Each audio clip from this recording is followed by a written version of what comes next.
Chapter 2037. It was not an easy task for an orphan who had no one to rely on to survive. She first familiarly ran to a courtyard 2 streets away and helped an elderly couple clean up their house and courtyard. She struggled to fill their water tank with water. The couple's son and daughter-in-law were peddlers who often traveled long distances. They would return home once every 10 days. At that time, they would give her more than 10 copper coins. Sometimes, they would even give her credit. After finishing her work, she would wander around the streets. When she heard that there was a wedding or a funeral, she would remember it in her heart. She would secretly freeload a meal. The 2 markets at the beginning and middle of the month would often have a bumper harvest. The luckiest one was when she picked up a bulging cotton money bag at the lantern market in early spring. That was the first time she saw silver. It was broken silver. It was very small, not even as big as her fingernail, but it still made her happy to this day. If there was no harvest in the city, she would have to go outside the city to try her luck. She would go to the river to catch fish and climb trees to dig out bird nests. She remembered that at the end of last year, the river froze. She saw someone cutting through the ice to catch many fat fish. It looked easy and profitable. She only needed to squat on the ice. So she tried it once. She almost froze to death. She was saved by a kind peddler who passed by. That unforgettable lesson taught her that if she was not lucky, she should not expect God to be generous to her. A skinny little black girl was running around happily in Hushang City. She returned to the abandoned ancient temple in the twilight. She had some vegetables and a bag of cicadas that she had caught from the trees. Today, God had opened his eyes. She had snuck into a wedding banquet in the east of the city at noon. She felt that her mouth was now full of the oily taste of the small piece of pork. Unfortunately, even though she was eating very fast, she was still thrown out of the door before she could finish a whole bowl. In the darkness of the night, Su Fengnian stood by the window and watched as the little girl hummed a little tune over a pot of fried cicadas with her back to him. Chopping off the head to serve wine, digging out the heart and liver to braise, peeling off the skin and pulling out the tendons to steam. The taste is delicious, but it's not as crispy as the fried cicadas. Day by day, I'm growing up day by day. Su Fengnian didn't know whether to laugh or cry. However, when he saw the little girl carefully pick up a fried cicada and put it into her mouth, looking at her thin and weak back, and imagining her probably very satisfied expression at this time, he, who was not soft-hearted to others and himself, began to feel sad. When a person reaches adulthood, no matter if it is a blessing or a hardship, they can't blame the heavens or their parents. But she was still so young. Su Fengnian sighed. He still didn't find anything in Stone Tablet City. Logically, he should immediately return to the Bailiang army. However, on the way back, he thought of this little piece of charcoal and inexplicably returned to the ancient temple in Huyan City.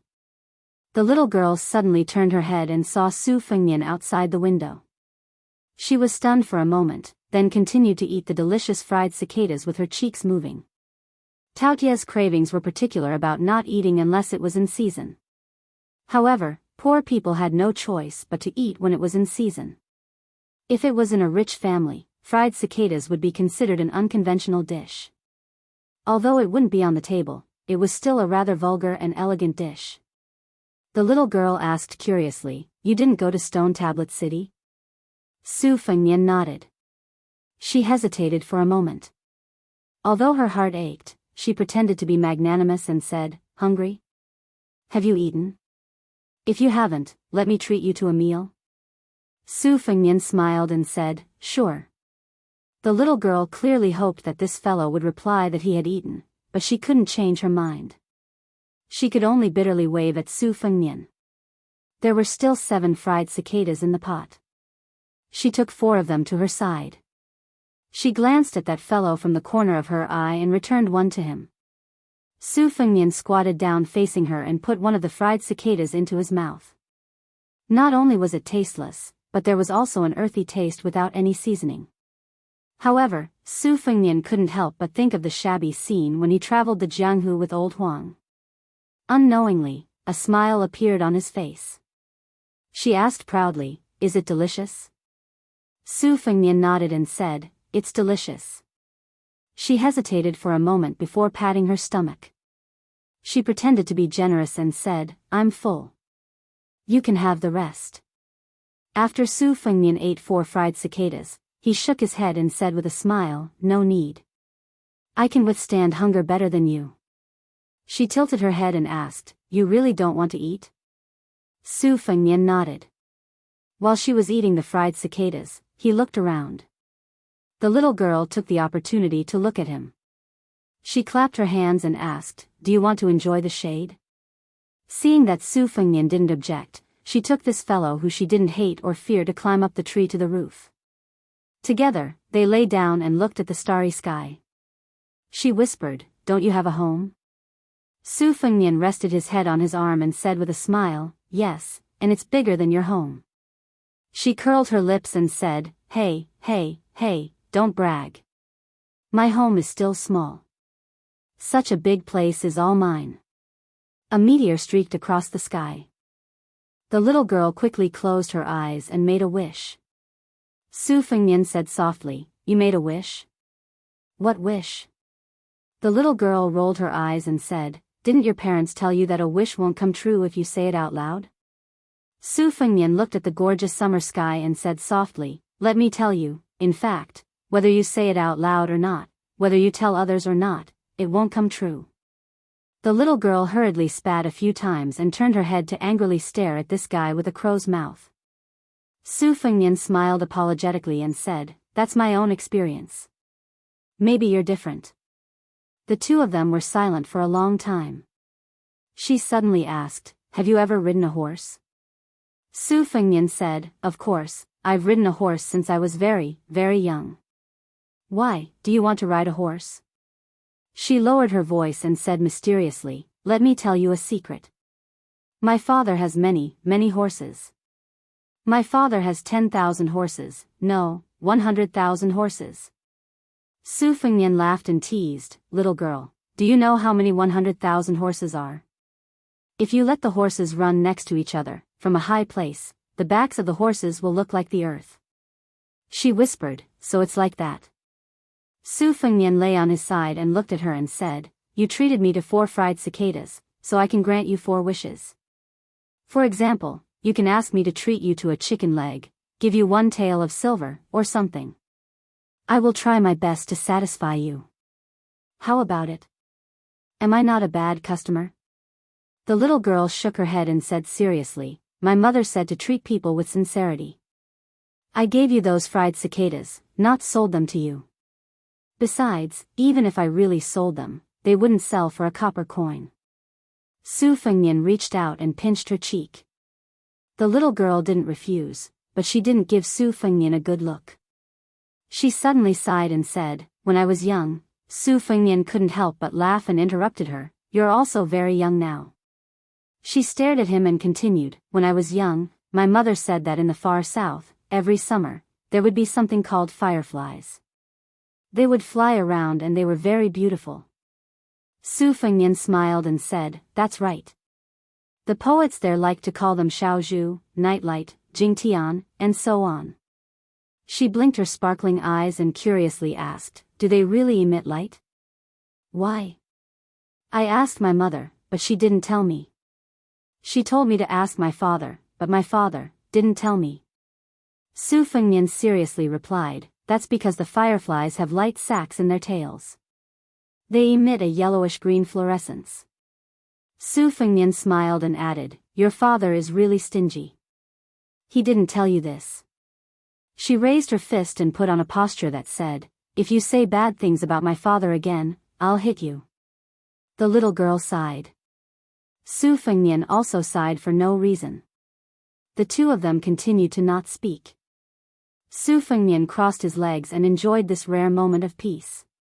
Ever since Liang Mang started the war, in these 4 years, there had been endless flames of war, endless sounds of war drums and horse hooves, endless battles, and endless people killed. Perhaps in the future, the history books would use the words, great waves and spectacular, to describe this war. But as the people involved, no one could truly take a breather. Su Fengnian had always felt that he was far too inferior to Su Xiao.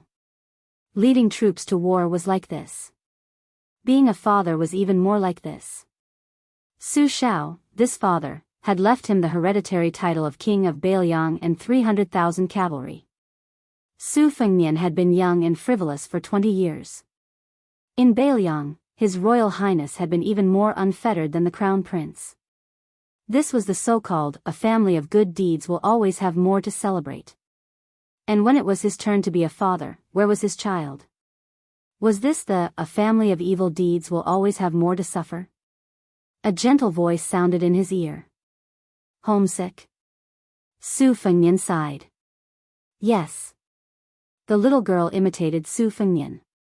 She crossed her legs and swayed them back and forth, humming a new song that she had made up on the spot. Firefly, firefly, be good and follow me home. In any case, it was just a line of lyrics. After an unknown amount of time, Su Fengnian, who could no longer hear the song, found that the little girl had fallen asleep. Afraid that she would catch a cold, Su Fengnian took off his robe and gently covered her body. Su Fengnian looked at the sky. The night lasted until dawn. The little girl, who had been huddled in the warm robe all night, woke up with a yawn. Seeing the person sitting cross-legged, she didn't know what to say for a moment. Su Fengnian turned his head and asked with a smile, "Little girl, do you want to come to my house to play? I'll take care of your food and sleep." She said with disdain, not going.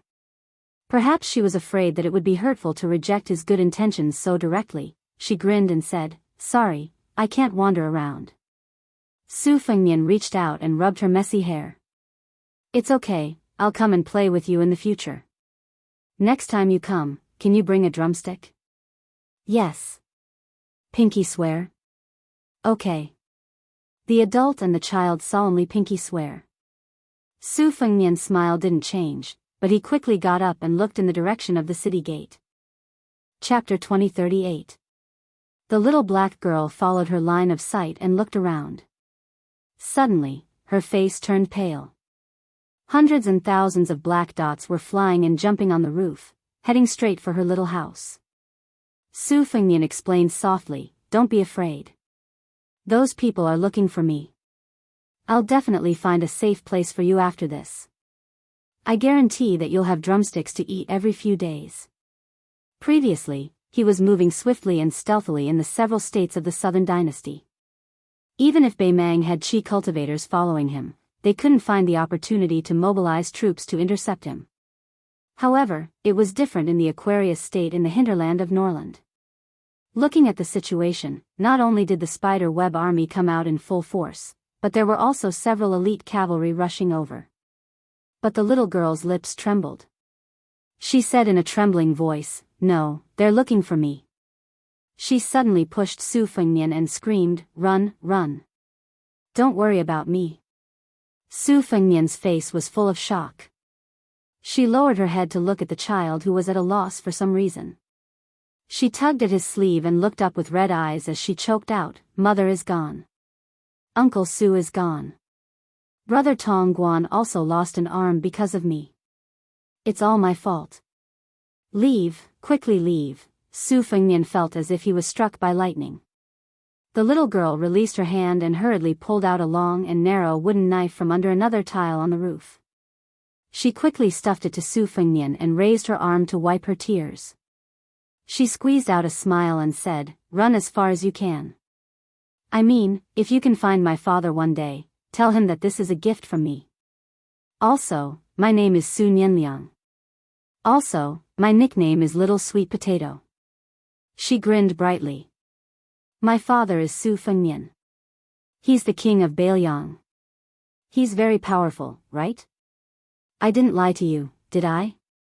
Seeing that the black dots were getting bigger and bigger, she pushed the fool who was holding the wooden knife and said angrily, "Why aren't you running? You'll really die." Su Fengnian slowly squatted down and pressed his forehead against hers. At that moment, he hugged her. Not only were tears streaming down his face, he also began to sob. The spider web spies who had entered Wuxia City with the mentality of certain death landed on the nearby rooftops. Seeing this scene, this large group of cold-blooded death warriors were somewhat stunned. The king of Biyao, who made the entire Beimang dynasty tremble in fear, the invincible man who had severely injured the martial god Tuoba Bodhisattva and had yet to recover, was crying. The encirclement grew thicker and thicker, but the spiderweb death warriors were well aware that in front of this man, they were nothing more than pawns who were using a few hundred lives to buy time. The little girl named Su Nianliang had a determined look in her eyes as she clenched the short wooden blade in her hand. Su Fengnian let go of her, but he didn't wipe the tears off his face. Instead, he reached out to help her wipe her dirty cheeks. "I'm sorry," the two of them said in unison.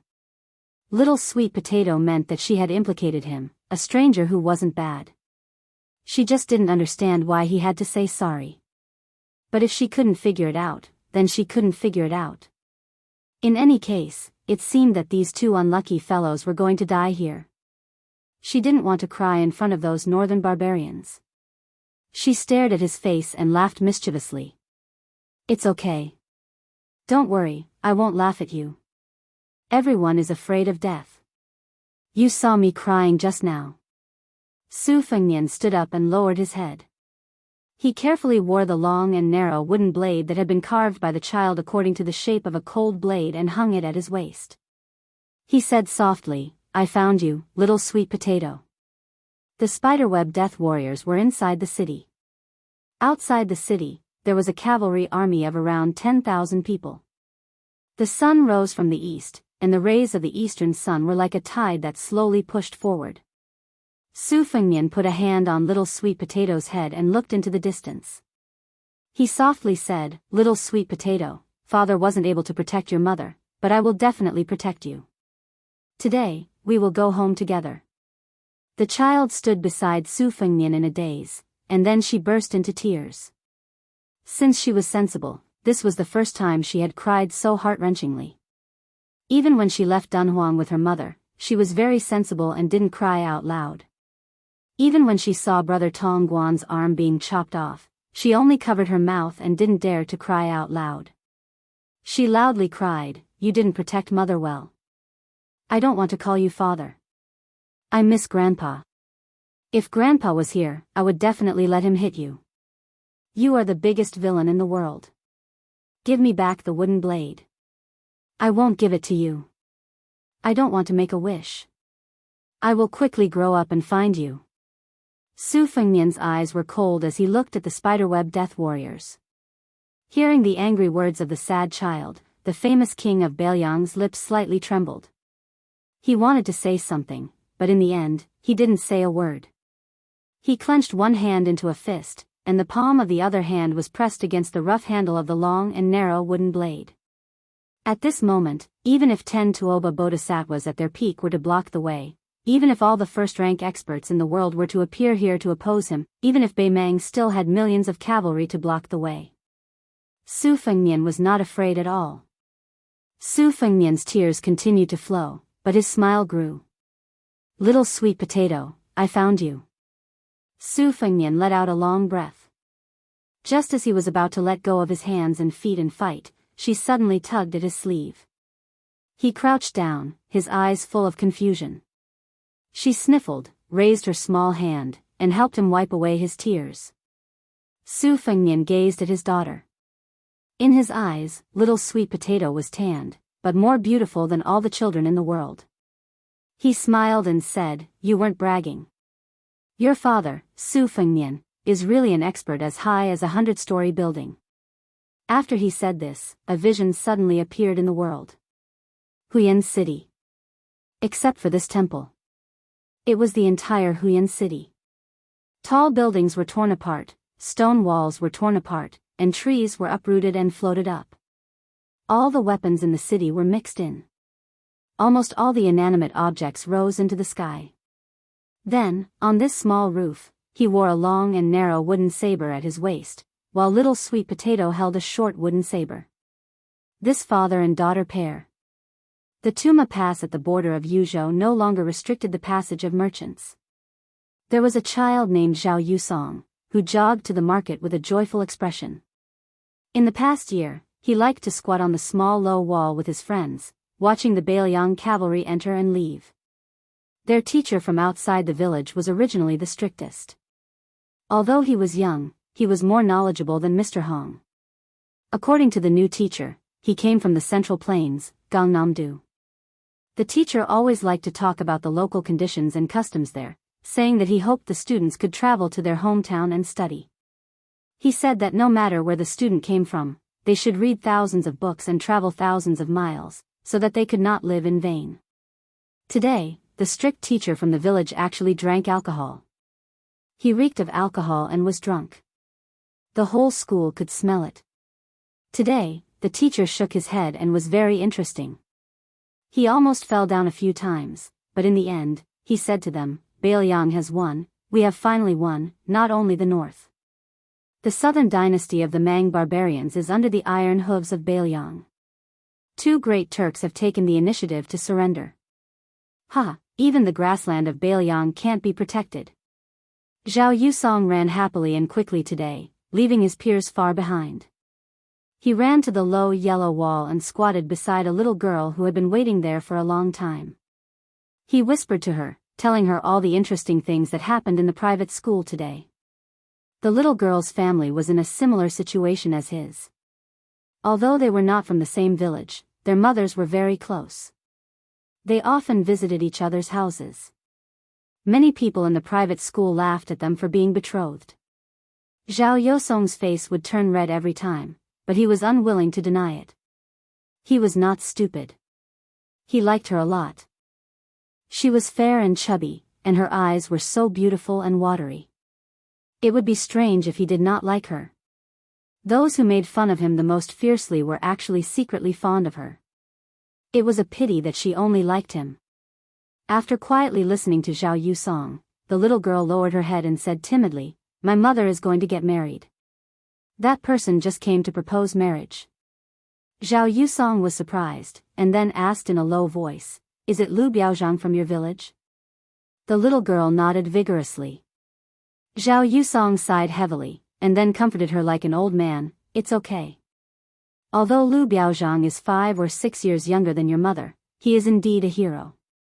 Otherwise, how could he be the head of our Biyao crossbowmen? I believe that he will definitely treat your mother well. The little girl tugged at his sleeve and whispered in his ear, I heard that your teacher likes your mother. Zhao Yuling, who was in the dark under the light, was really shocked this time. He sat on the ground and said, It can't be. The little girl felt wronged and said, But that's what my mother said too. Zhao Yusong pulled a long face and said, Our teacher is very good, but I don't want him to be my stepfather at all. She asked doubtfully, Why? My mother thinks that Mr. Zhang is very good. He is good-looking, has a good temper, and is also very knowledgeable. The last time your mother came to my house, my mother even persuaded your mother to agree. Zhao Yusong shook his head vigorously and said, No. My mother can't marry him. She frowned, then pouted and said angrily, Do you think that a scholar like you will be embarrassed if your mother remarries? In fact, she was afraid that he would not like her. After all, her mother had remarried. Her mother always told her that Zhao Yusong was the most precious scholar in the world. He would definitely be successful in the future, and she could not let him go. Zhao Yusong quickly waved his hand and said, No. If my mother really likes someone, I can't wait for my mother to be happy, but I know that my mother doesn't like Mr. Zhang. In fact, Zhao Yusong was lying. He actually didn't know whether his mother liked the private school teacher or not. In his heart, he hoped that his mother would marry that person if she really wanted to. Chapter 2039. However, if his mother really liked Mr. Zhang, he could only accept his fate. Alas, he was worried. The 2 children sat side by side on the wall, each with their own thoughts. They stared at the gate of Tuma Pass in a daze. Suddenly, Zhao Yosong's eyes lit up and he jumped off the wall. He didn't care even if he fell flat on his face. He ran all the way down the wall. The little girl was stunned. After she came back to her senses, she helped him carry his bag and ran down the wall carefully. Zhao Yusong ran to the man who was walking slowly from the north to the south and shouted, Uncle Su. The man waited until Zhao Yusong ran in front of him before he asked with a smile, "Yusong, why didn't you call Brother Su or young Master Su this time?" Zhao Yusong grinned and blinked. "My mother taught me. Why don't you ask her yourself?" The man was stunned. He smiled and said, "I'm going to buy meat buns. Wait for me." When he went to the store to buy meat buns, Zhao Yusong suddenly noticed Little Charcoal following Uncle Su from a distance. When Little Charcoal saw Zhao Yusong, he glared at Zhao Yusong fiercely and even raised his fist to scare him. The little girl who was Zhao Yusong's childhood sweetheart came to him, panting. Zhao Yusong quickly took the bag and smiled at her apologetically. Zhao Yusong suddenly leaned over and whispered in the little girl's ear. She was a little confused, but in the end, she trotted away. Little Charcoal was Su Fengnian, and the Uncle Su Zhao Yusong mentioned was Su Fengnian, who had just returned to Yuzhou from Beimang. Unless Su Fengnian's father was in a hurry and carried the little sweet potato all the way, she would deliberately keep a distance of more than 10 steps from him as long as she walked by herself. She had a posture of, "I promise I won't lose you, but I won't get close to you." Therefore, after entering this tumbling horse pass, it was the same situation again. Su Fengnian was helpless and could not do anything about it. Su Fengnian bought 4 steaming meat buns and handed them to Zhao Yusong. He asked with a smile, "Where's the little girl next to you?" Zhao Yusong chuckled. "Maybe something happened at home." Su Fengnian smiled and shook his head. He turned around and walked towards his stubborn daughter. The latter did not run away. After taking the meat bun, she did not wait for Su Fengnian to tell her to eat slowly. "Be careful, it's scalding." Su Fengnian gasped. He didn't say anything unnecessary. He just endured his heartache and quickly turned away. As expected, it was only when he turned around that the little girl held more than half of the meat bun in her hand. She stuck out her tongue and fanned herself with her small hand. The corner of Zhao Yusong's mouth twitched as he watched. He thought to himself, "Is this Little Charcoal hungry or is it a little stupid?" Su Nianliang, who was used to being observant and alert, quickly widened his eyes and glared at Zhao Yusong. He raised his small fist at him again. Su Fengnian reached out and patted her little head. "Don't be so rude." The little girl turned her head away fiercely. She tilted her head and blew on the steam and fragrance of the meat bun. After waiting for a moment, she held the bun with both hands and took a few bites. She finished it in an instant. What a real man. Zhao Yusong rolled his eyes. "I can't afford to offend him." Su Fengnian handed over another meat bun. Then, he squatted down and helped her wipe off the oil that had splashed on her clothes. Zhao Yusong saw this scene and felt a little envious. Suddenly, he felt a little sad. He turned his head and quietly wiped his face. Su Nianliang rolled her eyes even more when she saw the silly goose's inexplicable actions. Although Su Fengnian did not turn his head, he understood the general reason. He gently said to his daughter, "Little sweet potato, don't do this."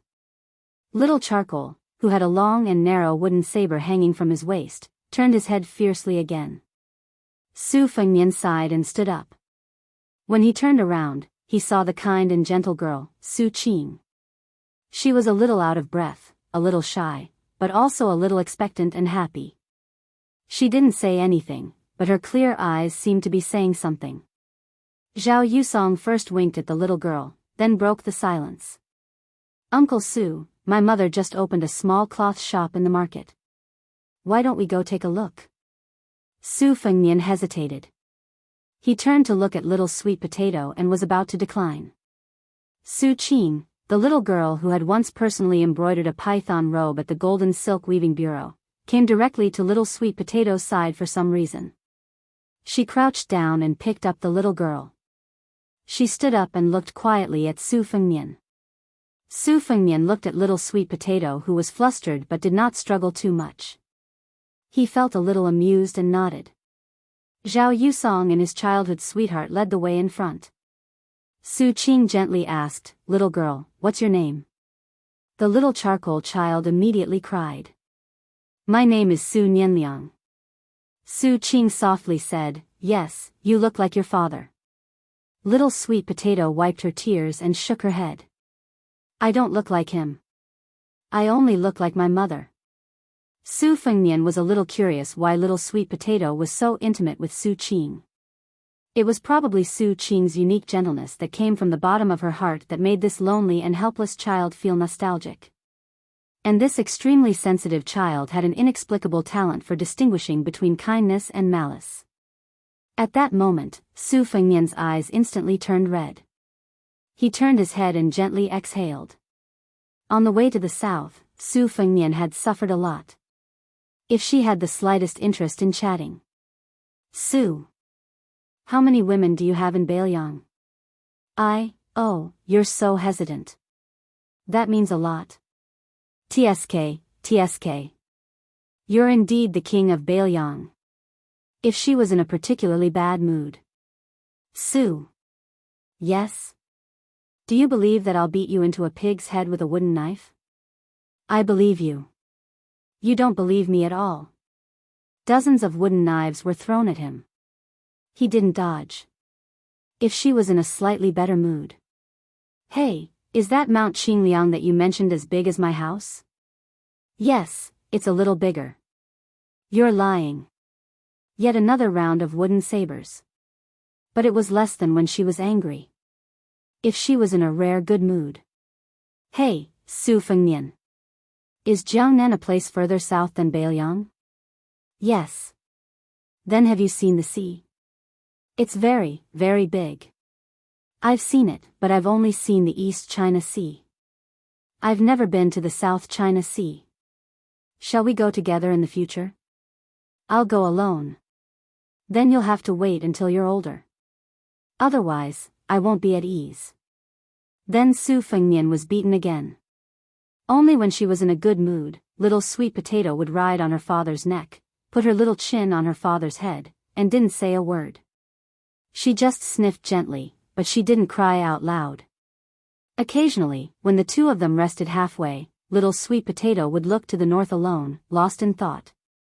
At that time, the man was either standing beside her or sitting behind her, silent and not daring to speak. Little Sweet Potato's lips curled up for the only time. On their way back, they met a Biyao frontier army at the border of Dragon Waste State. They were going to drive straight into the grassland of Biyao, the 6,000 Su family iron cavalry. He stopped carrying her.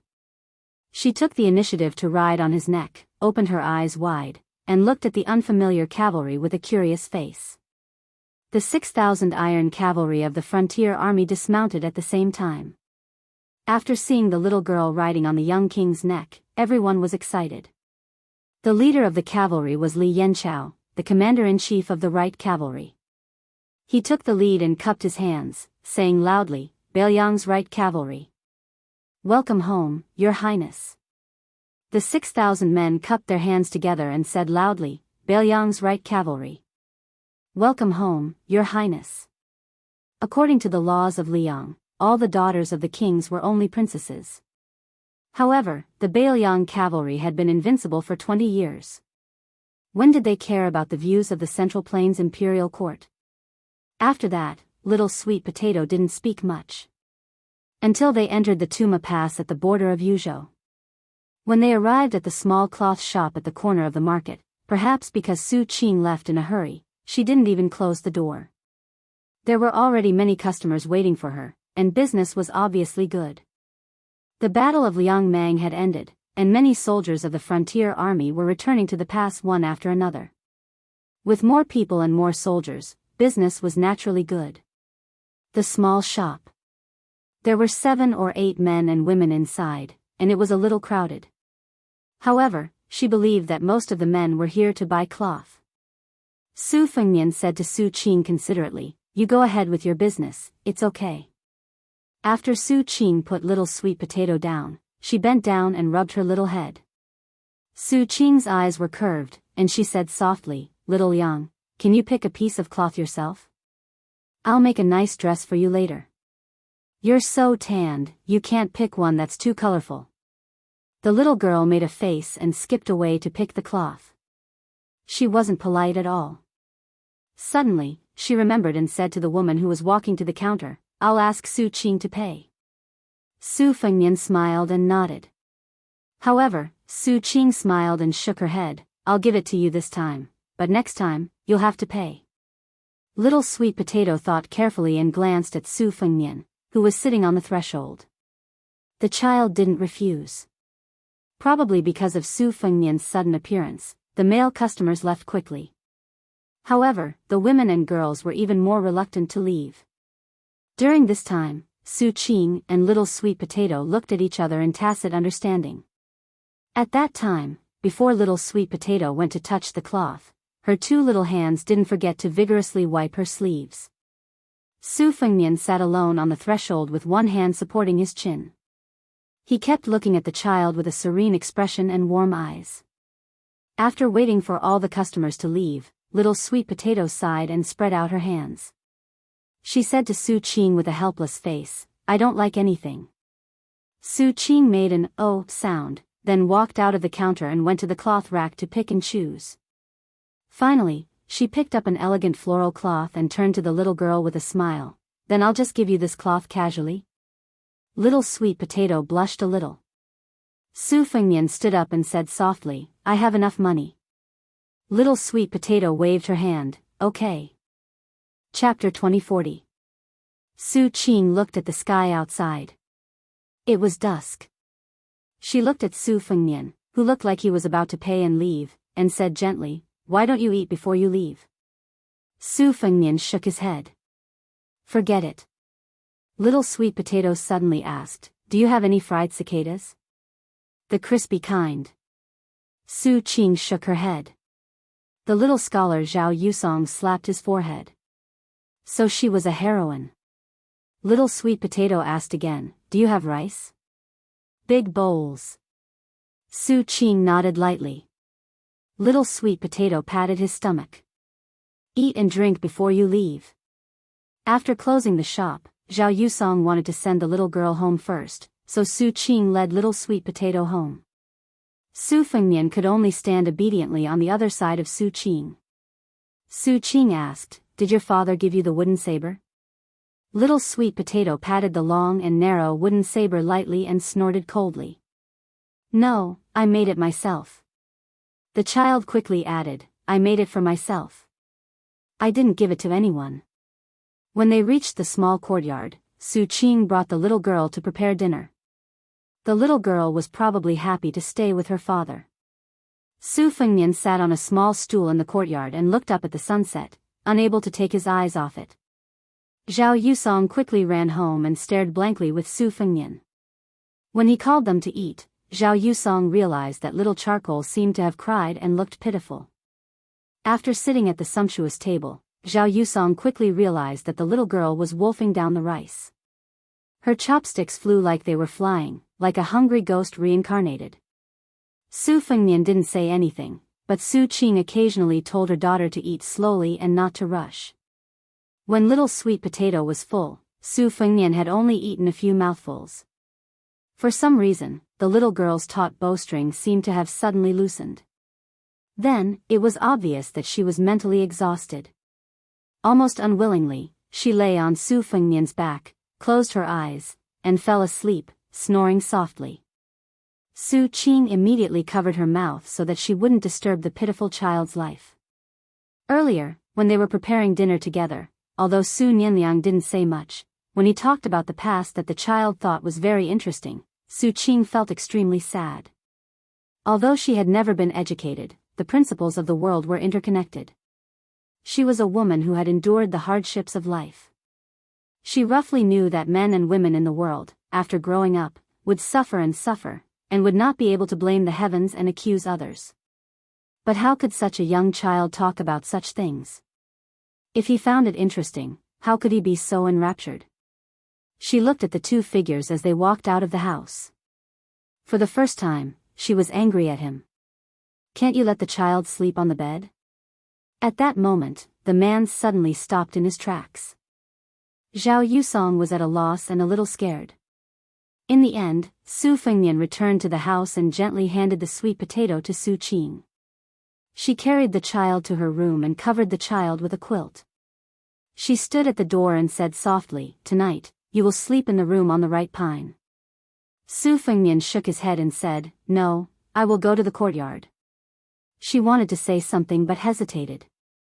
In the end, she silently turned around and sat by the bed. Su Fengnian sat in the courtyard. Zhao Yusong chatted with him in a low voice for a while, then said that he was going to do the homework left by the private school teacher.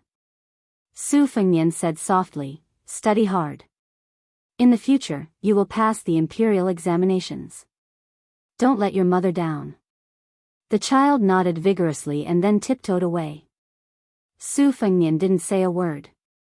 He sat until the sun set and the moon hung in the sky. Su Fengnian recalled many things from his childhood.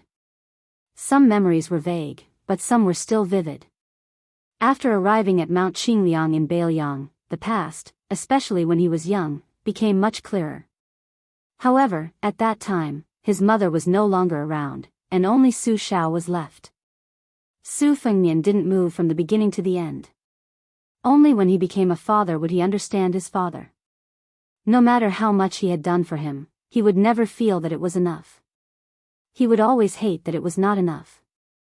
"My little sweet potato, father has let you down, but father really loves you." Perhaps in the future, when she grew up and met the man she loved, he, as a father, would still reluctantly give her away, hoping that she would be happy for the rest of her life. He hoped that after he died, when he could no longer take care of her, she would continue to be happy. He didn't know when Su Qing came out of the room and sat beside him. After Su Fengnian came back to his senses, he immediately turned his head and carelessly wiped his face with the grass. Su Qing said softly, "She didn't sleep well." She woke up a few times in a daze, but soon fell asleep again. Twice, she cried and asked me where you were. I told her that you were in the courtyard, then she was willing to go back to sleep. Su Fengnian nodded. Su Qing lowered her head. I'm sorry. Su Fengnian shook his head. Don't think too much. I should be the one thanking you, really. Su Fengnian said in a hoarse voice, I don't know how to take care of her. I've never been good at it. Whenever she doesn't speak, I'll be very scared. Su Qing leaned forward and rested her chin on her hands. She looked at the entrance of the courtyard and said, I was like this back then. The more sensible the child is, the more the parents feel sorry for them and the more they owe them. Su Fengnian listened quietly. Under the moonlight, she said a lot, until her eyelids started to droop. Su Fengnian turned his head and saw little sweet potato walk to the door and look at them. Then she sat down and waved at him. Su Qing suddenly woke up. She shook her head and followed Su Fengnian's line of sight. She saw the little girl. Su Qing stood up and walked to little sweet potato. She asked gently, Why aren't you sleeping? The little girl also stood up and smiled brightly. I had a good sleep. Su Qing smiled. Then remember to come here to play in the future. Little sweet potato stretched out her little finger. Come, Pinky promise. Su Qing gently Pinky promised her. Su Fengnian smiled and squatted down, waiting for the child to lie on his back. Little sweet potato lay on his back. After Su Fengnian stood up, she turned and waved her hand at Su Qing. She smiled and said, Pinky promise. Su Fengnian reminded her softly, Hold on tight. Little sweet potato snorted. Su Fengnian turned and smiled. Let's go. Su Qing stood at the door and nodded. The two figures flashed and disappeared. Like a rainbow, they flew to the south of Yuzhou.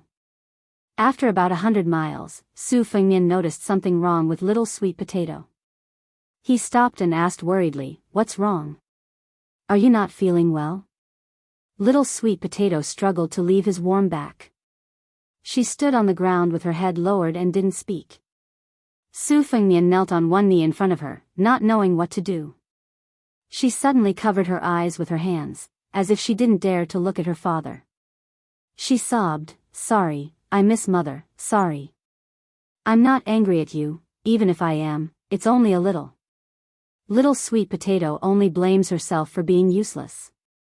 Father, little sweet potato didn't do a lot of the things mother told me to do. 2. At that moment, Su Fengnian covered his mouth and slowly lowered his head. This man, who had never retreated half a step outside the imperial astronomer of Great Peace City, outside Beiliang's Fengbei City, was afraid that his child would feel that her father wasn't the hero in her heart. Little sweet potato put down her hands and stopped crying. She took a deep breath and suddenly hugged her father's neck and said loudly, "Father, you're not allowed to cry. Good men bleed and don't cry." She rode on his neck again. This time, he slowly headed south. "Father, what are my grandpa and grandma like?" "Your grandpa, his temper is the best. Your grandma is the most beautiful. Then when you were disobedient, did grandpa hit you?"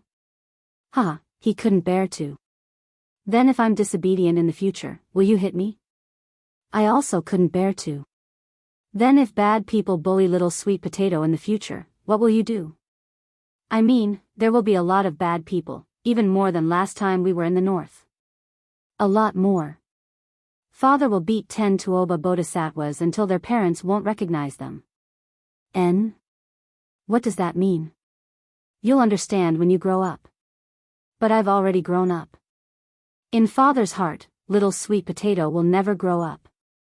"Then if a woman doesn't like little sweet potato, will you not want little sweet potato?" "Of course not.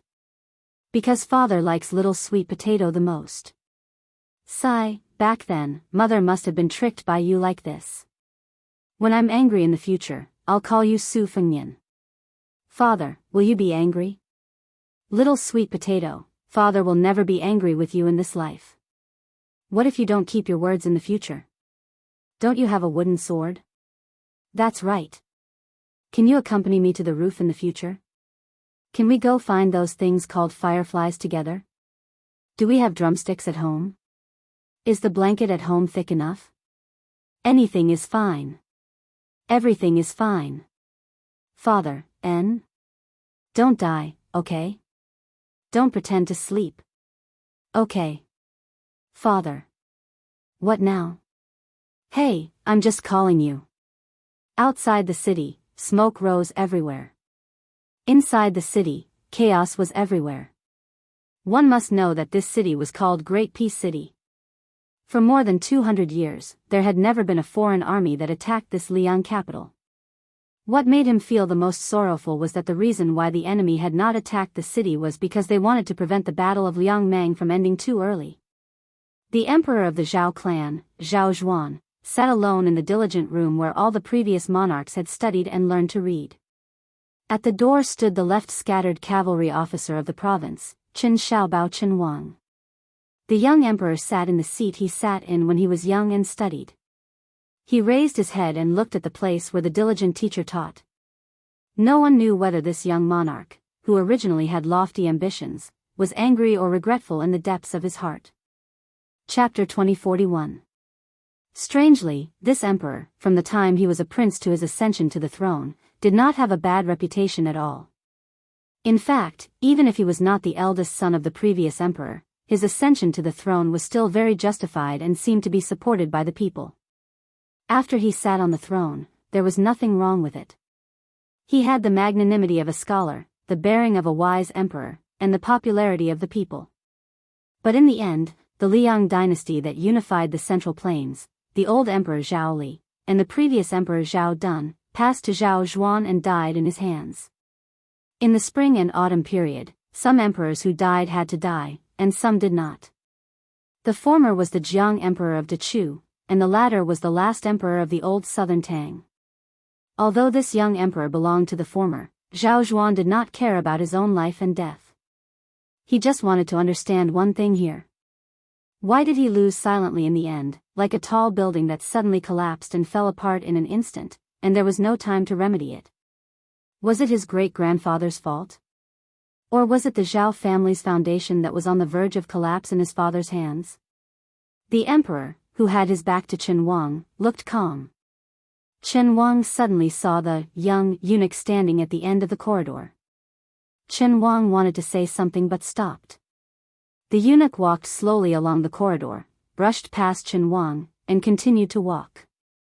Finally, he turned a corner and disappeared. From the beginning to the end, there was no sound. Chen Wang closed his eyes, his face full of pain. It was unknown when the Empress, Yan Dongwu, had arrived. Even at this moment, she was still as graceful as ever. Chen Wang made way for her and bowed. Yan Dongwu nodded and returned the greeting. She walked into the room and sat beside the emperor in silence. Zhao Zhuan turned his head and smiled. "You're here." Yan Dongwu smiled. "To accompany you." Zhao Zhuan said softly, "I thought Lu Sheng would be like Wu Zhongshuan and Song Li, surrendering when he saw the situation was not good. Unexpectedly, he fought to the end and lost most of his troops. I thought that the Prince of Jiaodong, Zhao Sui, and his son, Zhao Yi, would bide their time like Gu Jiantang. Unexpectedly, the father and son led their troops to the south, and all the cavalry under their command died in battle. I also thought that Huang Waijidushi Su Gong would die in battle for the country just like Lu Sheng and Zhao Sui. Unexpectedly today he sent someone to give me a secret letter. In the letter he roughly said, in the present world, Su Shao no longer exists in the frontier fortress, and Zhang Julu no longer exists in the imperial court. I, Su Gong, am really not willing to die loyal to the Zhao clan and Liang. Our two Huai only have the elite troops of the frontier army left. Rather than fighting each other to the death in the Central Plains territory, it would be better to be like the Beiliang frontier army, where everybody dies facing the north with their backs to the south." Zhao Zhuan chuckled and said, "The last sentence of the border general who is the pillar of the country is if your majesty doesn't agree, I can't do anything about it." Yan Dongwu's eyes were sharp, a traitor who brings disaster to the country. Zhao Zhuan shook his head and said self-deprecatingly, "He's just not very loyal. He doesn't bring disaster to the country." In the beginning, Su Gong still won many key battles. Otherwise, the Prince of Yen and the others wouldn't have the face to continue acting like this. This letter, Su Gong, isn't for me to read. It's actually for Zhao Bing and Zhao Zhu to read. Our great General Su has put a lot of thought into this. Yan Dongwu gritted his teeth and said, "The most hateful one is Qin Jibao. The most shameful one is Gu Jiantang." Zhao Zhuan still shook his head. No matter how strong Qin Jibao's 60,000 infantry and 20,000 elite cavalry are, and no matter how skilled the white-robed war saint is at using troops, they can't completely stop the two Liao border armies from moving south. This is partly because Gu Jiantang is unwilling to exhaust his elite troops, and partly because the generals under his command have to hide their strength. Zhao Zhuan sighed and said, "No matter what, Qin Jibao is indeed worthy of the reputation of the white-robed war saint. No wonder the previous emperor praised him so much." Yan Dongwu's expression was lonely. Zhao Zhuan smiled and said, "I should be glad that Qin Jibao didn't stay in Beiliang to assist that person. Otherwise, not only would this world not lose to me, it wouldn't be surnamed Zhao." Yan Dongwu lowered his head and rubbed his stomach. Zhao Zhuan reached out and rubbed her head. This young emperor was crying, but his voice was very gentle. Live well with the child. I only ask for peace. Don't tell him who his father is." Zhao Zhuan seemed to be speaking to someone who didn't exist. "You and the Zhao family have been friends for hundreds of years. Zhao Zhuan only asks that old immortal take her and leave Great Peace City safely." A sigh sounded from somewhere, as if it was by his ear or at the edge of the sky. Then a word was said, "Okay." This day, the Emperor of Liang, Zhao Zhuan, held the Jade Seal and personally came out of the city to surrender. The person who surrendered was not Zhao Sun, who had just become emperor a decade ago, or even Zhao Bing, the king of Yen, but His Royal Highness Zhao Zhu. In the early years, after Zhao Zhu and Qin Jibao's group parted, Zhang Gaoxia's last words to Zhao Zhu on the mountain peak were as she had said. Many years later, in the winter when the auspicious year was changed to Yangjia, she was the empress of the new dynasty of Liang. In the capital that had been changed to Peaceful City, in the Wuying Hall that had not been renamed, a slender man in blue robes slowly walked into the hall. He had a cold blade at his waist and was bathed in blood. Behind him was a woman in white robes. She had the spring thunder embroidered winter blades at her waist. She helped the former guard the entrance to the hall. Outside the hall were thousands of armored imperial guards. She, who was already the empress, still stood with her sword on that day. She stood in the hall and stood between two men. One was the most noble man in the world, the other was the most invincible man in the world. They had once been the best of brothers. The former had wanted to kill the latter, but he had not succeeded. The moment the latter stepped into the hall, he put the cold blade back into its scabbard. This action was filled with undisguised disdain. His gaze passed over the woman's figure, but he did not speak. The new emperor, Jianghu, who was wearing a dragon robe, slowly stood up from the dragon throne. He walked down the stairs step by step and stood in front of Zhang Gaoxia, facing the man face to face. Zhang Gaoxia angrily rebuked with a trembling voice, "Su Fengnian. Do you really want the world to fall into chaos again? Do you know how many soldiers and civilians will die in vain in Biyao and the Central Plains?" The man in blue robes did not pay any attention to the woman who was the mother of the world. He only looked at the dragon robe quietly and asked, "Why?" Zhao Zhu calmly said, "The little beggar wants to treat you to the best wine, but the emperor, Zhao Zhu, wants to never have any future troubles. The descendants of the Zhao family can sit back and relax. It's that simple." The man smiled and asked again, "Can't we sit down, drink, and talk nicely?" Zhao Zhu shook his head and said, "This is why I, Zhao Zhu, can wear this robe now." Seeing the man reach out to grab the hilt of the blade, Zhao Zhu just closed his eyes and remained motionless, waiting for death. Zhang Gaoxia was just about to rush forward when Zhao Zhu grabbed her arm tightly. With a pale face, her fingers loosened and the long sword fell to the ground. Yes. A capital city, hundreds of masters, a total of 30,000 iron armors could not stop him. How could she, Zhang Gaoxia, stop him? She also closed her eyes, but both of her hands were holding her man's arm. She did not know when, but she seemed to notice that the emperor staggered backward, as if someone had punched him in the chest. She suddenly opened her eyes and turned her head to see Zhao Zhu's blank face, but he was unharmed. The man withdrew his fist and turned to leave. He said softly, "Treat Biyao well in the future. I will watch you from outside the capital, little beggar." The man and the white fox's faces disappeared in a flash. Zhao Zhu lowered his head and said in a choked voice, "The little beggar was wrong, really wrong. Other than her, no one else was listening." The Jianghu was gone, and the misty rain was gone.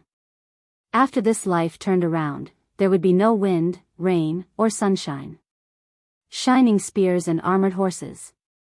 Freehand and romantic. Impassioned. It was a magnificent sight. Awe-inspiring righteousness. The sound of books. The bead curtain tinkled. The world was at peace. Outside the capital, two riders were on a long journey. A heavy snowfall fell on the human world. The white fox's face asked, "No regrets?" The green-robed Su Fengnian smiled and said, "Only for Biyao with a clear conscience." The white fox's face was full of anger. "But you disappoint me." The Su Fengnian's face was gentle. He turned his head and asked with a smile, "Then what should we do?" The white fox's face snorted and did not look at him. She blushed for the first time and said in a matter-of-fact tone, "Beggar Su. You can be my wife."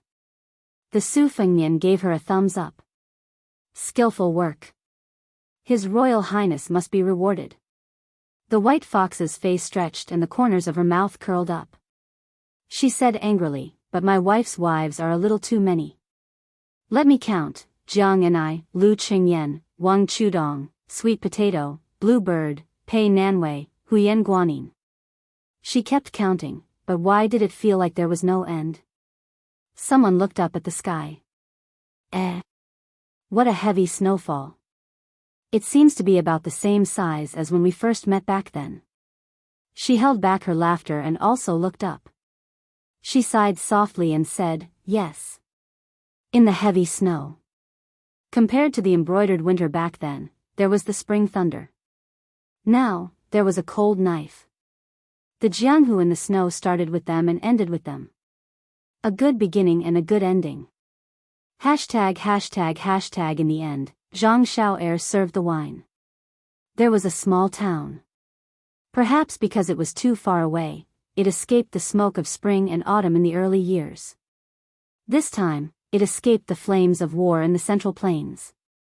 From beginning to end, there was no sound of the cavalry in the novel or the clanging of the armor in the storyteller's mouth.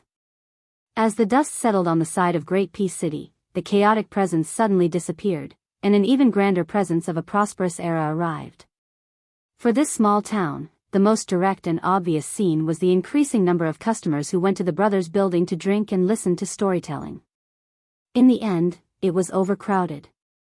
Some customers who happened to be shy in their pockets took the opportunity to tell the restaurant's manager that they did not care about the location and could drink at the door. After all, it would not affect the storyteller's storytelling. Chapter 2042. Everyone within a 100-mile radius knew that the signature of this restaurant was not some rare wine or fine wine, nor was there any seductive woman selling wine. Instead, it was the elderly storyteller of the restaurant who sat alone in the center of the main hall, surrounded by tables of wine on all sides. The old man sat on a small stool with a small table beside him. There was a gavel on the table, 2 or 3 pots of wine, a large white bowl, and a plate of peanuts. That was all. After noon, when the guests at the table had cleared away the dishes and replaced them with wine pots, jars, and bowls of various sizes, the storyteller slowly walked out from the back hall. The old man was still more than 20 steps away from the table. He had not even opened his mouth, but he had already attracted earth-shattering cheers from the entire 2 floors of the restaurant. The old man raised his clenched fists high in the air to greet all directions. The loud cheers in the restaurant rose and fell one after another. What a lively and bustling scene. The storyteller, who had taken advantage of the situation, waved his sleeves and sat on the small stool like an expert. He pretended to straighten his clothes and sat still.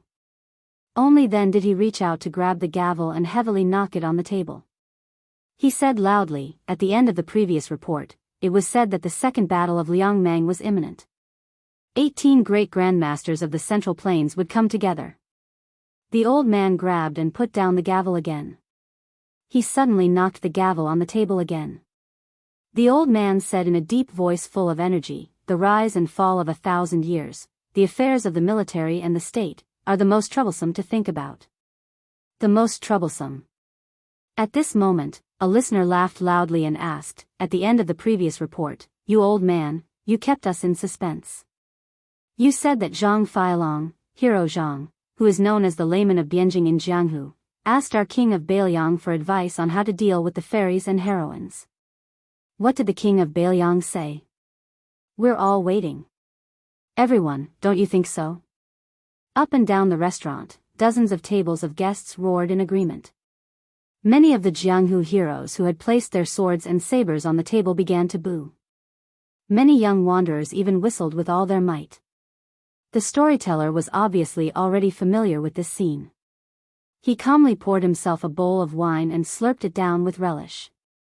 In fact, at the end of each storytelling, keeping the audience in suspense and shaking the burden was the secret skill that the shopkeeper of this restaurant had taught the old man.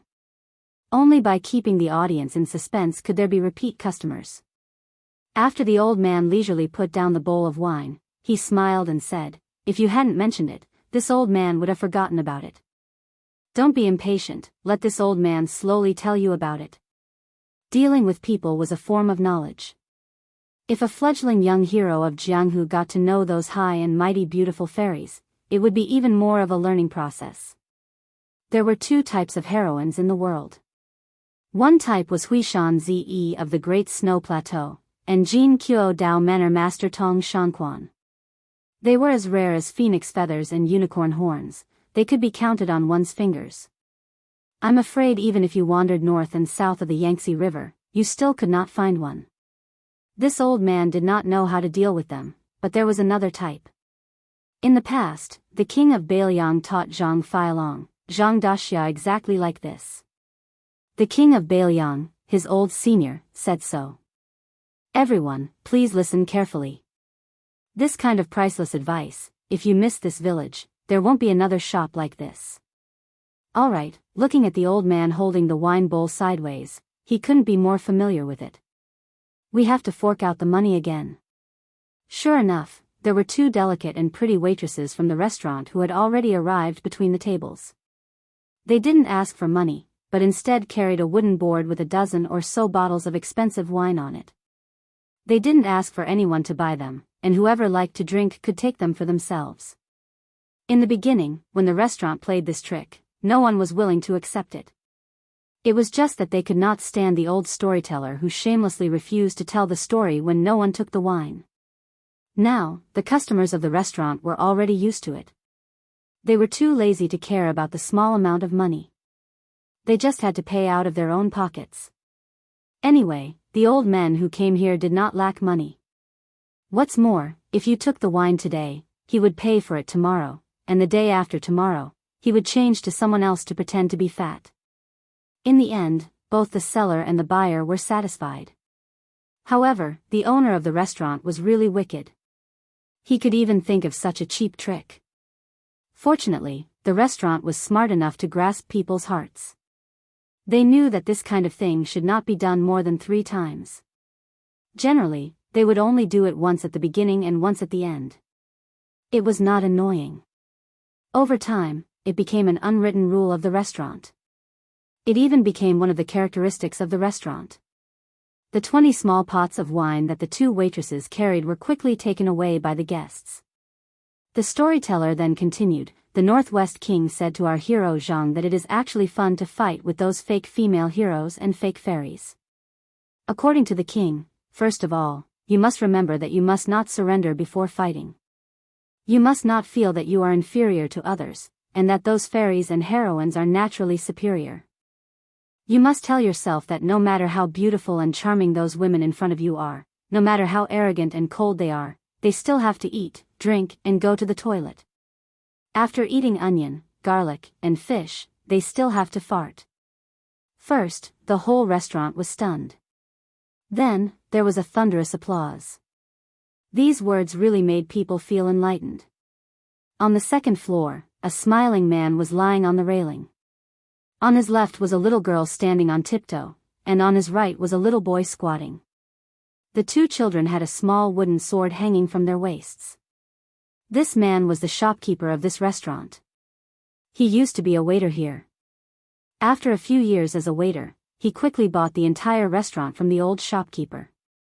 His business was doing very well and was growing by the day.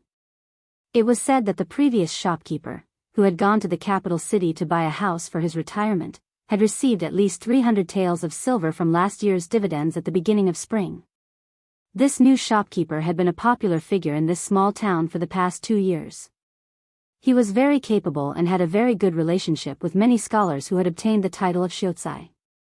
Otherwise, why would high-ranking officials like the county magistrate and the registrar come here to drink every now and then? Other restaurants could not invite these 2 great bodhisattvas.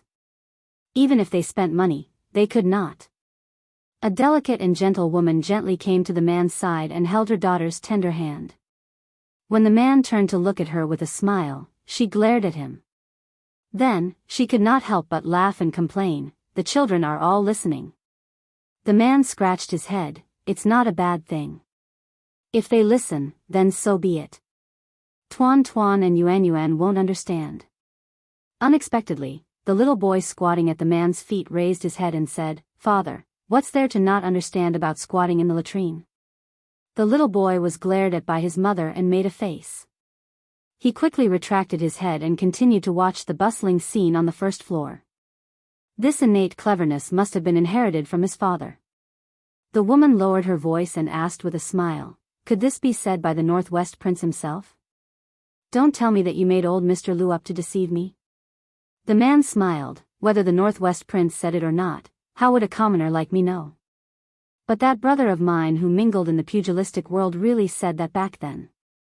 The woman said helplessly, "I've heard you talk about it for so many years, but I don't see him coming here as a guest."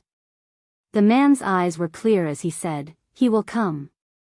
No matter how well he mingles in the pugilistic world, he will remember me as his brother. No matter how badly he mingles in the pugilistic world, all the more he should come here.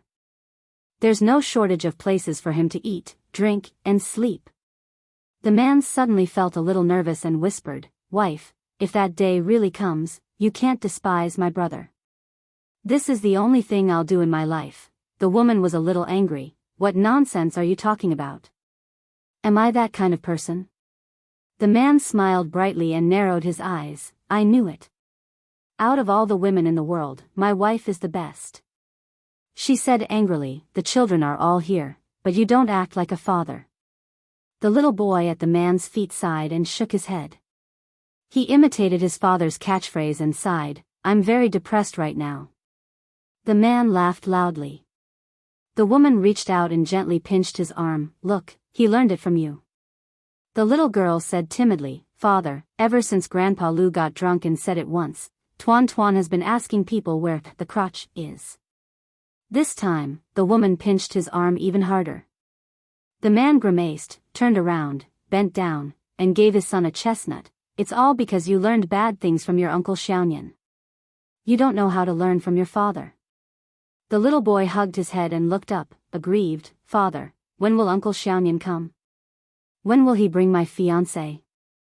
I've missed her so many times." The woman couldn't help but laugh. She wanted to be angry, but she couldn't. Chapter 2043. Her man had vowed that he and his good brother, who was wandering in the martial arts world, had been betrothed to each other since a long time ago. No matter who did better or worse in the future, this marriage would not escape. She didn't take it too seriously.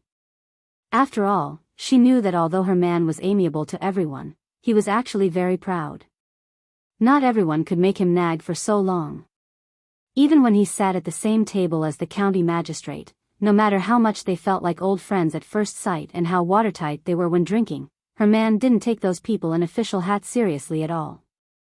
On the contrary, when he drank with a few middle-aged men in the county yamen office, her man was more sincere and sincere. Therefore, she was a little worried. The brother that her man missed so much, the man that she and her 2 children only knew as Little Nian, was definitely not simple. The 2 of them had been separated for so many years. Even if they could meet again one day, would that person still cherish that brotherhood as much as he did with her man when they were at their lowest point? If that person was doing well, or even made a name for himself, would he still be able to treat her man as a brother? If not, how sad would her man be? Therefore, she hoped that person would come to drink with her man and call him brother. At the same time, she was afraid that if that person really came here, she would only bring them what old Master Lu said in his storytelling. Things remain the same, but people change. After the man heard his son's childish complaint, he patted the child's head and grinned. "Son, father promised you that your future wife would be this." The man gave him a thumbs up. The little boy was skeptical and muttered softly, "Don't be like little Xingzi on the street next door. Otherwise, I will take the wooden sword and run away from home to wander in the martial arts world." That little Xingzi who liked to pester him the most was not small at all. Her arms were as thick as his legs. The man smiled. "Little brat, running away from home. Can you bear to leave your parents?" The little boy was surprised. "I went to the river outside the town to wander in the martial arts world in the afternoon. I went home for dinner at night." His sister poked her head out. She put her finger on her cheek and made a face at her brother. The man and his wife looked at each other and smiled. She suddenly laughed and asked, "Why is our restaurant not selling that kind of green ant wine anymore? You're such a good businessman, yet you're competing with money?" The man shook his head and said, "I'm not selling it. I'm afraid that I won't be able to resist the temptation and will drink it myself. As for me, the next time you visit, bring me green ant wine to drink." The woman smiled and said, Okay. I'll go to the kitchen first. Tuan Tuan and Yuan Yuan, help me look after them." The man nodded and said softly, "It's been hard on you, my wife. I'll be lazy today." She smiled and left. She felt a little sad. What hard work did she have? In this restaurant, her man was the one who had it the hardest. It had been like this all year round. In the past, he was already tired as a waiter in the restaurant. Now that he was the shopkeeper, he didn't have a moment of rest. In the past, it was to marry her. Now, it was for her and their 2 children. There were many other women in the small town who wished that their lazy men would work more and not loiter around all day. But when it came to her, she wished that her man could really rest for a day and not think or do anything. But every time he nodded and said yes, he still got up early and worked in the dark every day. Every day, he would smile when he met people. Marrying this man, she felt that she couldn't marry any better in this life. The storyteller downstairs still didn't talk about the soul-stirring battle of Liangmang outside the Northwest Pass. Instead, he had already talked about the wonderful comments of the Northwest Lord when he was still His Royal Highness. He said that being a playboy was also a technical job, and there were different grades. The lowest grade was only able to bully men and women with evil dogs. The slightly better one was wearing bright clothes and riding a horse, carrying a sword around his waist and holding a fan in his hand. When he fancied a beautiful girl, he pretended to be handsome and pretended to be a man and a dog. Then, the 3rd class of hedonistic sons would have to memorize some romantic poems and songs. At the very least, they would have to be able to recite poems in front of women. They wouldn't have to make a fool of themselves by telling people that their father was an official or that their grandfather had troops under his command. The 2nd grade playboy was even more difficult to come by. Not only did he have to speak eloquently, he also had to know some Jianghu tricks and be very familiar with the hero saving the beauty. Even if the beauty wasn't in trouble, he had to create trouble for her. Don't be reluctant to spend money to hire people to act. Remember that when you make a move to repel the enemy, the way those ruffians and hooligans fly out must not be the same. They must fly out backward, horizontally, or sideways. Everything must be there. As for the world's top playboys, they were like the elusive Jianghu great grandmasters. They were also outstanding figures who didn't appear in the world. When those heroines and fairies met such people, they had accumulated 7 lifetimes worth of virtue and 8 lifetimes worth of bad luck. From then on, they would be unable to extricate themselves. Even if they were beaten to death, they wouldn't be able to chase them away. The storyteller's spittle flew everywhere as he spoke. He was actually infected by himself. That high-spirited and vigorous spirit made it seem like he was the founder of this playboy business. He took a big gulp of wine and stretched out a finger. He clicked his tongue and said, for example, playboys who have reached this level will only show women money, but will never let them spend money. Let them see mountains of gold and silver, but won't let them spend a single copper coin. Maybe the women will be willing to pay for it. The hearts of countless people in the restaurant swayed. Someone suddenly shouted, "Is there really such a stupid heroine and fairy in the world? Even after losing someone, they still had to pay for it? I'm the first one who doesn't believe it." The storyteller raised his eyebrows and glanced sideways. This old man won't talk about other people. Let's just talk about that sentence, 10 years to cultivate Song Yushu, 100 years to cultivate Su Fengnian. Are you convinced? Let's not talk about that Song Yushu who entered the capital's Ministry of Rights and became a high-ranking official. Just the latter, when a woman meets him, can she still be arrogant? That person was instantly speechless. He wanted to refute but didn't know where to start. After all, he was a frequent customer of the restaurant. He had heard many legendary stories about the Northwest vassal king. There were both admiration and envy. Of course, the latter was more. There were many storytellers in the restaurant. This person often put himself in the shoes of the storyteller. Thus, he naturally didn't want to deny himself.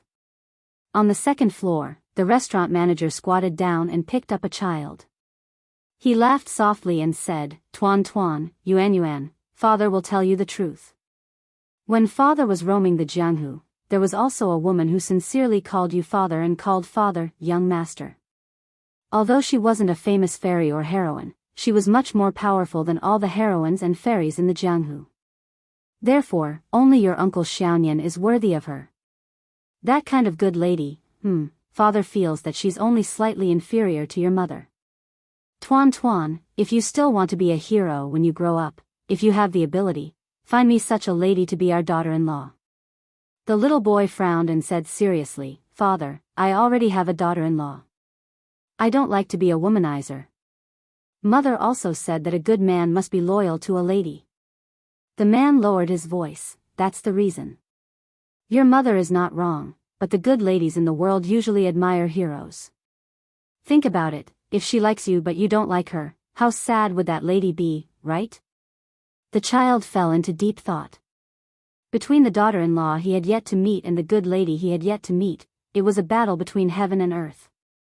The little girl said angrily, Father, I'm going to tell mother that you made Tuan Tuan like so many ladies. The little boy rolled his eyes. The man's expression changed drastically. He coughed a few times and said earnestly to his son, Son, when you grow up, you must listen to your mother and only treat one lady well. Just like father, do you understand? If you dare to be disobedient, father will spank your butt until it blossoms. Your mother won't be able to stop it. The little boy sighed heavily. Alas, it was hopeless. The good lady who liked him was gone before he even met her. It was not that he was not afraid of his father, but every time his gentle mother scolded him with a straight face, he was very, very afraid. The storyteller downstairs drank a mouthful of wine and said with a smile, in the final analysis, if you want to punch a heroine and kick a fairy, it's very simple. As long as you are half as handsome as the Northwest vassal king, it's enough. Boos suddenly sounded in the restaurant. The old man suddenly slammed the gavel, startling the drinkers who were caught off guard. This old man was the first to say that the rise and fall of 1,000 years is the most difficult thing to think about. We are ordinary people in the streets and alleys. We are just ordinary people. We are neither emperors, generals, ministers, nor officials. If we don't think about it, then we don't think about it. But in the end, there are still some unfortunate people who have to risk their lives and stand there, unable to take a step back. They also don't want to retreat. The whole restaurant was silent. The storyteller told the story tirelessly. He said that over there, the soldiers Chi Lian Yundan, the battlefield was filled with white bones entangled with grass roots. He said that the Sword River was filled with wind and snow, the sand and stones were frozen and the horses' hooves broke away. He said that when the guest of the southern border dragon palace, Lu Ren, died, he said that the husband did not shed tears and did not leave. He said that when the Wudang great spiritual master, Yu Xingrui, died in battle, his body was hit by 12 Beimang arrows. He said that Beimang attacked the city day and night without rest. The grassland army outside the city was densely packed like a swarm of locusts. The ants on the wall attacked the city, it was a shocking sight. The fire of war was bright inside and outside the Beimang city, the battle was endless. He said that the battle of the Beimang city lasted from the beginning of autumn of the 3rd year of auspicious charm to the beginning of summer of the 4th year of auspicious charm. The old man's tone did not seem to be very agitated. He did not deliberately exaggerate the tragic and stirring feeling. He was just like an elderly neighbor who was narrating the trivial matters of the family. Chapter 2044. The storyteller paused for a moment and drank a mouthful of wine. After putting down the bowl, he seemed to be asking everyone but also asking himself, we commoners, we don't know the height of the imperial court, we don't know the Jianghu, we don't know the life and death of the battlefield, but we do know the warmth and coldness of people's hearts, right? The old man suddenly raised his voice, don't think. Unforgettable. The spectators and listeners were shocked into a shudder. Then the old man said that the Bailiang cavalry were the best in the world, their cold blades pointing everywhere. They were invincible and invincible. It was said that during the second siege of North Jibei City, the northern Mang barbarians were driven into desperation. Even half of the western capital of the southern dynasty was handed over to the Liuzhou iron cavalry with both hands. They were still attempting to break through the number 1 city of the northwestern border. He said that the white-robed monk of the 2 Zen temples, Li Xiaoxin, was wearing a snow-white kasaya and stood alone outside Bailiang city. I went from the south to the north. Whether I became a Buddha or not, I put it down. I, Li Xiaoxin, have come to see Buddha. It was said that before this battle had even ended, Northern Liang's Ko Jianghuai, Xie Shibian, Chao Wei, Yu Wandao, and the former Northern Mang's Winterobo King Jing Chong, these 5 famous generals of the present age, had joined hands to break through the Northern Mang's Southern Dynasty's central western capital. As he spoke, Ji Province General Yang Huchen, River Province General Kai Bai, and Ji Province Deputy General Han Fang resolutely gathered together, entering the grasslands from River Province's border together with Yu Province's remaining cavalry. Together with Lu Province's armored cavalry, they attacked the Northern Mang barbarian army that was retreating from north, resisting city from the left and right like a turtle in a jar. He said that after that battle, the 3 military towns of Zhongzhong, Liuya, and Fuling were all broken and their people died in battle. He said that the partridge Zhou Kong personally went into battle 3 times and died on the battlefield. The Deputy General Li Yanchao took over the Tiger Tally and the right cavalry was left with less than 8,000 cavalry. In the end, there were less than 2,000 Bailiang frontier army in Huaiyang Pass. Corpses were everywhere inside and outside the city. After winter, the blood froze. Looking from afar, the Huaiyang Pass looked like a crimson pass. The Northern Liang King personally led 10,000 Great Snow Dragon cavalry, directly bypassing the defeated Northern Mang's main army and making a long-distance raid to reinforce Huaiyang Pass. That Northern Liang Protector General Chu Lushan was sitting on the horse path on the city wall that was piled with corpses, holding a cold blade in his hand. The storyteller stopped talking and lowered his head to take a sip of the strong liquor. He closed his eyes and was a little tipsy. The moon is small, and the truth is out. On the street of the restaurant, the sun was scorching hot. A yellow dog was lying on the ground, its head drooping and its tongue sticking out. Taiping dog. Inside the building, the old man raised the gavel high up. Just when everyone was ready to hear the sound of the gavel slamming the table, unexpectedly, the old man gently put it down and laughed heartily. Since ancient times, who hasn't seen the Qing dynasty? Today I see that the fame of my achievements surpasses that of the ancients. In this part of the world, heroes are vying for supremacy while the smoke of gunpowder rises from all directions, and battles are in full swing everywhere. How unfortunate is it for us commoners to be in such troubled times? How fortunate is it for us commoners to hear about the great victory at the border and report it to the Central Plains? How many times can one laugh in one's life? When meeting in a drinking contest, one must be drunk. The old man poured a bowl full of liquor and raised it, saying loudly, "Everyone, can you drink with me, this old man? Drink this big bowl of Taiping wine." Inside the first floor, countless people laughed loudly and said boldly, "Let's drink. Let's drink.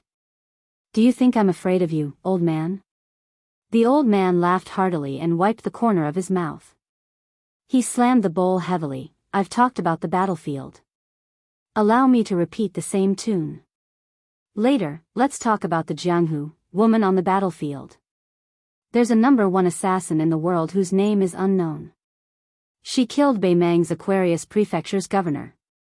Our Wulin Alliance master, Mount Huishanzi of the Great Snow Plateau, almost took the head of Beimang's crown prince in the midst of millions of soldiers. There's a blind female zither player who is the 3rd most powerful in the world. The sect master of Zhulu Mountain, White Robe Luo Yang, defended the east wall of the main hall alone at the last moment during the second defense of North Jibei City. A woman in a red robe shuttled through Beimang's army as if she was in an unstoppable place. The female sword attendant of the Wu family's sword tomb carried the famous sword Su of Gojoseon on her back. She took the lead in every battle, and the king of Bailiang jokingly called her the white horse female lieutenant of Liangzhou. The old man laughed heartily and asked loudly, "Who said that the women of the Central Plains only know how to hide in their boudoirs and apply rouge? Who said that women's lives are worthless than grass?" There were many women in the restaurant, and there were at least 20 to 30 of them.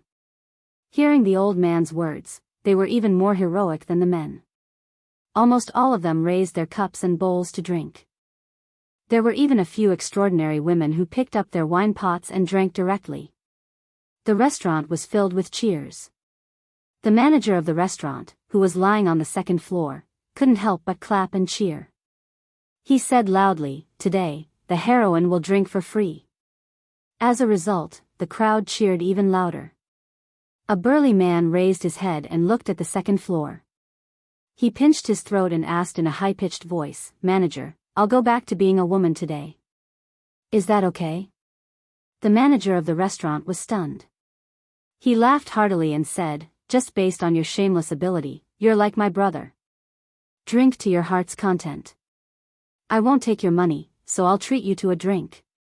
He hurriedly said loudly, "The others can forget about it. It's not easy for me to have a family to feed." The man's son, who was squatting next to him, suddenly stood up. He pressed his hand on the hilt of his wooden sword and hurriedly said loudly, "Yes. My father always said that the money for traveling in the Jianghu in the future is all in the money for the drinks. Not everyone can drink for free." The laughter continued. The storyteller found an opportunity to smooth things over for the manager. He immediately changed the topic. He slapped the gavel and deliberately asked, "Has anyone heard of a saying? If the heavens did not give birth to you, Li Chungang, the way of the sword would be like a long night." As expected, the restaurant was attracted again. In fact, there were rumors of this saying in the Jianghu, but it was not very widespread. After all, the new Jianghu was led by Xianyuan Qingfeng, who occupied 3 of the 14 chiefs of auspicious talisman. Whether it was the 10 great sects, the sage of the 4 directions, or the 10 great itinerant cultivators, every year, there would be an endless stream of fairies and gentlemen. Moreover, there had been endless wars in the past few years. The famous saying of the old sword god of spring and autumn, especially the drinkers near this small town, was a little unfamiliar.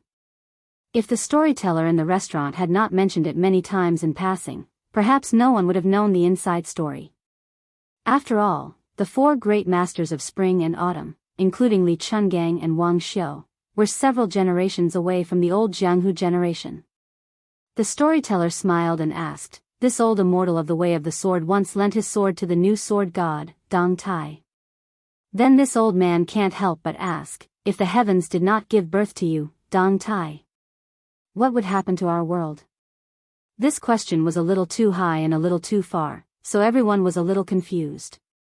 In fact, the Jianghu of the Central Plains had not heard much about what the peach blossom sword god had done on the battlefield outside North Jibei Pass. It was as if Dong Tai, one of the 4 grandmasters of the martial arts evaluation, had been the most unknown in the battle between grandmasters outside the pass. Just as everyone's curiosity was piqued, the old man slowly picked up the gavel with a smile. However, before the old man could hit the table, someone scolded jokingly, "Damn you, Lu. This old man is deliberately trying to trick us, isn't he? Wait a minute. Don't King say, if you want to know what will happen next time, listen to the explanation next time. I want to hear the answer today. As long as you are willing to tell me now, I, Guo Chunying, will buy the most expensive wine in your restaurant. 10 jars. How heroic. What a hero. I will have many children and grandchildren. Of course. If we were women, we would have warmed Guo Haohan's bed long ago." The tall Guo Chunying stood in place with his arms crossed over his chest. He looked heroic, but in fact, he was secretly laughing in his heart. He was wondering if 10 jars was too little. He was a famous wanderer in the local area. He had indeed traveled the Jianghu with a sword. He had seen many heroes and fairies. Of course, he had seen them from afar. He could recognize them at a glance. They could not recognize him even if they opened their eyes wide. One thing Guo Chunying was most proud of was that he had been to the snowfield of Mount Hui in Jianghu 4 or 5 years ago. After he came back, he told everyone how the moonless restaurant towered into the clouds and how the purple robe of Mount Hui comprehended immortality by watching the snow overnight. It was as if he was squatting behind the female chief at that time. The truth was that Guo Chunying had been to Mount Hui, but like most of the Jianghu people, he had stopped at the Bull Mound. The famous moonless restaurant, on the other hand, could be seen from afar. At this moment, the manager of the restaurant shouted, 15 jars. Hero Guo, do you have such heroic spirit? Guo Chunying suppressed the smile on his face and sneered deliberately, 15 jars is nothing. 20 jars. You can pick 20 tables of customers and have 1 jar per table. A waiter who was squatting on the stairs immediately shouted, "Okay. 20 jars of the best Jiangnan Huadiao." This old man Lu was a little worried. He was depressed. How could he know what would happen to the human world without the peach blossom sword god Dong Tai? In the old man's opinion, what would happen to the human world? What else could happen? His original intention was to casually throw out a chewy package, and when the drinkers dispersed, he could ask the shopkeeper for an answer. It should be known that the content of his daily storytelling was given in advance by the shopkeeper of the restaurant in detail. He was just polishing the details. At the critical moment when the old storyteller secretly looked at the second floor, hoping that the manager could help him out of the hole, there was a crisp sound of horse hooves on the bluestone street outside the restaurant. It sounded like a summer rainstorm. It sounded like the horses stopped outside the restaurant. Chapter 2045. This kind of horse was definitely a rare animal in this place where the scenery was beautiful and the scenery was short. Within a radius of 100 miles around the small town, it was likely that they could only see it in that small, half-abandoned relay station. Moreover, those 2 or 3 horses also looked old and thin. Outside the town, there wasn't even a county government. Only a few years ago, during the most tense period of the war, did they hear that a group of cavalry passed by outside the big neighboring county. There were only a dozen or so riders. Only later did they know that they were the scouts under the command of the King of Yen. They had seen those dozen or so riders. It was said that when they talked to people, their voices were louder and their waists were straighter than the bamboos on the mountain. Soon, a waiter ran out of the restaurant. His eyes widened and his face was full of disbelief. Were there really such guests who could ride horses to drink in their restaurant? The waiter counted and found that there were exactly 1 hand. There were a total of 5 riders. After the 5 people got off their horses, they didn't intend to tie their horses and went straight to the restaurant's door. Then the waiter swallowed his saliva and couldn't say anything. He didn't dare to say anything.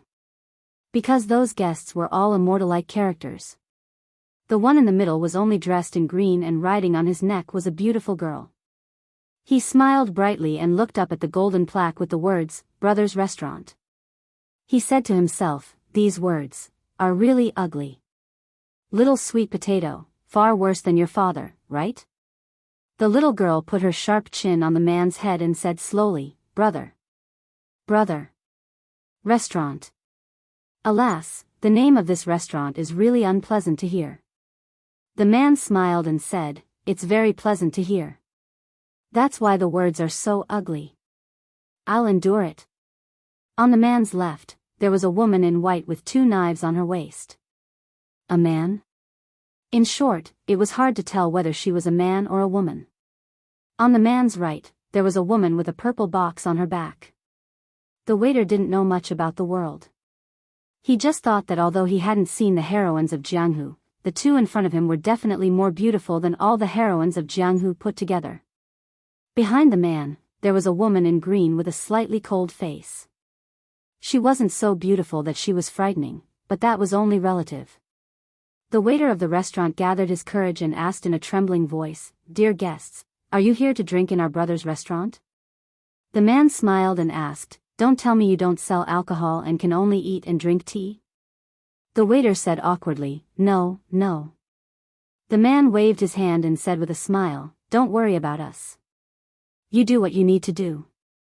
The waiter felt as if a heavy burden had been lifted off his shoulders, but he was also very disappointed. He couldn't care about anything else, so he lowered his head and jogged back to the restaurant. After this group of people crossed the threshold of the restaurant, the lobby of the restaurant quickly became silent.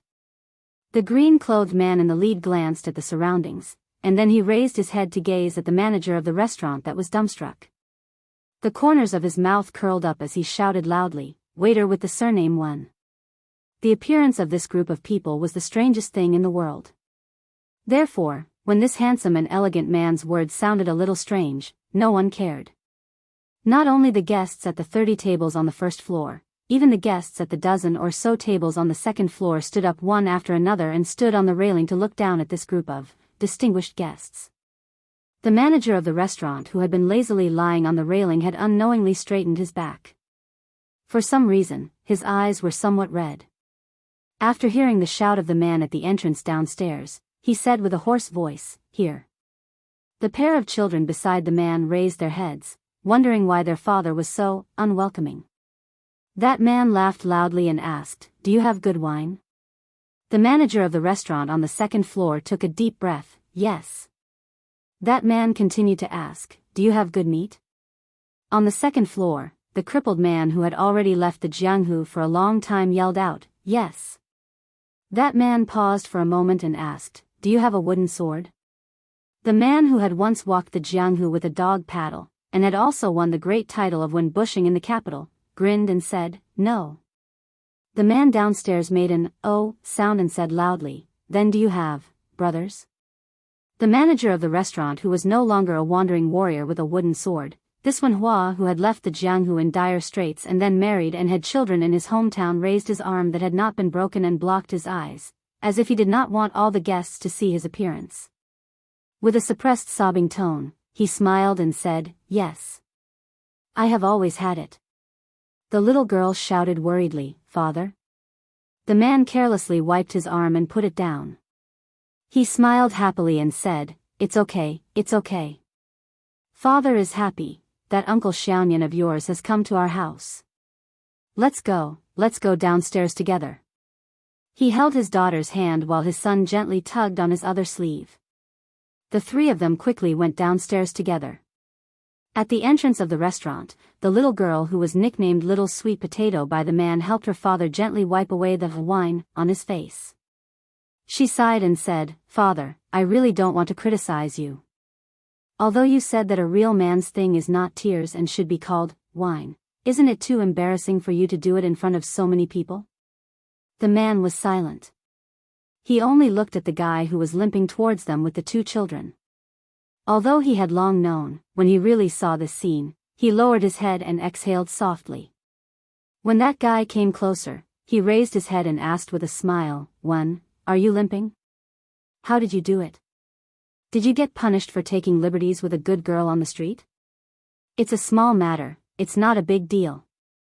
"Tisk tsk, didn't you say that you have brothers?" "I don't care about you. I think that guy is really nothing. But my brother was once the number one in the world. He used my sword moves and beat Tuoba Bodhisattva until he covered his head and fled like a rat. Do you have such a brother? Can you find someone with the surname Su for me in this world?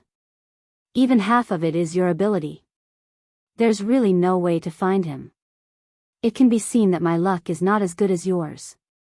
My brother is not as good as yours. Yo, Su, your skin is no different from back then. But you're different."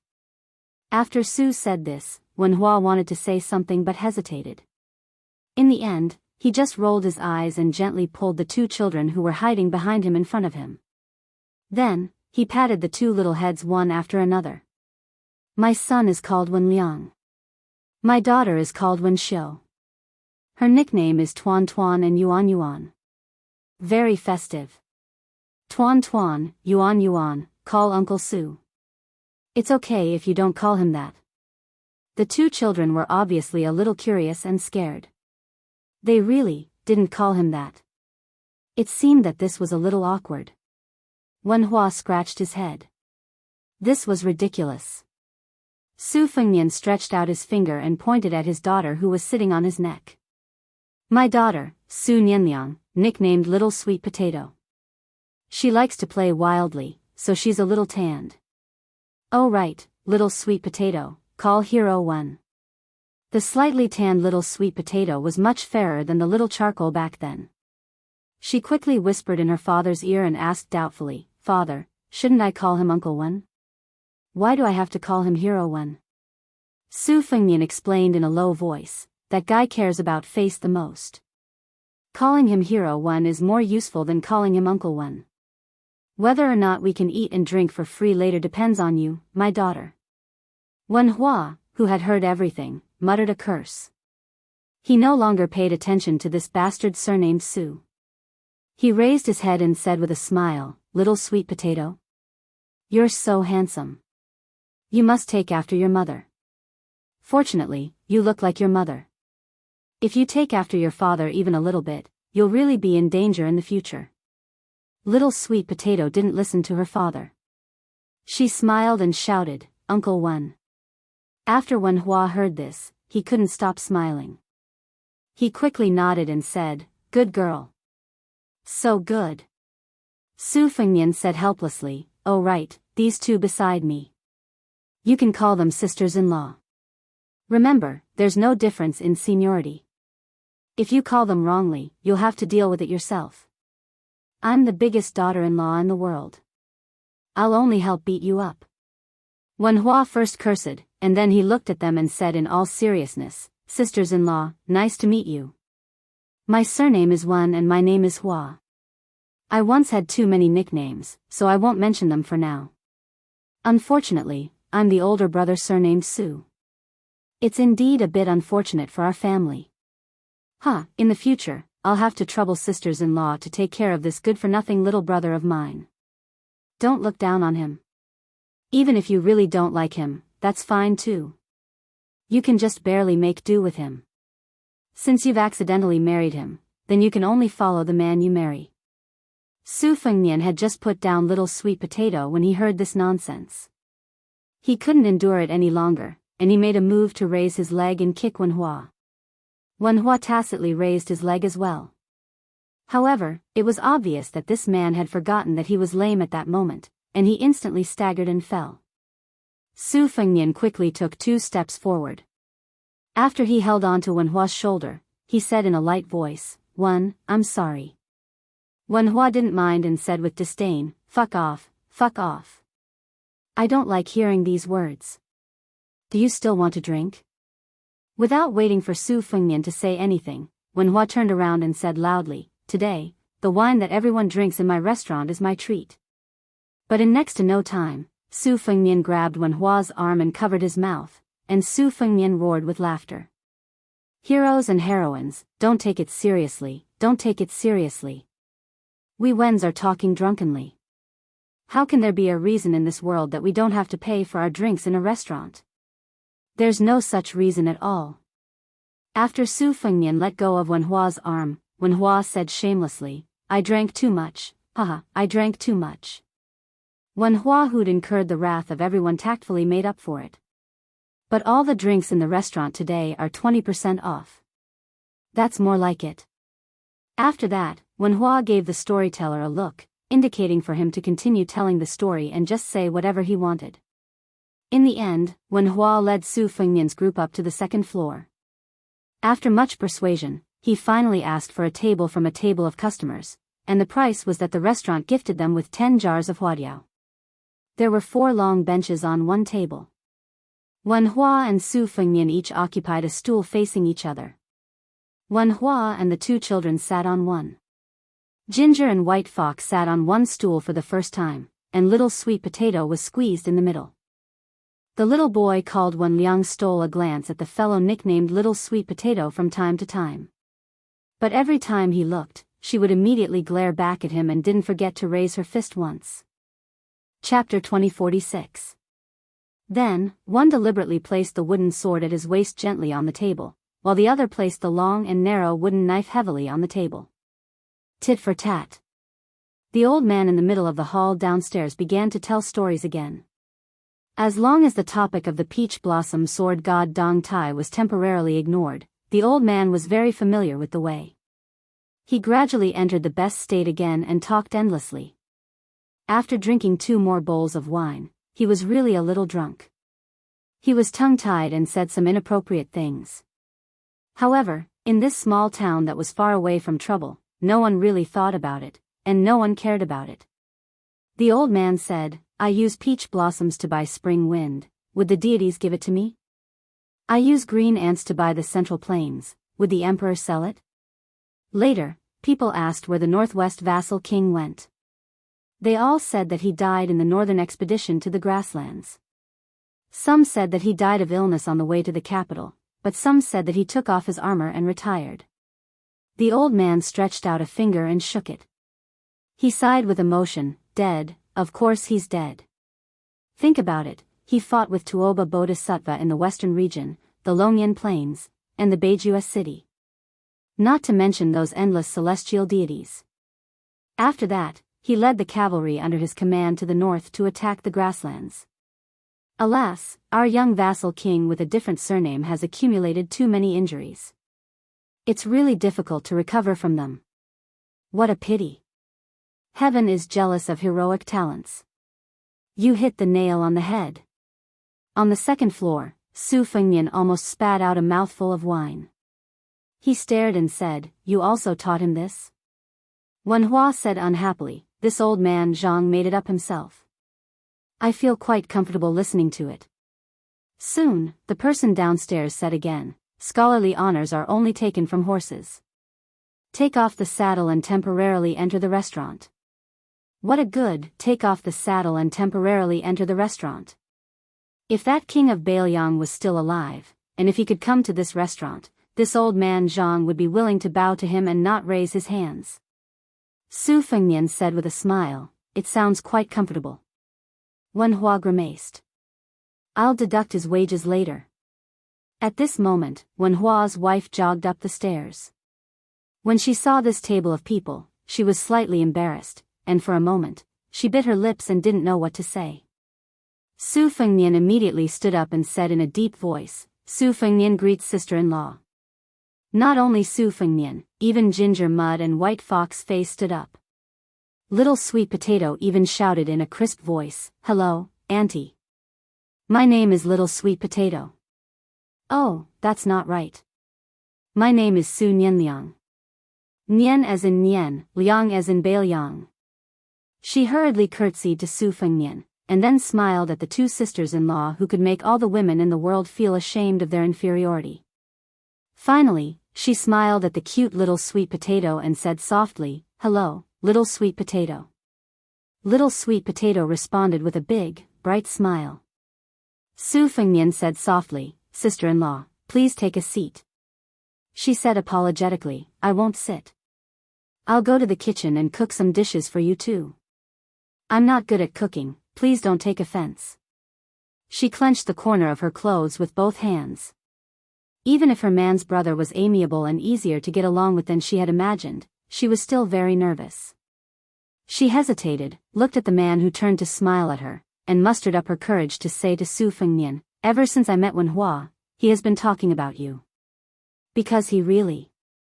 In this life, other than his own brother, he only sees you as a brother. "Sorry, I'll go downstairs first." Before Wen Hua and Su Fengnian could say anything to persuade her to stay, she had already turned and went downstairs. Su Fengnian said, "One, the reason you can find such a wife is because of this." He stuck out his thumb. Wen Hua puffed out his chest and said with a matter-of-fact face, "Who am I?" Su Fengnian snorted and stuck out 2 fingers, "Unfortunately, I'm still a little stronger than you." "Now I have." Before Su Fengnian said the word "two" proudly, Jiang and I snorted coldly and Bai Hu glanced at him coldly. There was only half a pot of wine left by the guests on the table, and it was quickly distributed to the two of them. Su Fengnian coughed and raised his eyebrows. Where's the wine?" Bai Hu stood up and sneered, "I'll go get it. Remember to drink well later, drink slowly." Su Fengnian sat upright and still, as if he was going to die, and nodded vigorously. Jiang and I also stood up, "I'll go to the kitchen to help." Little Sweet Potato cleverly echoed, "I'll go too." Wen Hua rubbed his daughter's head, Yuan, help lead the way." The little girl was thin-skinned. She finally mustered up the courage to call Uncle Su or Uncle Xiaonian. She did not expect that after the guy made a face at her, she was scared off and quickly ran away. The little boy, Wen Liang, was the last to move.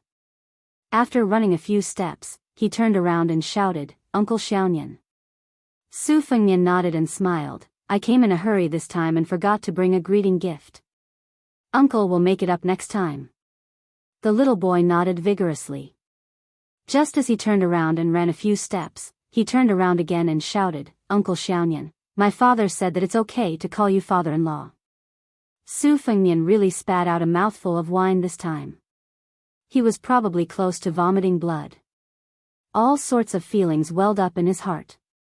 Wen Hua held his stomach with one hand and laughed. After drinking the last of the wine in their bowls, the two of them did not speak again.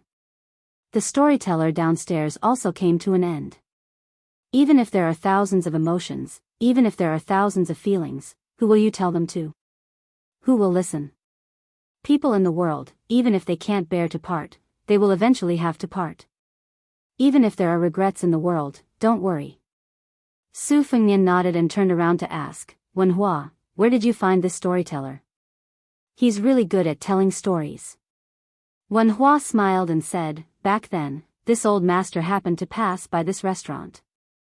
At that time, I was still just a waiter. But when I heard the old mister's sour tone, it was very similar to you back then.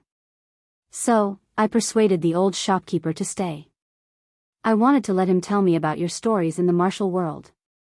Wenhua raised his bowl and realized that there was no more wine, but he did not put it down. The more I listened, the more I thought that one day in the future, when both of us are around, I must invite old Zhang to sit down and then ask you to treat him to a glass of wine. Su Fengnian also raised his empty bowl and clinked it with Wenhua, it's my duty. White Fox's face brought over 3 pots of wine. They were neither good nor expensive, but the taste was strong enough. That was all. After she placed the 2 pots of wine on the table, Wenhua slapped his forehead, although the restaurant doesn't sell Biyang's green ant wine, I still have a few jars hidden. Su Fengnian smiled, what's the rush? Drink first. Wenhua nodded, that's true. It's finally a good time for us brothers to drink and eat meat without holding back. We don't have to worry about whether we'll have the next meal. We should drink more. White Fox's face did not sit down. She carried the pot of wine and walked towards the railing, her back facing the 2 men from afar. Wenhua asked softly, how are you doing? Su Fengnian thought for a moment, not bad. Wenhua smiled, I'm doing better than you, so today's wine is on me. Su Fengnian rolled his eyes, why do you say that? Wenhua stretched out his thumb and pointed behind him, I have 2 children. You only have 1. Su Fengnian originally wanted to compare the number of wives he had, but he suddenly thought of White Fox's face embroidered with winter spring thunder on his waist. She was standing right there. He could only grit his teeth and say, you win. When the storyteller stopped telling stories, the customers in the restaurant did not refill their glasses and quickly dispersed. After drinking the 2 pots of inferior but strong wine, Wenhua got up to get the green ant wine that he had kept for a long time. He even pulled the old gentleman to the 2nd floor. Su Fengnian also got up to toast the old man with a big bowl of green ant wine. At that time, the old man hurriedly got up. Although the other party asked him to drink as much as he wanted, the old man still tried his best to drink half a bowl. The old man only knew that the man who could not be considered too young was the brother of the restaurant's shopkeeper. He was probably called Little Nian. Just like the king of Biyao, Su Fengnian had the character Nian in his name. After the old man drank the bowl of green ant wine that really burned his mouth and intestines, he wobbled his farewells and went downstairs. He felt that after drinking so much wine today, he had achieved his goal. In particular, after accepting the toast of that strange man at the end, he felt that it was somewhat, quite worthy of pride. As for why exactly, the old man was 70 to 80% drunk. He did not think deeply about it, but he also could not think deeply about it. On this day, Su Fengnian finally got drunk again. After he finished his first trip to Liangyang Lake, he returned to Liangzhou and returned to Mount Qingliang. It was very strange. After that, it seemed that he really did not get drunk again. The 2 groups of women and children sat at a table far away on the 2nd floor. From beginning to end, they did not disturb the 2 men who were drinking and chatting. Su Fengnian said drunkenly that he found a place surrounded by mountains and brought them to live in seclusion. He said that they all knew Li Dong and a little monk called Wu Nanbei went to Gangnam-do. The little monk said that he wanted to build a temple. Because when there was a temple, there would be pilgrims. With pilgrims, there would be incense money. With incense money, even if he could not become a Buddha and burn Buddhist relics, he would still have money to buy rouge and face powder for Li Dong. He said that his younger brother, Su Longxiang, also found a wife that he was satisfied with. The woman called Murong Longshui, for Huang Manor, turned from a 200-pound fatty to a 100-pound woman. He said that he must find that guy called Chen Jibao. He did not believe that this *T war sage in white was really dead. He must ask him why in person. He said that he originally wanted to introduce a guy called Zhao Zhu to Wenhua. Unfortunately, that bastard was too stingy. He was not even willing to treat people to drinks, so he let it go. He said that a guy who used to be called Zhao Zhuan and his wife settled down in Beiyang's Daoling prefecture and became a private school teacher. It was quite good. He said that the former sect leader of Wudong, Li Yufu, should not have left. It was not worth it, even if that young Taoist did it for the sake of the common people. He said that it was a pity that Wenhua did not get to see the magnificent scene of thousands of exiled immortals descending like rain. He said that he did not know if his disciple, Li Dong, could really become a land flood dragon and become the last land immortal in the world. He said that his Su family had changed to the residence of the Beiyang prefect. He could not bring Wenhua there to show off. Chapter 2047. Previously, there was an urgent report sent to the Spring Snow building that there was a Jianghu man who dared to attack the sandbar in the middle of the river at the origin of the crisscrossing tide, trying to cut off the two intersecting tides. Song Li didn't mind that the onlookers couldn't see the tide in the end, but he was surprised by the Machateman's behavior. Now, Liang, Zhao Go and the Ministry of War had joined hands to suppress Jianghu secretly, and at the same time to gather the forces of Jianghu from all over the place. They were like fishing in a net. The 1,000-year-old tortoises hiding in the deepest part of Jianghu wouldn't be touched, but those fat fish, especially those with nests, only had two paths to take. They could either go to the Ministry of War and file their reports, or wait to face all kinds of unexpected disasters. Now, some of the second and third class sects in Jianghu had been mostly cleaned up, and the next step was to deal with the top 20 behemoths. It was always said that Jianghu was far away, but how far could it be? Now, the hooves of the Liang Iron Cavalry had already trampled on the northern grassland of the old Beimang. Therefore, when Song Li heard that there was someone who dared to commit crimes in his territory at such a critical juncture, Song Li really wanted to see it with his own eyes. Especially when the spy said that the dragon crossing the river was a young woman, he became even more curious. A woman in the world who used a machete to cut off the tide? But the real reason that made Song Li restless was more complicated and deep.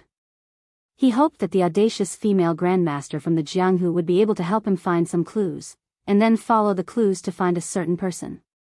If that person was still alive in this world, then Song Li would kill him no matter what price he had to pay.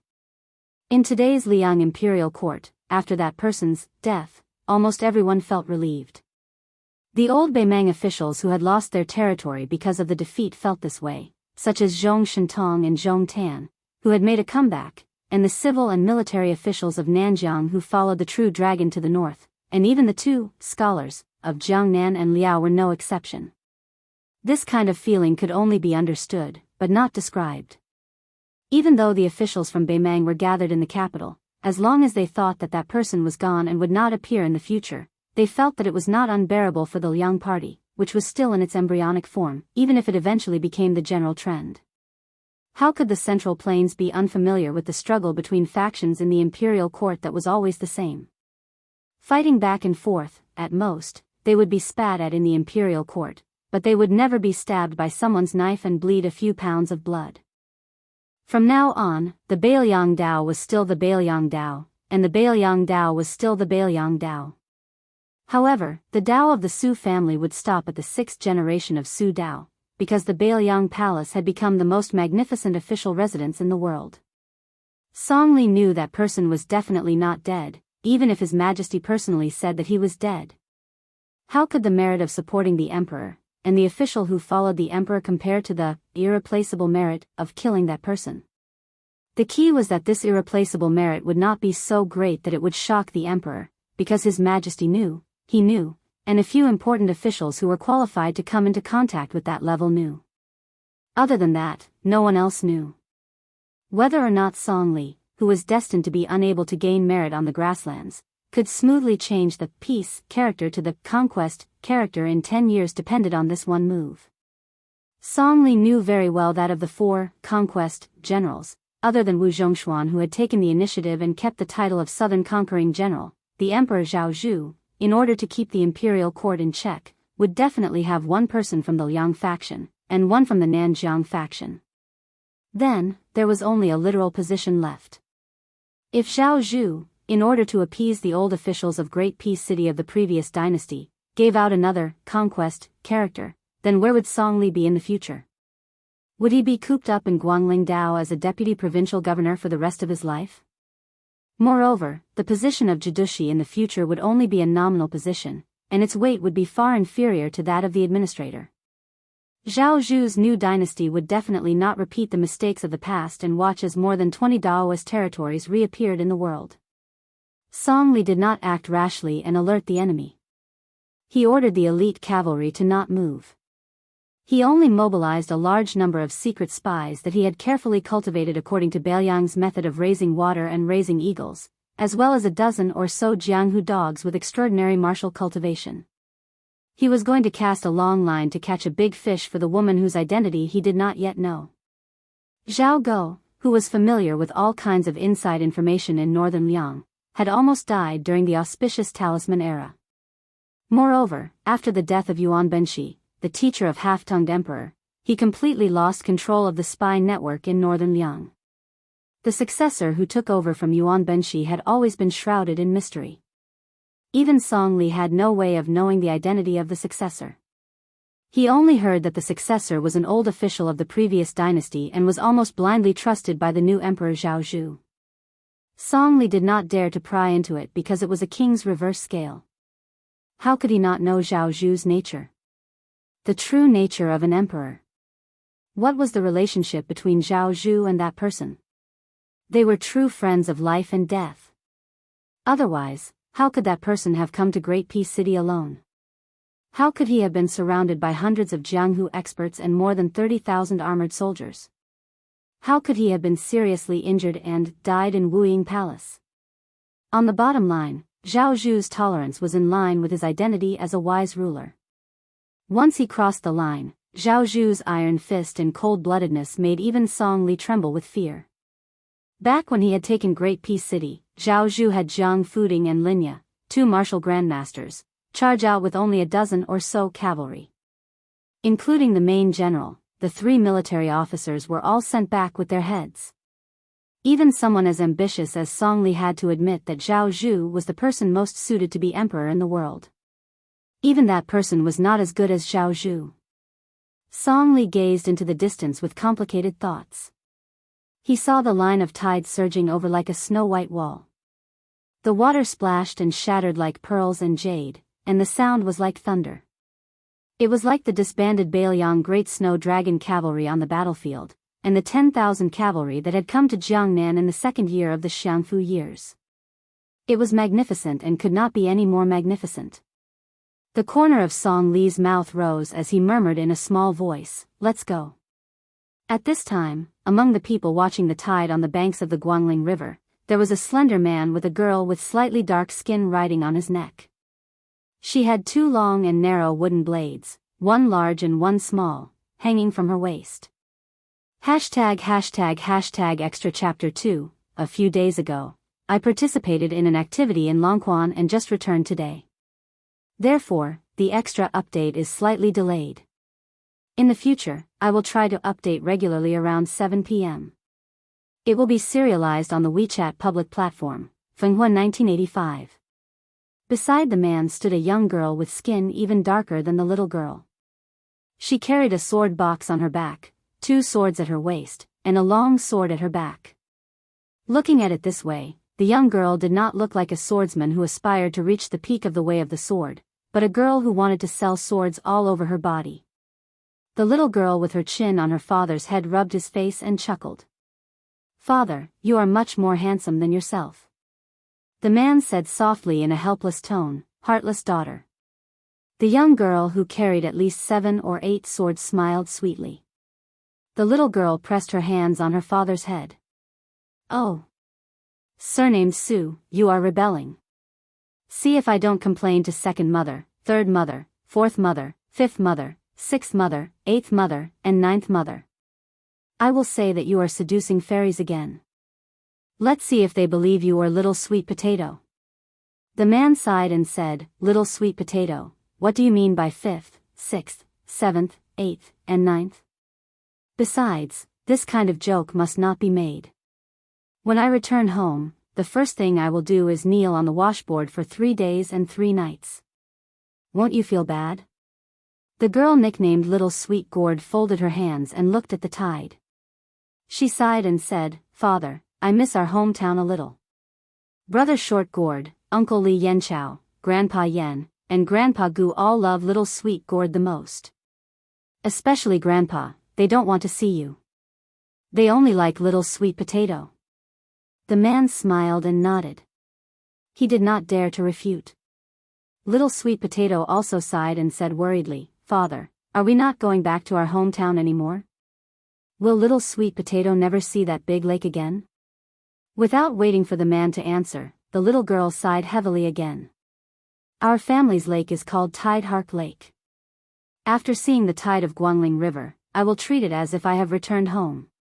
The man smiled and said gently, You are so sensible. Little Sweet Potato lowered her voice and said, Then can I go to Wu Wu City with Father and not follow Brother Tong and the others home in a hurry?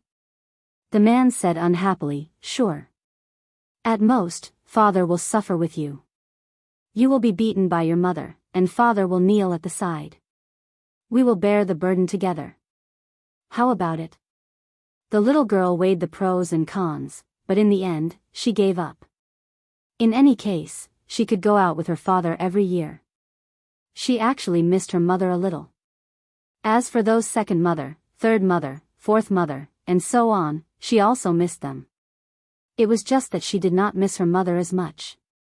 The tide had already passed. The mist that covered the sky and the sun came rushing over. The man did not deliberately block it. The little girl stretched out her hands and made threatening gestures. She was very happy. The man chuckled and said, Little Sweet Potato, Father often talks to you about that old man in the sheepskin fur coat. Back then, your father fought side by side with him here. He broke 2,600 armor with one sword. Don't forget, that was one sword in one breath. To be honest, in Father's opinion, other than Ancestor Lu, I am afraid no one else can do it. Little Sweet Potato asked curiously, Even Father can't do it? The man thought for a moment. His chi is enough, but it is very difficult to use it on a sword. It is far from being as free and easy as that old man in the sheepskin fur coat. You didn't see that sword, Little Sweet Potato waited quietly. The man hesitated for a moment and sighed. That sword, ah. There is only one sword in the world. Unfortunately, we are destined to never see it again. The man stretched out a hand and pointed to the river. Even earlier, that old man was probably as young and handsome as your father. He once crossed the river on a sword. He was more immortal than an immortal. Little Sweet Potato suddenly gave a thumbs up. Grandpa Li, you are amazing. Chapter 2048. Of the 3.5 disciples, the other half was the Fish Dragon Gang's young man, Wang Dashi. Su Fengnian didn't want to interfere too much with Wang Dashi's life.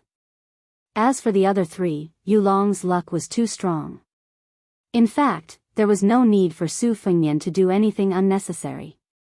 This child was really addicted to being in the border army. In just 5 to 6 years, according to his real military achievements, he really became a lieutenant of the Yuzhou cavalry. The speed of his promotion was astonishing. It was said that when Ko Jianghu left the northwest border, he also wanted to take this youth to the capital to enjoy life. However, Yu Dilong ignored him and said that he would retire from the army after conquering the entire grassland. He would think about what he would do in the future. Lu Yunzhang's temperament was the most unstable, but he was the most ambitious. Otherwise, he wouldn't have left the Beiliang frontier army and established a sect in Martial Emperor City alone in an attempt to become the second Wang Xianji. As for Wang Sheng, Su Fengnian spent the most effort to cultivate him. Otherwise, he wouldn't have taken him with him. He wholeheartedly wanted to make Wang Sheng into a female Dong Tai. Now that the world's luck had collapsed, most of it rushed into the capital and merged with the new Zhao dynasty's royal family. Therefore, the achievements of the world's martial artists in the next 60 years largely depended on how much luck they could absorb or steal in the next 10 to 20 years. Yudilong insisted on staying in the Beiliang frontier army, which was a great opportunity. Because the luck of the Yelu and Murong families on the grassland was flowing to the capital of Liang, Yudilong was close to the capital and naturally benefited greatly. Now that most of the qi cultivators in the world had died, especially the great qi cultivators, it was unlikely that anyone would be able to see through the mysteries of heaven and be willing to reveal them. The two of them walked to the place where the horses were tied. Previously, the riverside was crowded with people. There was no lack of half-baked officials and hedonistic sons. This group of people couldn't go to the spring snow building, which was the best place to enjoy the scenery, but they didn't want to go with the flow. Therefore, they temporarily built a rough and sturdy wooden platform. The nearby area naturally formed a place for horses and carriages to gather. Some active businessmen helped people take care of the horses and carriages there. Dozens of wooden stakes were set up by the roadside to tie the horses. In addition, the noble families had groups of strong servants to take care of the carriages, so no one dared to steal the horses. By this time, most of the sons of the noble families had already left. Only a few horses were left tied to the wooden stakes. They couldn't be considered good horses, but this was normal. The world's best horses were all under the buttocks of the border troops galloping on the grassland. The second best horses were also raised in Beiliang's Lianglong pasture and Jizhou's Yulin horse ranch. The second best horses were also raised in the large horse ranches in Beiliang's Lianglong pasture and Jizhou's Yulin horse ranch. When they walked together, Su Fengnian, who was wearing a root-like mask, and Wang Sheng, who was carrying a sword and a case on his back, discovered that there was a commotion and a dispute. It turned out that there was a young master who accidentally lost the bamboo tablet that the merchants had previously distributed. When he went back to get his horse, he was temporarily hired by the merchants to make things difficult for him. Originally, if the young man was more sophisticated, it would actually be a small matter to spend a few hundred copper coins. However, in the end, he was a young hero who was inexperienced and easily became hot-blooded. He was thin-skinned and suffered a loss. After several rounds of pushing and shoving back and forth, he wanted to draw his saber at the slightest disagreement. The young woman accompanying him, who was the same age as him, couldn't stop him no matter how hard she tried. Her delicate and pretty face was filled with embarrassment, but it couldn't be said that she was frightened or panic-stricken. Those who lived at the bottom of the Jianghu couldn't be compared to those high and mighty immortals who flew here and there to fight. They were neither dragons who crossed the river nor tigers who sat on the ground. They were just small fish and shrimps in a rotten swamp. It was inevitable that they would be covered with the smell of dirt. Therefore, they always liked to fight one-on-one. Moreover, it was the kind where the old man led his brothers to fight one-on-one. If the young machete man who couldn't stand being teased decisively drew his saber, it would be fine. Perhaps it could even frighten people. However, for some reason, when the young man drew his saber halfway out of its sheath, it seemed that he remembered some sect rules. In the eyes of those ruffians and wanderers, of course, he was an embroidered pillow with a straw belly. As for the beautiful woman who was implicated, their words became more and more frivolous and obscene. The young machete man who had never been humiliated like this had his eyes bloodshot. It was obvious that he was extremely angry. His whole body was trembling, but the hand that held the saber was still very steady and motionless. When a person has practiced the saber to such a level, even if one doesn't talk about the level of the saber technique or the good or bad moves after drawing the saber, once one has the meaning, it means that one has truly reached a higher level. In the future, one's path of practicing the saber will only become wider and wider. However, if he dared to kill someone here, with the current situation of Guangling sect, even if this young man's path was wide, without his head, he would not be able to continue walking. When the young machete man saw that the ruffian dared to extend his hand to touch the chest of the woman beside him, he completely exploded. The speed of the saber was so fast that those ruffians who couldn't even be considered half a Jianghu person could not see it clearly. The local ruffian who was scared stiff was dumbstruck. He blinked his eyes and only saw a trace of the saber tip in front of his eyes. His forehead was somewhat cold, perhaps because the tip of the saber had pierced through it. He had the demeanor of a general and did not move at all. Of course, it was not that he really had the courage to be fearless when facing the saber tip, but that his 3 legs were so scared that they were weak and could not move. The young machete man who had almost split the man in half was also somewhat scared. His face was flushed red, and his expression was complicated as he turned his head to look at the person holding the saber with 2 fingers. Su Fengnian's 2 fingers pressed down on the spine of the good saber, and he smiled. "Young hero, you have to change your temper in the future. When you meet this kind of person who doesn't have eyes and can't be reasoned with, just announce your Jianghu name and sect. It will most likely work. Even if it doesn't work, don't kill people so easily. The government is not to be trifled with." The young machete man took a deep breath and gently pulled out the saber. The uninvited guest with an ordinary appearance also took the opportunity to release his fingers. The young machete man put the saber back into the scabbard and saluted. "I have learned." The beautiful and gentle woman smiled at Su Fengnian and said, "I am Gao Tangyan of the Spring God Lake's Big Dragon Gang. My father is Gao Biyao. May I ask if Senior can come to my humble home for a chat? My father loves to pay respects to the heroes of the world. That's why he has the slightly famous Chivalry Hall. Every time a hero comes, a chair will be placed there. Now there are 26 chairs. Manor Master Tong of Jinswa's Saber Manor has recently received a cordial invitation from my father. He may appear. If Senior is willing to go." Su Fengnian interrupted the woman's words and tactfully declined. "I won't impose on you. Besides, I'm not famous in Jianghu. How can I be on the same level as that female saber saint in your Chivalry Hall? Master and disciple have urgent matters to attend to, so we'll take our leave first." The woman frowned imperceptibly, as if she was wronged and resentful. However, in the depths of her naturally charming eyes, there was a hidden killing intent. She quickly smiled and said, "If that's the case, I hope Senior will come visit us when you have the time." Su Fengnian laughed heartily and said, Of course, of course. I've long heard that the Big Dragon Gang recently picked up a huge rock from the Spring God Lake. Even the Spring Snow Building can't compare to it. If there's a chance, I'll definitely go. There are more than 100,000 words of extras to read on WeChat's official account. I won't continue to update here.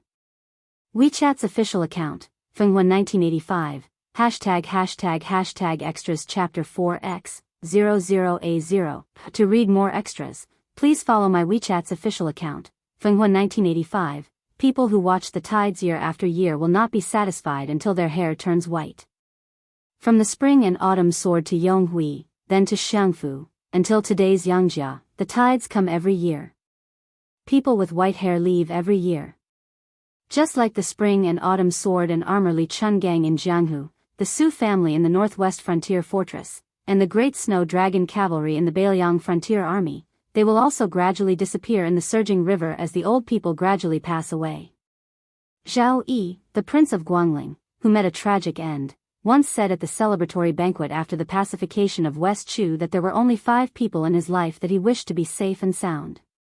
His old friends on Qingshan, the famous library, and the Spring Snow Building. However, as soon as he finished speaking, the Prince of Yan's horse hooves crossed the Guangling River, and the Spring Snow Building, which Zhao Yi regarded as his exclusive property, became someone else's plaything in the blink of an eye. Su Fengnian glanced at the high Spring Snow Building. Wang Xing asked, "Master, what are you thinking about?" Su Fengnian rubbed his chin, a thoughtful expression on his face. Wang Xing, who are the new top 10 beauties of the Rouge ranking? Wang Xing stamped his feet and said angrily, "Master." Su Fengnian laughed heartily. "Don't worry, your master doesn't have the guts to steal." Wang Xing cautiously glanced at his master, half believing and half doubting. The latter returned a glare, but it did not have much power. The young girl smiled. Su Fengnian looked at this disciple he had picked up on the shores of the Eastern Sea, and said softly, "Climbing the path of the sword has always been a process of going from simple to complicated, and then from complicated back to simple. At that checkpoint, if you can endure it, you will be able to gallop across a wide expanse of flat land. If you can't, you can only wander about halfway up the mountain for the rest of your life. Apart from the sword case that old Huang had left behind in Martial Emperor City, Wangxing also had 9 swords of different sizes hidden in it. They were the thin as a willow branch, moose fish, the dogwood personally forged by the old Northern Han scholarly sage, wild crane, the talisman sword of the great Feng dynasty's loose immortal Huang Sishan, and the short sword orb, which the nameless assassin had pierced through the emperor of Dongyue's abdomen in the early spring and autumn period. Together with the 5 swords, Dragon's Head, 9 Springs, Guozhua, Cloud Mist, and Zhangbing, old Huang's sword case was once again filled with 9 swords. Apart from this, the long sword that hung horizontally behind her waist was the renowned greatsword, Swallow's Jaw. In the great weapon ranking, that was released at the same time as the Rouge ranking, this sword was listed in the 5 spears, 10 sabers, 20 swords, ranking 11th out of the 20 swords and 18th out of the great weapon ranking. As for the twin swords hanging from the young swordswoman's waist, they were treasures of the Tide Listening Pavilion's armory. Although they were not as good as the Path of Shu that Yu Groom had taken after the battle at the border, and the Path of Shu that had been taken away by him. Chapter 2049. The Fuji that Su Fengnian had given to Ko Jianghu, who was then the general of Liuzhou, was considered a top-notch weapon in the Tide Listening Pavilion. White Sword, 100 Refinements, was a homonym of the sword's name. It was quite interesting. All the famous swords in the world were connected and most of them had heavy sword qi. Ever since Wangxing started practicing the sword, he had been wearing this comical attire, as if he wished he could hang all the famous swords in the world. Even when he had followed White Fox to Beimang to gain experience in the early years, he was no exception. Over time, he was able to absorb the sword qi to temper his body and improve his innate constitution. In the end, he was able to become naturally connected with the sword. Although Wangxing wasn't unreasonable, natural sword embryos like Jiang and Qin Tianyuan, or the charcoal girl from the Guanyin sect in the South Sea, he was still a rare genius in the way of the sword. In fact, the girl's constitution, talent, and temperament weren't the best in the world, but none of them were vulgar. This was enough, very enough. Of the 3.5 disciples, the other half was the Fish Dragon Gang's youth, Wang Dashi, who was raised as a free-range boss. Su Fengnian didn't want to interfere too much with Wang Dashi's life. As for the other 3, their luck was too great. In fact, there was no need for Su Fengnian to add more feet to a snake. This child was really addicted to being in the border army. In a short 5 or 6 years, he had really managed to become a lieutenant of the Yuzhou cavalry based on his actual military achievements. The speed of his promotion was astonishing. It was said that when Ko Jianghu left the northwest border, he also wanted to bring the youth to the capital to enjoy life. However, Yu Dilong ignored him and said that he would retire from the army after conquering the entire grassland. He would think about what he would do in the future. Lu Yunzhang's temperament was the most unstable, but his ambition was the greatest. Otherwise, he wouldn't have left the Beiliang frontier army and established a sect in Martial Emperor City alone in an attempt to become the second Wang Xianji. As for Wang Sheng, Su Fengnian put his heart and soul into sculpting him. Otherwise, he wouldn't have brought him along. He wholeheartedly wanted to turn Wang Sheng into a female Dong Tai. Now that the world's fate had collapsed, most of it had rushed into the capital and merged with the new Zhao dynasty's royal family. Therefore, the achievements of the world's martial artists in the next 60 years would largely depend on how much fate they could absorb or steal in these 10 or 20 years. Yu Dilong insisted on staying in the Beiliang frontier army. This was a great opportunity. Because the fate of the 2 major surnames of Yelu and Murong was flowing towards the capital of Liang, Yu Dilong was close to the water and naturally benefited greatly. With such a profound mystery, most of the qi cultivators in the world had died, especially the great qi cultivators. It was unlikely that anyone would be able to see through the mysteries of heaven and be willing to reveal them. The 2 of them walked towards the place where the horses were tied. Previously, the riverside was crowded with people, and there was no lack of half-baked officials and hedonistic sons of rich parents.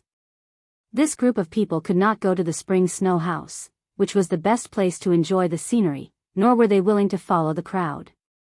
Therefore, they temporarily built a large, rough, and sturdy wooden platform. The nearby area naturally formed a place for horses and carriages to gather. There were merchants who were active there to take care of the horses and carriages. Dozens of wooden stakes were set up by the roadside to tie the horses. In addition, the noble families had groups of strong servants to take care of the carriages, so no one dared to steal the horses. By this time, most of the children of the aristocratic families had already left, leaving only a few horses tied to the wooden stakes. They could not be considered good horses, but this was also very normal. The best horses in the world were all under the buttocks of the border troops galloping on the grassland. The second best horses were also raised in Baiyang's Lianglong pasture and Jizhou's Yulin horse ranch. The second best horses were also raised in the large horse ranches in Baiyang's Lianglong pasture and Jizhou's Yulin horse ranch. When they walked together, Su Fengnian, who was wearing a root-like mask, and Wang Sheng, who was carrying a sword and a case on his back, discovered that there was a commotion and a dispute. It turned out that there was a young master who had carelessly lost the bamboo tablet that the merchants had previously distributed. When he returned to get his horse, he was temporarily hired by the merchants to make things difficult for him. Originally, if the young man was more sophisticated, it was actually a small matter to spend a few hundred copper coins. However, in the end, he was a young hero who was inexperienced and easily became hot-blooded. He was thin-skinned and suffered a loss. After several rounds of pushing and shoving, if there was a disagreement, he would pull out his saber. The young woman accompanying him, who was the same age as him, could not stop him no matter how hard she tried. Her delicate and pretty face was filled with embarrassment, but it was not to say that she was frightened or panic-stricken. Those who lived at the bottom of the Jianghu could not be compared to those high and mighty immortals who flew around to fight. They were not like dragons who crossed the river or tigers who sat on the ground. They were just small fish and shrimps in the mud. It was inevitable that they would be covered with the smell of dirt. Therefore, they always liked to fight one-on-one. Moreover, it was the kind where the old man led his brothers to fight one-on-one. If the young machete man, who could not stand being teased, had decisively pulled out his saber, it would have been fine. Perhaps it would have been able to intimidate people.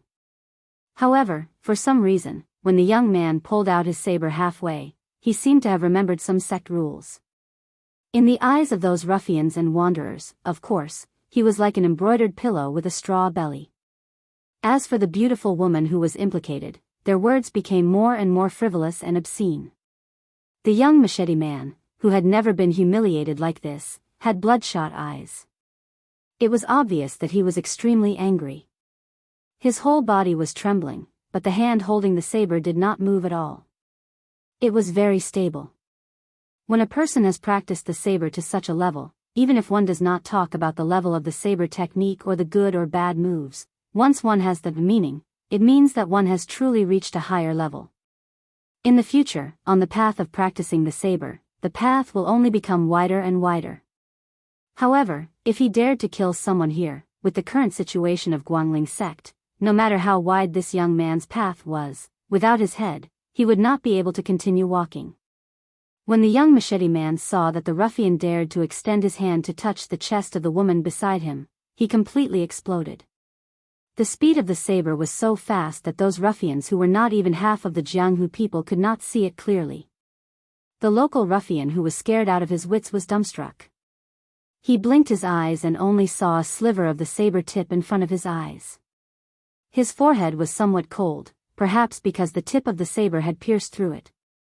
He had the demeanor of a general and did not move at all. Of course, it was not that he really had the courage to face the saber tip, but that his 3 legs were so scared that they were weak and could not move. The young machete man who had almost split the man in half was also somewhat scared. His face was flushed red, and his expression was complicated as he turned his head to look at the person holding the saber with 2 fingers. Su Fengnian's 2 fingers pressed down on the spine of the good saber, and he smiled. Young hero, you have to change your temper in the future. When you meet this kind of person who does not have eyes and cannot be reasoned with, just announce your Jianghu name and sect. It will most likely work. Even if it does not work, don't kill people so easily. The government is not to be trifled with. The young machete man took a deep breath and gently pulled out the saber. The uninvited guest with an ordinary appearance also took the opportunity to release his fingers. The young machete man put the saber back into the scabbard and saluted, "I have learned." The beautiful and gentle woman smiled at Su Fengnian and said, "I am Gao Tangyan of the Spring God Lake's Big Dragon Gang. My father is Gao Biyao. May I ask if Senior can come to my humble home for a chat? My father loves to pay tribute to the heroes of the world. That is why he has the slightly famous Chivalry Hall. Every hero who comes will have a chair. Now there are 26 chairs. Manor Master Tong of Jinswa Knife Manor has recently received a cordial invitation from my father. He may appear. If Senior is willing to go." Su Fengnian interrupted the woman's words and declined, "I will not impose on you. Besides, I am a nobody in Jianghu. How can I have the qualifications to sit on the same level as that female saber saint in your chivalry hall? Master and disciple have urgent matters to attend to, so we will take our leave first." The woman frowned imperceptibly, as if she was wronged and resentful. However, in the depths of her naturally charming eyes, there was a hidden killing intent. She quickly smiled and said, "If that is the case, I hope Senior will come visit us when you have the time." Su Fengnian laughed heartily and said, Of course. I have long heard that the Big Dragon Gang recently fished up a Spring God Lake stone that is as large as a mountain. Even the Spring Snow building cannot compare to it. If I have the chance, I will definitely go. Hashtag extra chapter 5x00A0. To read more updates, please follow my WeChat public account, Fenghua 1985. At that moment, she even felt that if she married Song Chimu today, she would be able to see this female saber saint once or twice every few years. Then her life would be worth it. This was not only because Gao Tangyan was snobbish, but because Tong Shanxuan's current status in Jianghu was too high and too detached. Compared to Tai Bai sword sex Chen Tianyuan, who wantonly squandered his talent and abandoned himself, Tong Shanxuan's courageous progress on the path of martial arts was particularly eye-catching. It was said that Ko Jianghuai, who entered the capital's Ministry of War as the right assistant minister because of his military achievements, was shocked when he saw her at the border of Ji province. However, this great marriage that should have been passed down as a legend in the imperial court ended without any results. Tong Shanquan indifferently shook his head in the face of Gao Tangyan's almost servile invitation. He said, "I appreciate your kindness." Then, Tong Shanquan disappeared in a flash. Song Chomu smiled bitterly. The manor master's unreasonable reply was not surprising. However, after experiencing the local conditions and customs of the Central Plains for the past few years, he could not help but have some doubts. Could Jinswa Saber Manor, which stood out like a crane in a flock of chickens, really have a foothold in the Jianghu of the Central Plains? Gao Tangyan realized that she was not angry at all. She only felt regret. 5 or 6 riders followed the 2 riders from the official road to the north and turned into a small road. After the 2 parties rode for about 2 to 3 miles, the 2 riders turned their horses around and stopped by the roadside. The second-grade consecrator in the lead hesitated for a moment. He told his retainer knights not to follow and went up to the 2 riders alone. Chapter 2050. The old man didn't really care about Gao Tangyan, the daughter of the Great Flood Dragon Gang's leader. Of course, he didn't dare to underestimate her either. That young woman's schemes weren't simple. If he mistook her for a gentle-tempered young lady from a respectable family, he reckoned he would suffer a lot. Gao Tangyan's intention was to find a secluded place and use peaceful means before resorting to force. To put it bluntly, she wanted the master and disciple to drink their fill of Guangling River's water. However, the old man wasn't one of those frivolous young men of the Jianghu. He knew that one couldn't see through the depths of the Jianghu with a single glance. That was why he rode up to the 2 of them alone as a form of goodwill. He looked at the unassuming man with a reserved aura and asked in a deep voice, "May I know where you're from, sir?" Su Fengnian smiled. "I don't belong to any sect." The old man sighed and said regretfully, "Why are you refusing my young lady's goodwill? It'll only take half a day to go and return. It's not a difficult matter. Why do you have to complicate things?" Su Fengnian nodded and explained, "That's true. It's just that I've arranged to meet someone at Mount Longhu. It wouldn't be good to be late. The old man began to feel a little annoyed. This guy who looked no older than 30 was really stubborn. There was a saying in the Jianghu, the emperor on the river, the monarch in the lake, the retired emperor on the mountaintop. Don't tell me you're going to meet that retired emperor. Otherwise, don't tell me my great flood dragon gang's leader, Biyao, isn't worth half a day of your time. At that moment, the old consecrated of the great flood dragon gang heard that guy say with a smile, "Draw your sword." The young woman turned her head and followed her master's gaze. She asked seriously, "Master, how much strength do you have?" Su Fengnian was so angry that he laughed. 12 points. The young woman grunted. She pressed her hands on the hilts of the two swords at her waist and twisted her waist. Her figure instantly left the horse's back. The sword hadn't even left its scabbard, but the cold sword chi was already rushing toward the old man's face. The old consecrated of the great flood dragon gang, who boasted that his martial cultivation was rarely matched in a province, was instantly terrified. His mount, too, was so frightened that it raised its hooves. Fortunately, the hidden girl didn't target him, but instead quickly moved to the other side of the road. The girl held a sword in each hand, and two snow-white streaks of gang chi shot out from her sword, fierce and unparalleled. One after the other, they slashed at the woman with the saber who had landed on the other side of the road. The latter dodged to the side, one hand on the saber hilt, but there was no sign of her pulling it out. She quickly retreated with small steps. After the young girl, whose two sword auras missed, landed on the ground, she followed like a shadow. Her body spun rapidly, and two dazzling arc-shaped sword auras, one high and one low, swept towards the woman. The latter abruptly sank her chi into her dantian and leaned back, barely dodging the two sharp sword auras that slit her neck and waist respectively. When the young girl charged forward with a straight thrust of her sword. At that moment, the saber-wielding woman, who had yet to straighten her back, lightly tapped the tip of the long scabbard at her waist on the ground. A powerful aura burst forth, and the young girl, who seemed to have sensed that she was no match for her, made an inconceivable move. Her right hand's fingers released the sword that had stabbed forward, and she quietly twisted the wrist of her left hand that was holding the 100 refinements. Both swords left her hands. At the same time, the young girl stopped and took a step back. Her aura also rose rapidly. Her right hand circled behind her back and grabbed the famous swallow's jaw that hung horizontally behind her waist. The saber-wielding woman, who had not attacked from beginning to end, disappeared. Of the two longswords that had left the young girl's hands, one was slanted downward, and the hilt was raised high. The tip of the white sword was pointed straight at the woman's chest before she disappeared. As for the 100 refinements in her left hand, which had suddenly disappeared and then suddenly reappeared, it hovered at the spot where the saber-wielding woman had originally retreated. The young girl drew her sword from its scabbard.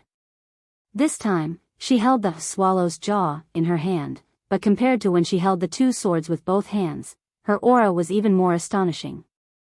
Sword aura surrounded her, and her sleeves were filled with a sharp glint. In the next moment, a blinding light burst forth. The sweaty Great Flood Dragon Gang honorary elder only saw the young girl holding the swords with both hands. The two long swords that had been hovering in the air earlier seemed to have been ejected. They spun a few times in the air before they were nailed to the ground on the path.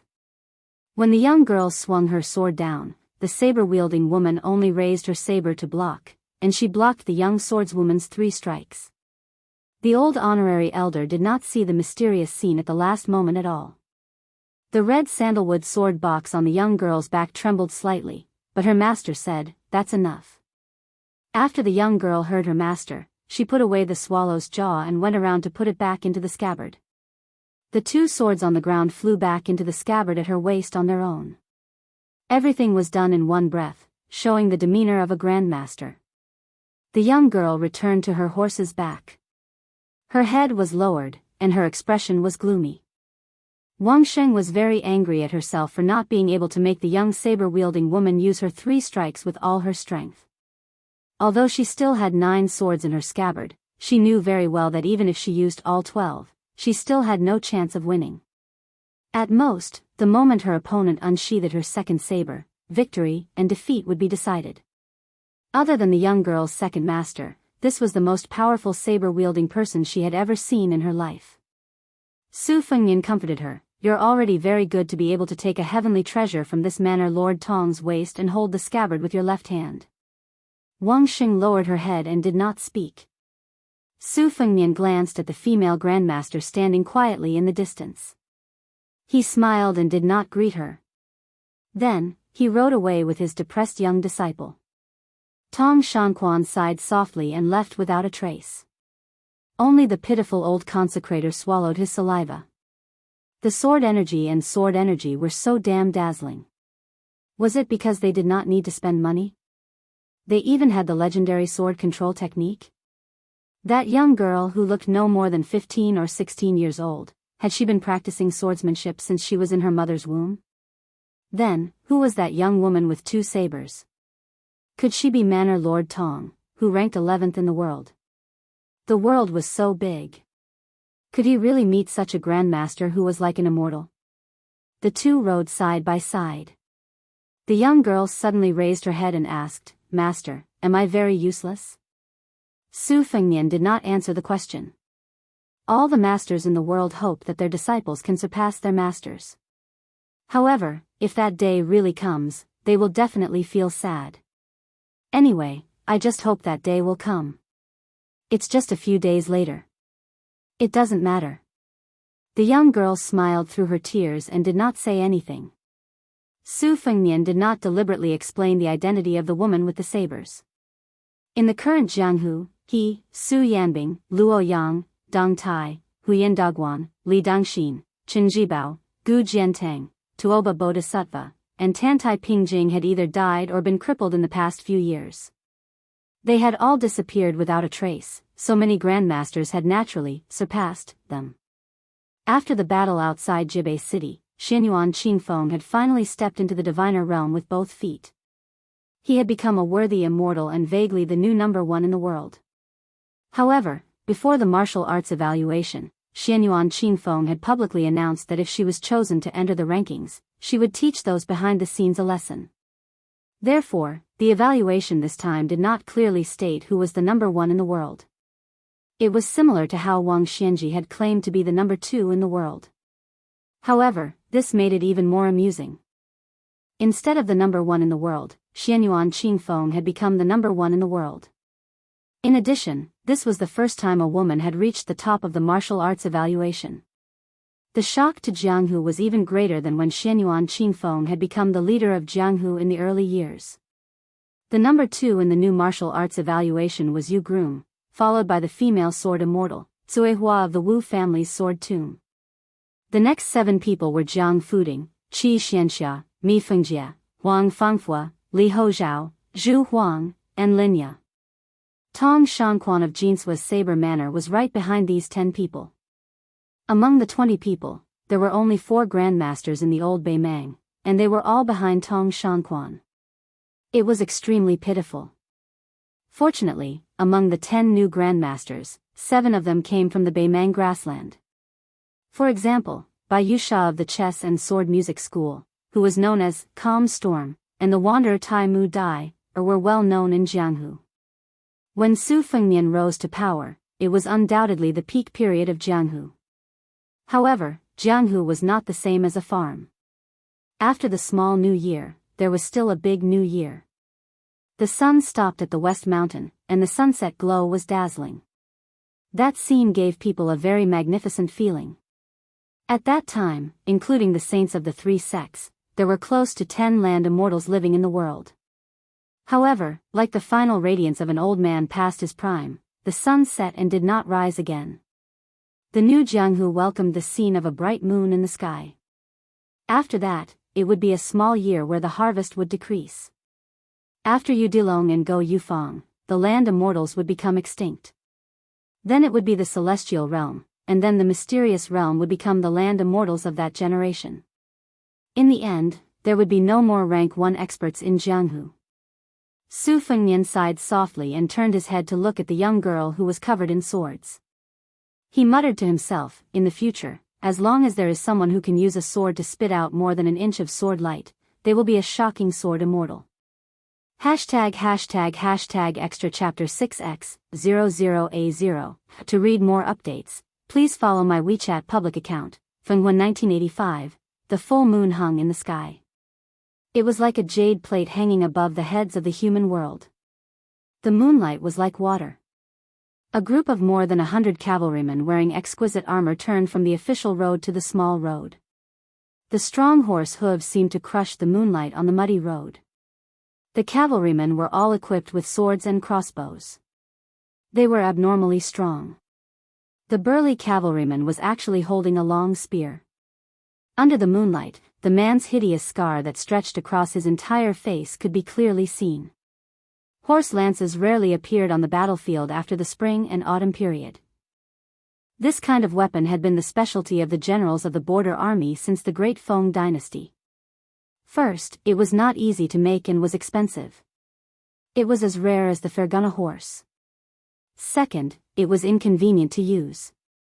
It had to be used for at least 10 years before its power could be seen. Therefore, people who were not from the border families would not bring it to the battlefield. Since this cavalryman had a long spear, he was obviously not an ordinary cavalryman. He must be from a prominent family. Chapter 2051. A scout turned back from the small path and reported loudly, "General, the Su family's thieves still have a dozen or so Jianghu bandits escorting them.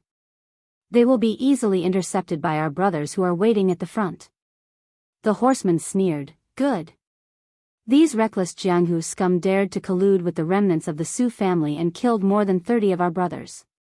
Tonight, I will serve these bastards well." About a mile away from this elite horseman, on a small path that could only allow 3 riders to pass side by side, 12 or 13 people were escorting a horse carriage.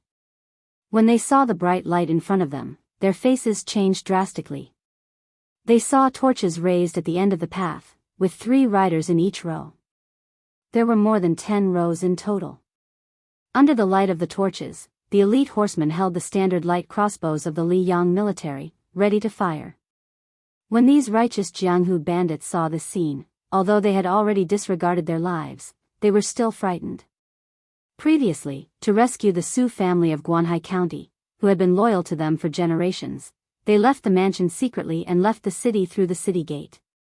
They were all scared but not in danger. They didn't expect that not long after they left the city, there would be more than 100 riders charging towards them.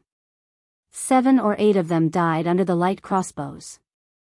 If it wasn't for the Master Jianghu Sr. who had the cultivation of Master Realm, who took the initiative to cover their retreat and retreated with his own strength, no one would have been able to escape 30 miles away. Some of them looked back and saw that after the senior killed more than 20 riders, he was hit by several arrows. Then, he was stabbed in the chest by a rider with a strange spear. Using the huge inertia of the horse's charge, the master was pushed back more than 40 steps. In the end, the rider casually threw the corpse a few feet away. It was obvious that the rider's innate strength and martial cultivation were both amazing. Even if a level 2 Master Realm master wasn't injured, he would probably be on par with the rider. A Jianghu rider glanced at the large paddy fields by the side of the road. Most of them had finished their autumn harvest. Bunches of straw that had been harvested were piled up on the fields. They didn't have time to pick them up and bring them home. He turned around and roared, "Get into the fields." The old coachman, who was driving the carriage, gritted his teeth and abruptly reined in the horse, turning around and following the slope towards the dried-up paddy field. The carriage was not as light as a horse, so it immediately jolted violently. After passing through a short but hard ridge, it rushed past. The 4 wheels momentarily stopped in the air before crashing to the ground with a loud bang. A series of painful cries came from within the carriage. There were men and women, and judging from their voices, they were all very young and even had a hint of childishness. The elite cavalry that was in charge of intercepting the carriages had mocking looks on their faces. Did these fellows really think that they were the Beiliang Frontier Army and the Beimang Cavalry? On the battlefield, did they think that such a blunt turn of events could be played so easily? More than 40 light cavalry similarly descended the slope and entered the fields. However, compared to the panicked fleeing group, this cavalry, who were familiar with archery and horses, was not only calm and unruffled, but also had the demeanor of an autumn hunt. No wonder these cavalrymen were so conceited, it was because they were worthy of this arrogance. They were once part of the cavalry that crossed the Guangling River to the north of the southern Xinjiang army.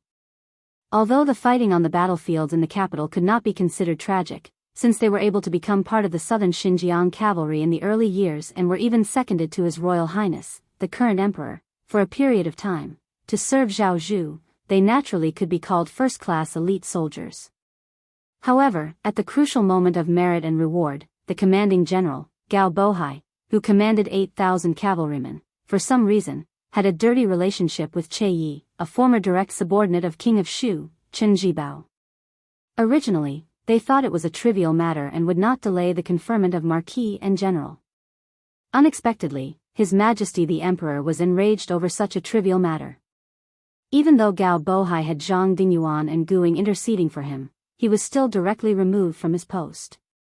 The 8,000 cavalrymen under his command were split into 3 groups. One group of 2,000 cavalrymen remained in Guangling Road and temporarily belonged to the general's mansion of Jianzhou. The cavalry general of this group, Gao Tingho, was the only son of the original commander-in-chief, Gao Bohai. Guanhai County was not eye-catching in the old West Chu territory where half of the scholars in the world came from Guangling. The county did not show a luxuriant scene of well-dressed Chinese people standing shoulder to shoulder. Instead, it was the Guanhai Su family that stood out. The Su family was worthy of being called the Chu's literary courage for generations. Their family's history could be traced back to the Ganlu southbound at the end of the Great Feng dynasty. They were an important branch of the top tycoon in Great Feng dynasty, Huangdang Su family. Later on, the Guanhai Su family assisted the Jianghu family of Dechu for generations. They were good at governance and were once praised by the Jianghu emperor as Dechu's literary courage. However, when Jiang Si and Chao Chongqing joined forces to restore the country, the Guanhai Su family might not be optimistic about West Chu's restoration. It was also possible that they were scared out of their wits by the billowing smoke of the destruction of Dechu and managed to escape the disaster.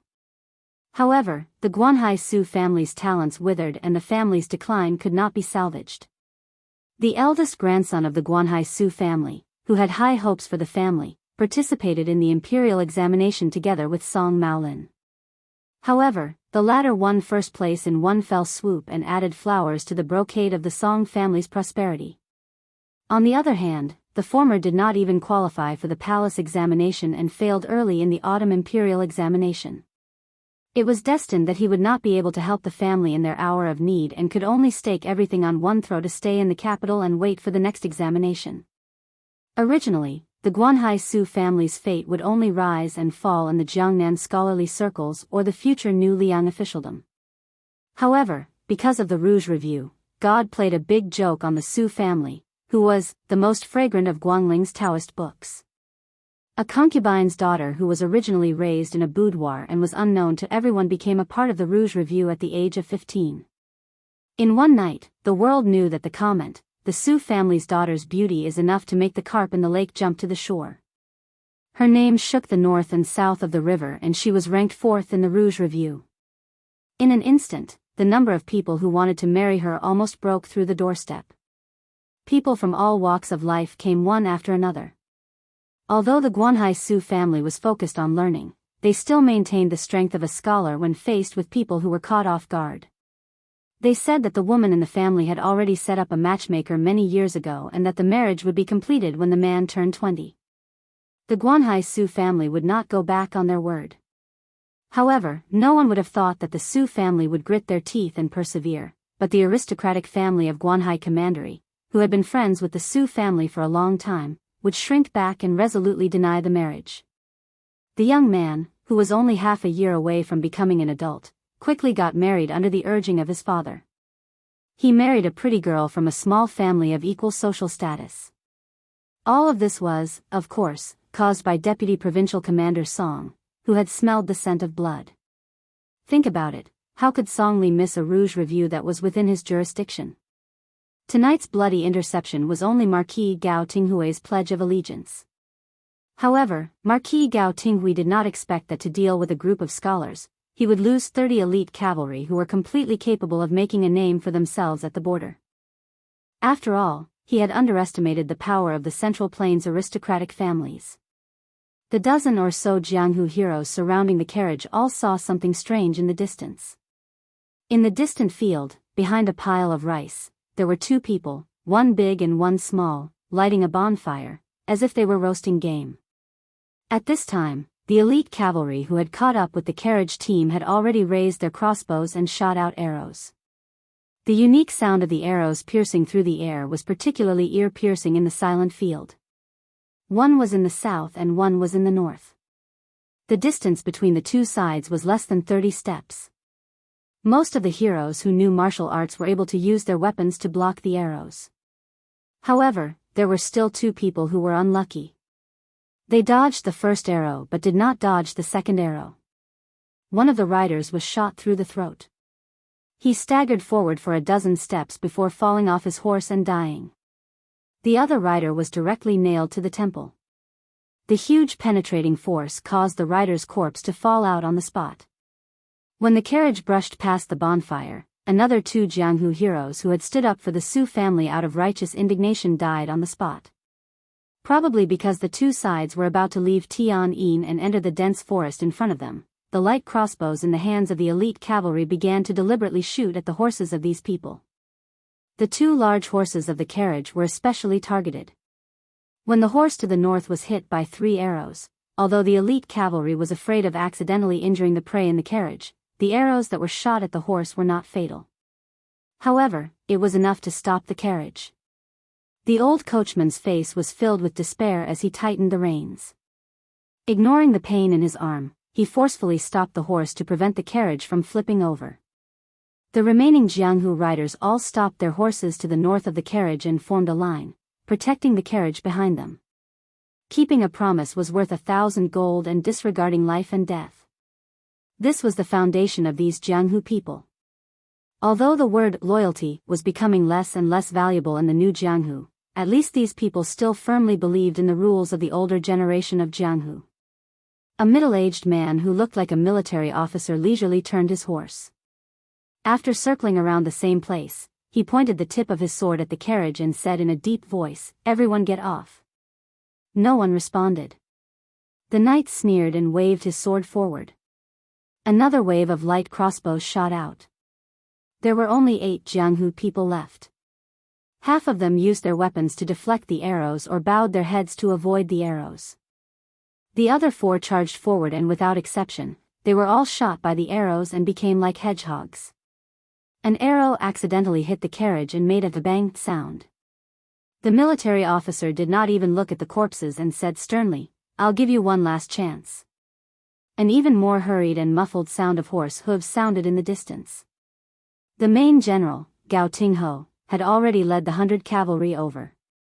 When he passed by the bonfire, he did not brazenly kill. Instead, he used his lance to poke and flick the bonfire. Suddenly, sparks flew everywhere and trapped the 2 pitiful people who were sleeping in the countryside. He slowed down the speed of his horse because he found that the 2 people who should have been in a panic were still sitting in the same place and did not roll or crawl to avoid the sparks. Gao Tingho hesitated for a moment but did not stop his horse. After all, the prey tonight was related to his career and he knew what was important. Chapter 2052.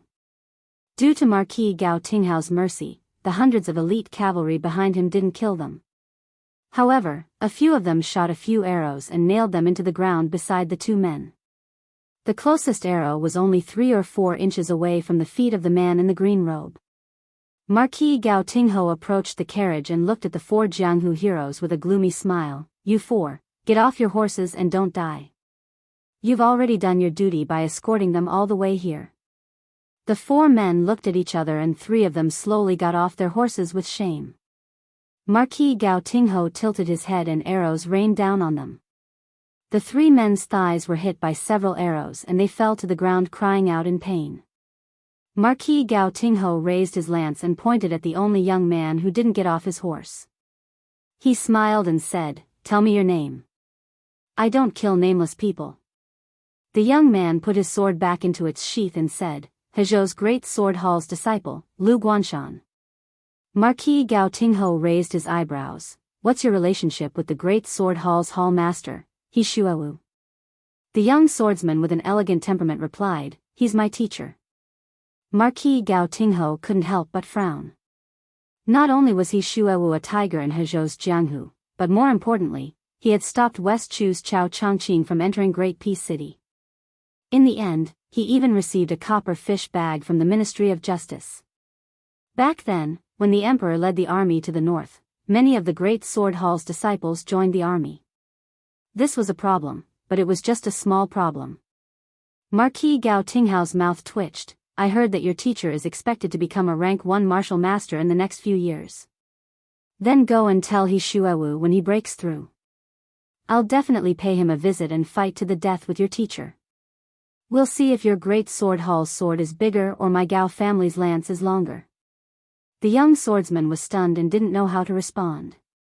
Marquis Gao Tingho raised his voice, Su family's disciples, if you have any backbone, get out here. Hashtag extra chapter 7x00A0. To read more updates, please follow my WeChat account. From 1985, even though the old coachman tried his best to stop them, there were still disciples of the Su family coming out of the carriage, 1 boy and 3 girls. The boy was only 15 or 16 years old. The oldest was a middle-aged woman. The oldest girl of them all. The oldest girl was a middle-aged woman. And turned and gently placed to the middle-aged woman to the woman's. The woman felt a chill on her slender shoulders. Her face turned pale and her body trembled.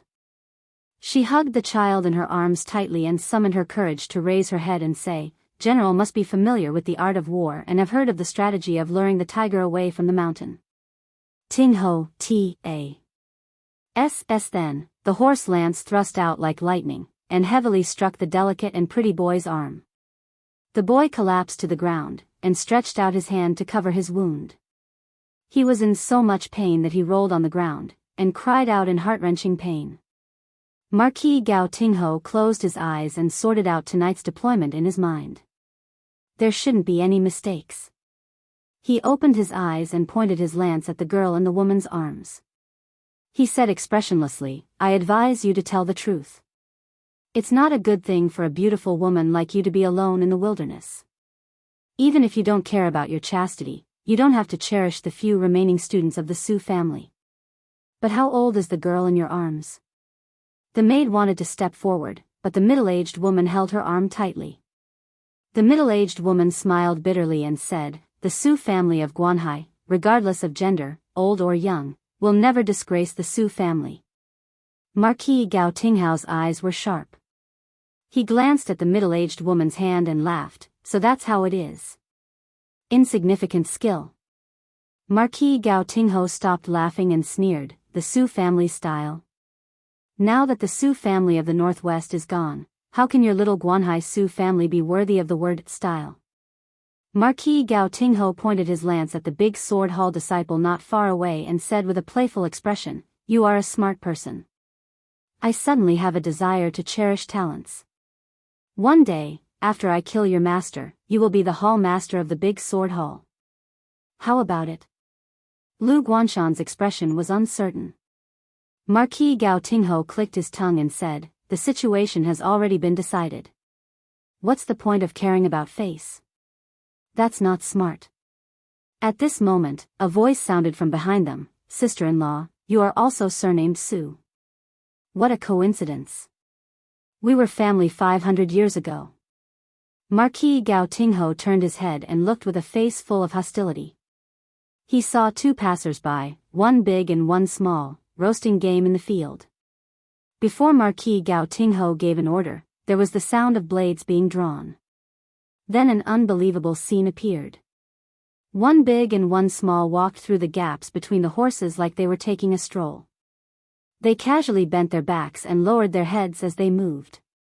No matter how the blades of the elite soldiers slashed at them, they were able to dodge them. The two of them passed through the encirclement of the cavalry just like that and were only 10 steps away from Marquis Gao Tingho and his horse. Marquis Gao Tingho held the lance tightly and laughed coldly. So they were really strong master realm experts. The green-shirt male looked like he was in his 30s. He had a gentle aura and his clothes were clean and tidy.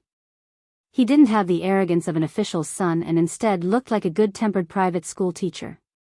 Behind him was a young female swordsman with a sword on her back. At this moment, two silhouettes arrived, their auras were like rainbows. One of them carried a sword on his back, and there was a faint hum of a sword in his scabbard. The two stood side by side at the ruins of the carriage. It was a man and a woman. Both of them were quite young. The woman was wearing a purple dress, and the man carrying a sword was about 20 years old. His face was like jade, and his scabbard was trembling slightly, and the sword was humming non-stop. Marquis Gao Tinghao's heart shook. Compared to the green-shirt male and female swordsmen who hid their strength, this young swordsman who could already form a connection with the sword was even more troublesome. Even if this sword path genius of unknown origin hadn't reached grade 2, once a swordsman resonated with the sword, he couldn't be judged by common sense. Lu Guanshan of the Great Sword Hall, not to mention his current combat strength, in terms of martial arts, even 10 of him added together couldn't compare to this person. The swordsman didn't care about Marquis Gao Tingho and said respectfully to the woman, "I am Lu Sichu. I was asked by Brother Lu to escort you to the capital." Marquis Gao Tingho suddenly understood. No wonder he was the grandson of the former #1 swordsman of Dechu, Lu Dantian. No wonder he had such shocking attainments in the way of the sword. The purple-shirted female with good cultivation pressed one hand on the hilt of the sword at her waist and the other hand gently shook the exquisite jade pendant at her waist. She smiled and said, "Oh, are you chasing after a fugitive or what? How come I didn't hear from Uncle that there are still remnants of West Chu and Guangling Path?" Marquis Gao Tingho, who had everything going wrong tonight, held back his anger and asked with a smile, "Miss, does your uncle's words have any effect?" She widened her eyes and pretended to be naive. "Ah? Even the words of a provincial governor don't have any effect?" Marquis Gao Tingho asked, "May I ask what is your relationship with Master Su?" The woman tilted her head and answered playfully, "Guess." Marquis Gao Tingho laughed and then raised his arm and said in a low voice, "Retreat." 150 elite cavalry galloped away. As for whether they would return with 1,500 cavalry, that would depend on whether Marquis Gao Tingho dared to take a gamble. Without needing the woman from the Guanhai Su family to remind her, Lu Sichu strode forward and crouched down. She helped the young man who had fainted from the pain by pressing his acupoints to stop the bleeding, applying medicine and bandaging his wounds. After picking up the young man said without hesitation, "We have to leave this place on horseback. We can't care about the corpses of these chivalrous men. Let's pick out uninjured horses. If there are people who don't know how to ride, let's ride with them. We have to at least reach the border of Hezhou to be safe. But the problem is that before we leave Jianghu, that guy called Marquis Gao Tingho has 2 accomplices who happen to be in charge of border military affairs. It's very troublesome." Lu Guanshan, the personal disciple of He Xiaowu of the Big Sword Hall, sighed, "As long as we reach Hezhou, I can mobilize some of the Big Sword Hall's power and do my best to cover for us." Lu Guanshan suddenly asked, "Miss, didn't you say that you and our provincial governor of Guangling Path, Master Su?" The purple-shirted woman rolled her eyes and said, "You really believed it?" Lu Guanshan smiled awkwardly. LV Sichu whistled and 2 horses galloped out of the forest. He and the purple-shirted woman rode 1 horse each. The loyal old coachman of the Su family naturally knew how to ride a horse. Including Lu Guanshan, there were 4 people who could ride a horse. The young man from the Su family, the woman, the little girl, and the servant girl also happened to be 4 people who did not know how to ride a horse. However, it was a little troublesome to divide them. The problem was that the woman and the servant girl were from different families, so it was naturally inconvenient for them to ride a horse with the men. Logically speaking, the woman, who was of a higher status, should sit behind the purple-shirted woman, but the woman sent the plain-looking servant girl to find the purple-shirted woman. She handed over her tear-stained daughter to LV Sichu, while her face was flushed with shame and anger. Just as she looked at Lu Guanshan and was about to speak, the green-robed man who had been ignored by them all this time slowly said, "If you insist on heading north, you definitely won't be able to escape." Although the cavalry seems to have returned, they secretly left a few scouts behind. I guess they are deliberately trying to make you lower your guard. That general is either resting on the official road, waiting for someone, or he has personally dispatched a large group of cavalry to kill you.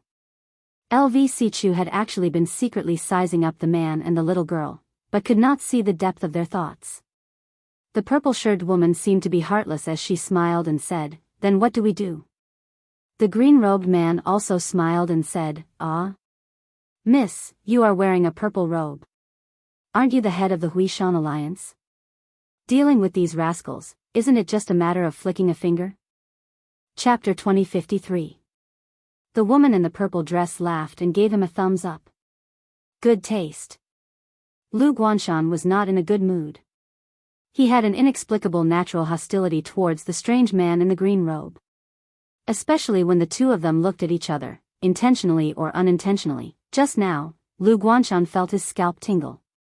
The maid who was sitting quietly behind the woman in the purple dress took a deep breath and suddenly said to the man in the green robe, "Sir, I'll go west with you. The others will continue north." The woman's expression was complicated. She wanted to say something but stopped.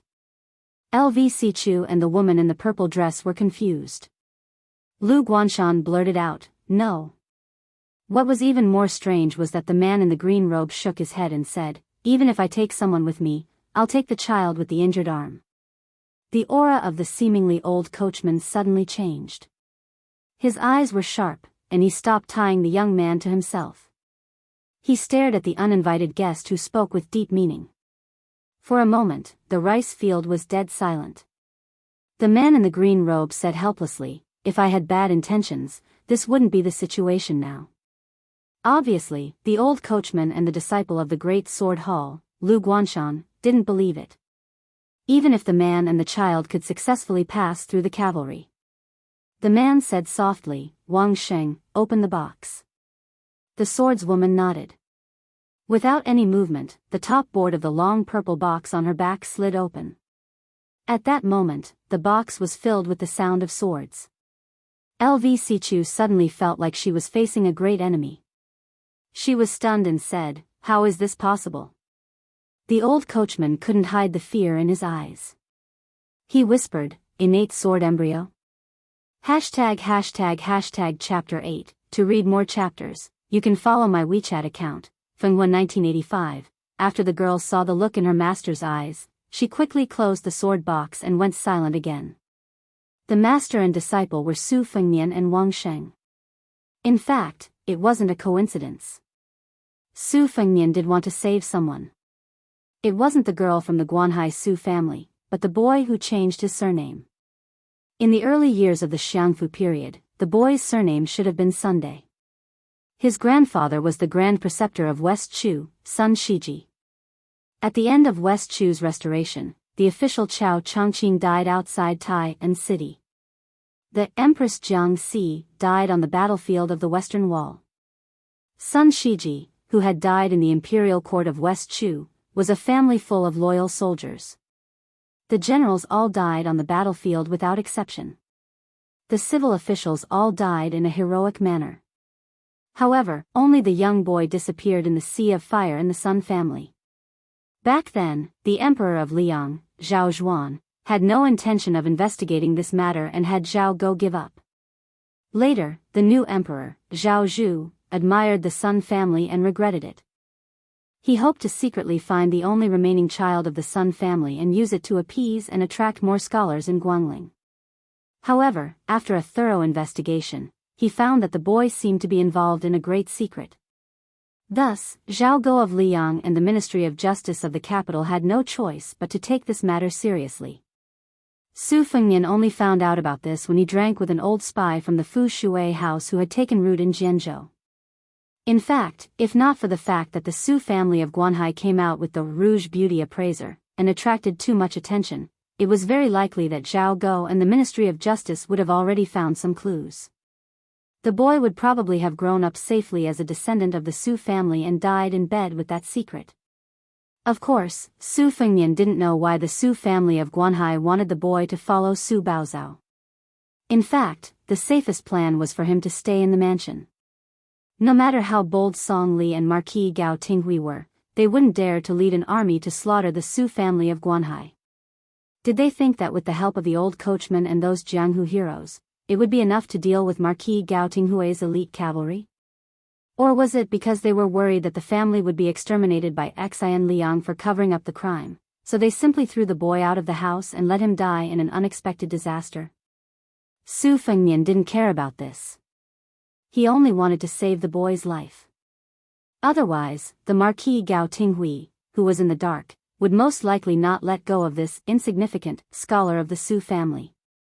However, Su Fengnian had a headache as to what to do with the boy after saving him. He definitely couldn't keep him by his side, so who to hand him to was a big problem. Logically speaking, it would be best to send him to Beiliang and hand him to Xia Shibian, but it was a long journey. After all, he had to go from the southeast to the northwest, which almost crossed the entire central plains. The current Su Fengnian was really afraid of trouble. Out of the corner of his eye, Su Fengnian caught a glimpse of Big Sword Hall's Lu Guanshan, who was in a hurry and was afraid that everything would be in vain. He looked at the servant girl and the woman. "We both know. Since you have made your choice, then follow me to the west. Don't worry, I will help you settle down in a place where you won't have to worry about anything." Lu Guanshan said in a low voice, "We don't even know your surname. How can we trust you? Life and death are not child's play." Su Fengnian smiled and said, "Didn't I tell you before? I was from the same family as that sister-in-law 500 years ago. Have you forgotten?" Then everyone saw that the man in the green robe smiled at the little girl sitting in front of LV Sichu for some reason. He smiled gently and said, "Little girl, don't be afraid. Uncle will let your sister protect you later." The little girl blinked her eyes and was a little confused. Su Fengnian said to Wang Sheng, "You protect them until they reach the martial emperor's city, then come to Mount Hui. Forget it, go directly to the Earth Lung Mountain to find me." Wang Sheng looked at the servant girl who got off the horse and then turned to look at his master. His eyes were a little complicated. Su Fengnian tipped him a chestnut and laughed angrily. "What nonsense are you thinking?" Wang Sheng snorted and jumped onto a red horse without a master. He came to the side of those people and said in a cold voice, "Let's go." Su Fengnian suddenly slapped his forehead with a look of realization and relief. He shouted to Wang Sheng, "Wait, master will switch places with you. You take the girl to the west and do whatever you want along the way. In this way, master can slack off and accompany them to the border of the Sword Province. That will be enough." Wang Sheng's eyes lit up and he was a little happy. However, at this moment, the servant girl who was walking towards Su Fengnian shook her head and said, "I will only follow you." Su Fengnian explained patiently, "Although my disciple is young, she is indeed a master. She will never leave you behind." The girl with dark skin and ordinary appearance still shook her head and said, "But I am not. I don't want to die." Su Fengnian was stunned. For the first time, he realized that this young girl was not as simple as he thought. In fact, she had hit the nail on the head. Su Fengnian did not care about her life or death. Wang Sheng took her to the west to attract attention. Later, when Marquis Gao Tingho and even Song Li surrounded them, Wang Sheng could naturally advance and retreat freely. As for her fate, Su Fengnian did not care. Life and death were ruled by fate. Wealth and honor were in the hands of the heavens. This had always been Su Fengnian's motto in Jianghu. Su Fengnian did not say anything and Wang Sheng did not urge his master. Su Fengnian looked at the girl wearing a mask and suddenly sighed. He thought of the pair of siblings, Murong Wuzhu and Murong Tongwang. They had met for the first time in the Sword Province of the Guangling Path. At that time, they were chased by that mad dog, Yuan Tingshan, in order to avoid becoming the cauldrons of the ancestor of Mount Hui, Xianyuan Pan. Su Fengnian said indifferently, "I will send you to the great snow plateau of Mount Hui." The girl said decisively, "Okay. It's a deal."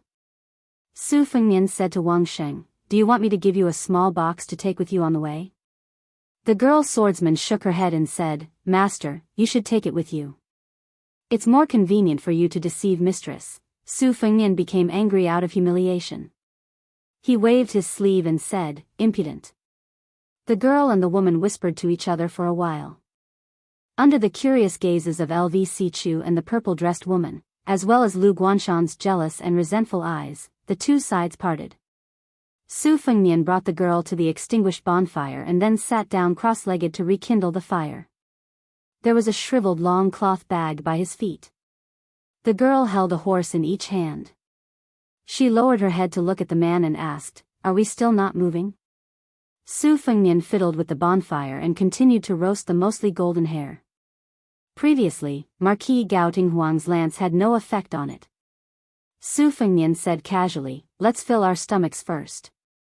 The girl's eyes were gloomy, but she didn't say anything in the end. Su Fengnian tore off a hare's leg and handed it to the girl who was still unwilling to sit down. He looked up and said, the nearby towns have all banned night. We'll definitely have to sleep in the open.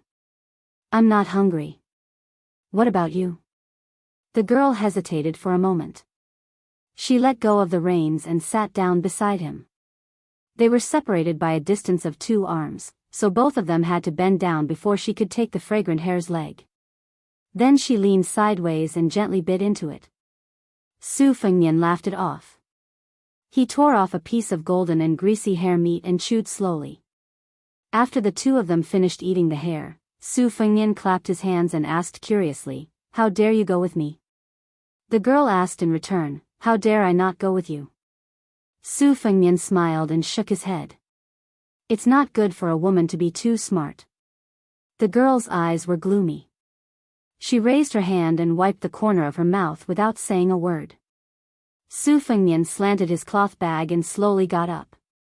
Let's go when you're full. The girl quickly got up and walked quickly to a horse. Then she immediately became uneasy because she realized that she didn't know how to ride a horse at all. Su Fengnian was amused. He walked to her side and gently pressed his hand on her shoulder. The girl quickly lowered her waist and retreated. Then she quickly pulled out a dagger that was originally tied to her sleeve and held it tightly with both hands. She stared at the man in the green robe with unwavering determination in her eyes. Su Fengnian said unhappily, I don't care what you look like under your skin. Anyway, I've never seen it and I don't plan to see it in the future. Just look at your current appearance. Do you need me to give you a mirror? Chapter 2054. The girl's ears were red, but she was still unwilling to put down the dagger. Her watery eyes, which were completely different from her calm appearance, were filled with disdain and contempt. Su Fengnian, who was regarded as a lecher, stood in place and pushed away the sword that was stabbing towards his forehead with 2 fingers. It turned out that LV Sichu had returned and swiftly stabbed with his sword. Wang Xing stopped his horse in the distance and did not stop LV Sichu's attack. The girl just rolled her eyes.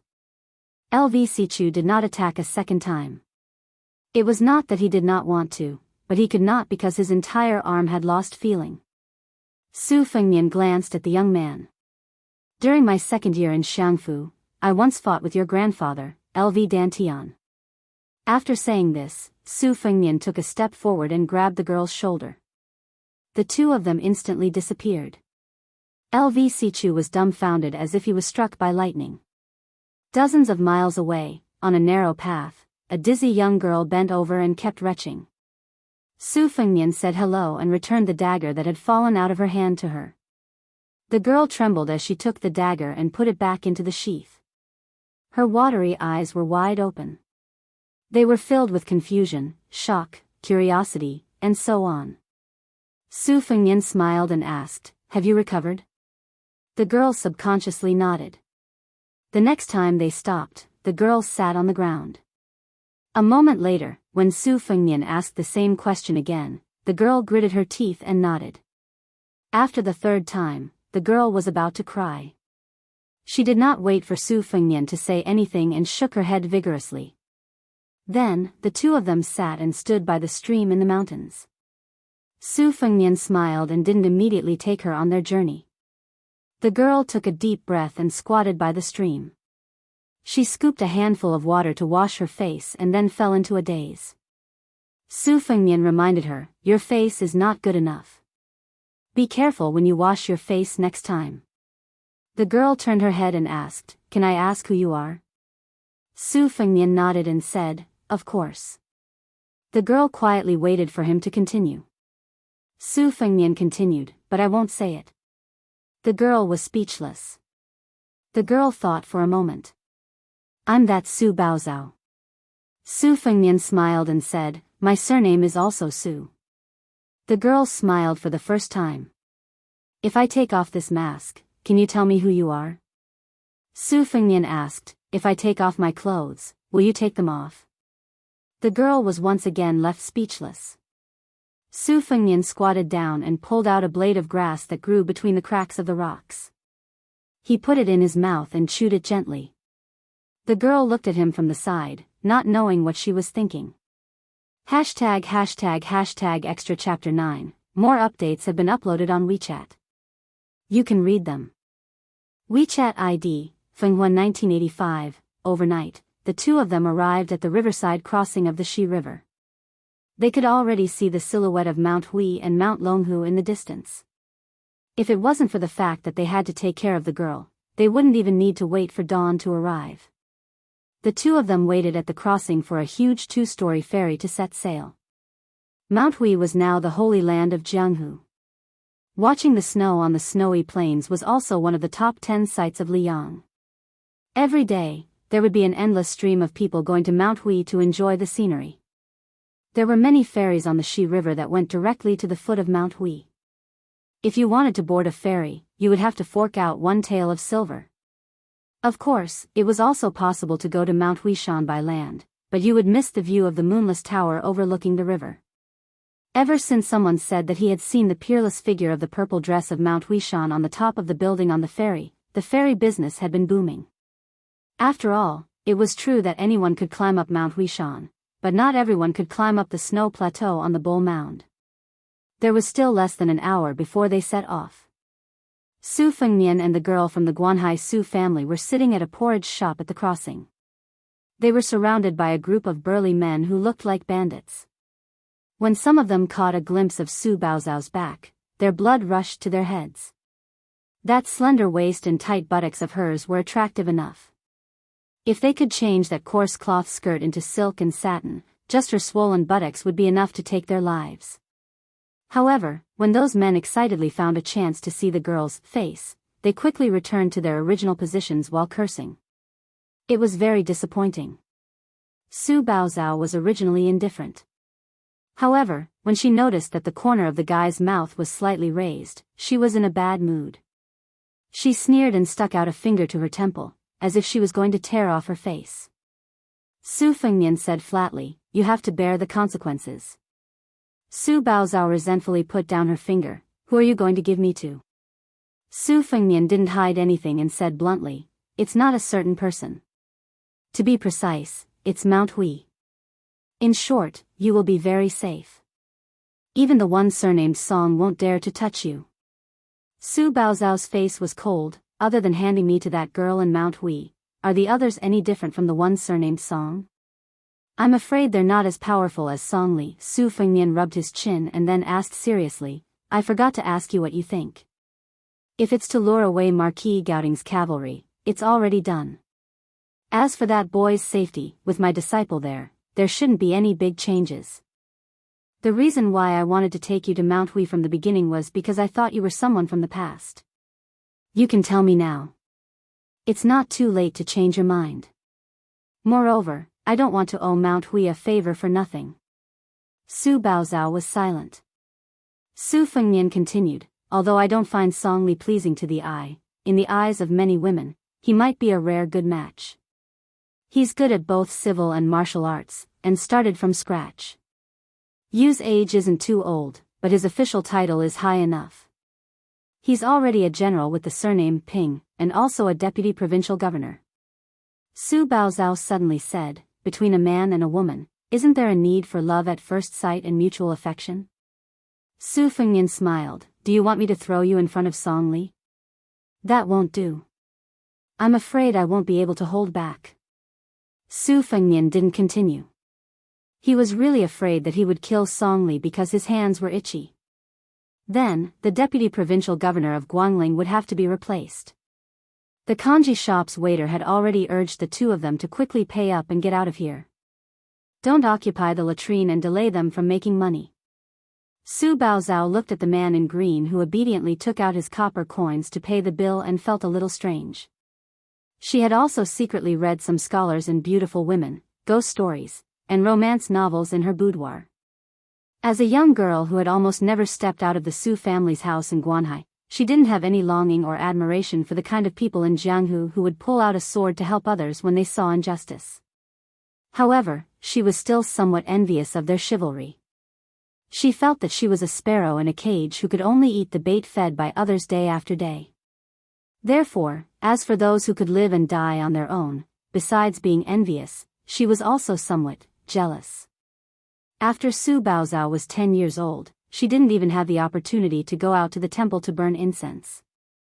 Su Fengnian weighed the copper coins in his hands and caught a glimpse of a hawker not far away selling 2 large baskets of persimmons. The bright yellow color was very pleasing. He ran over to bargain and bought 2 caddies of persimmons. He put them all in his robe and then squatted at the edge of the ferry. He casually tossed 1 persimmon to Su Baozhao, who was standing beside him.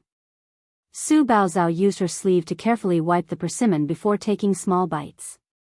She didn't forget to raise a hand to cover her mouth. The persimmon was indeed ripe, but there was still some astringent aftertaste. Su Fengnian took a big bite of the persimmon and smiled vaguely. I've eaten persimmons from many places. Beiliang's Longshi's chicken heart yellow persimmon, the capital's persimmon, Yuezhou's lotus persimmon, and the southern Jianzhou's persimmon. However, the taste is not as good as an unknown wild persimmon from Gangnam-do in the early years. It's a small red color, especially bright red. It's delicious. Su Baozhao seriously reminded him, your table manners are really ugly.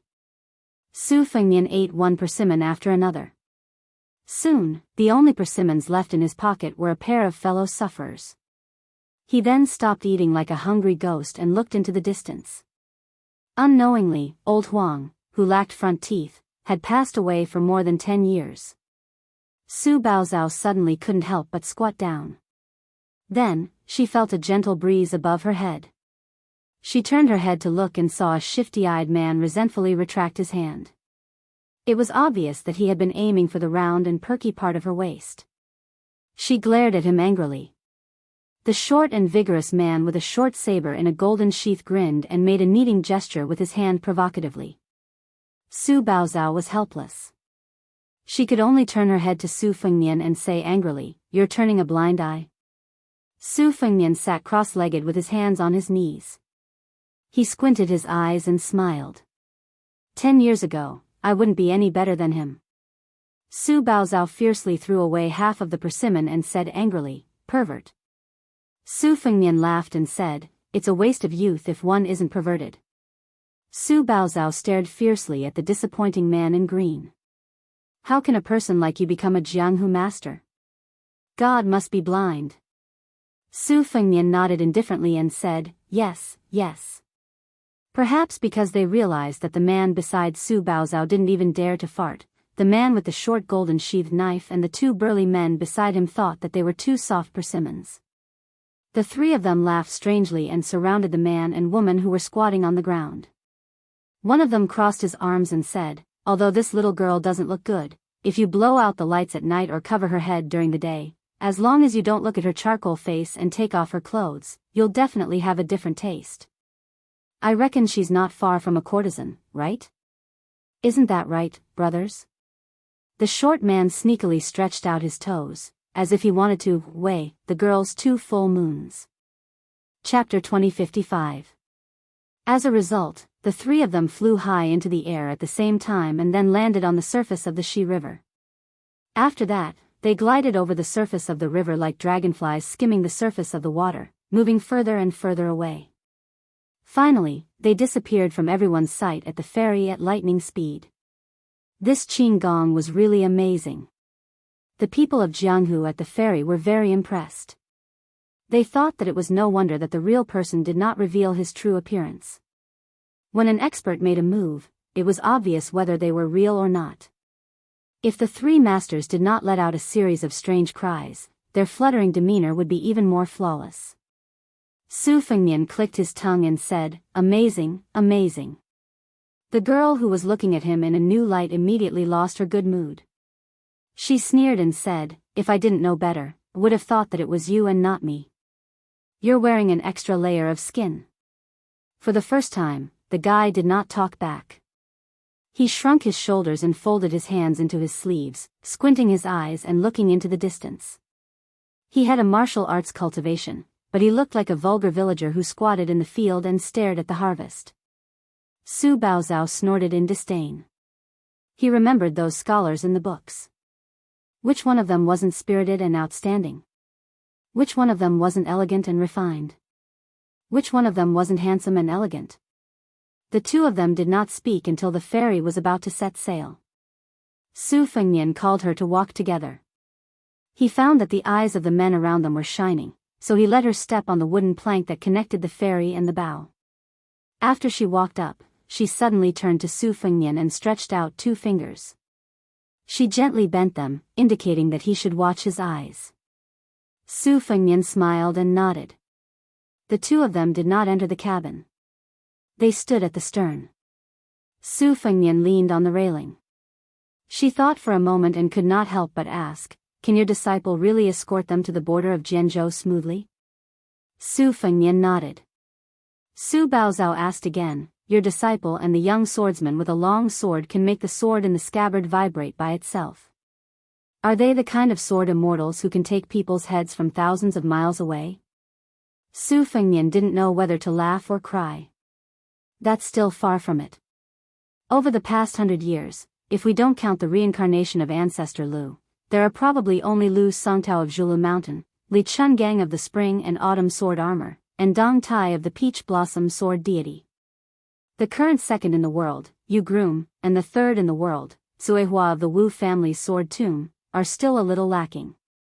"Oh," Su Baozhao muttered, "anyway, I've only heard of Wudong Mountain's ancestor Lu." Su Fengnian laughed and asked, "That Lu Guanshan of yours, didn't he tell you about these Jianghu people and strange things?" Su Baozhao frowned and said, "Young Master Lu is a guest of our Su clan. I have nothing to do with him. I heard from young Master Lu that he only saw me once from afar a few years ago." Su Fengnian asked, "The scholar who broke off 2 marriages?" Su Baozhao snorted coldly. "When I was young, I went to the Taoist temple to burn incense and saw him once. He's just a sanctimonious hypocrite." Su Fengnian shook his head lightly. Lu Guanshan might not be a true hero, but that scholar might not be a hypocrite. Su Baozhao sneered. "You even know this?" Su Fengnian sighed. "You can't say that Lu Guanshan is a bad person. After all, in order to save you, he put his life on the line and even risked angering a deputy provincial governor. Therefore, you can't say that he doesn't like you sincerely. As for that scholar from your hometown who backed out at the last moment, in my opinion, he's really not easy. He can be said to be filial and righteous. You're still young, the kind of love he has for someone will probably only be experienced in the future." Su Baozhao was annoyed. "What nonsense are you talking about?" Su Fengnian raised his head and looked. At this time, the Shi River where the ferry was located was still some distance away from Mount Hui. It was also because of this that he could see the imposing and majestic Bull Mound from afar. There were thousands of tall buildings in the world, but it was indeed rare to see a building as tall as the missing moon house in the Great Snow Plateau, especially a building that was 9 stories tall. Probably only the tide-listening pavilion in Mount Qingliang and the star-picking platform in the capital's imperial astronomer could be compared to it. Su Fengnian had a lot of feelings for Mount Hui. This was not only the place where the old man wearing the sheepskin fur coat returned to the land as a sword immortal, it was also the first time he saw the peerless glory of the saints of the 3 sections. Back then, the Confucian sage Xianyuan Jingxing cleaned up the house and shook the ancestor of Mount Hui, Xianyuan Pan. That battle could be said to be extremely magnificent. The scholar's words, "Ancestor, please die." How heroic it was. Su Fengnian leaned on the railing and muttered to himself, "Who said that the scholar has no guts and dares to ask the heaven and earth to sink into the sea?" Xianyuan Jingxing's love is so deep that he and Li Xiaoxin have reached a kind of limit. Su Baozhao pricked up her ears and listened carefully. Her rooting face was really rough. If one paid a little attention, one would find that the color of her face was incompatible with her whole person.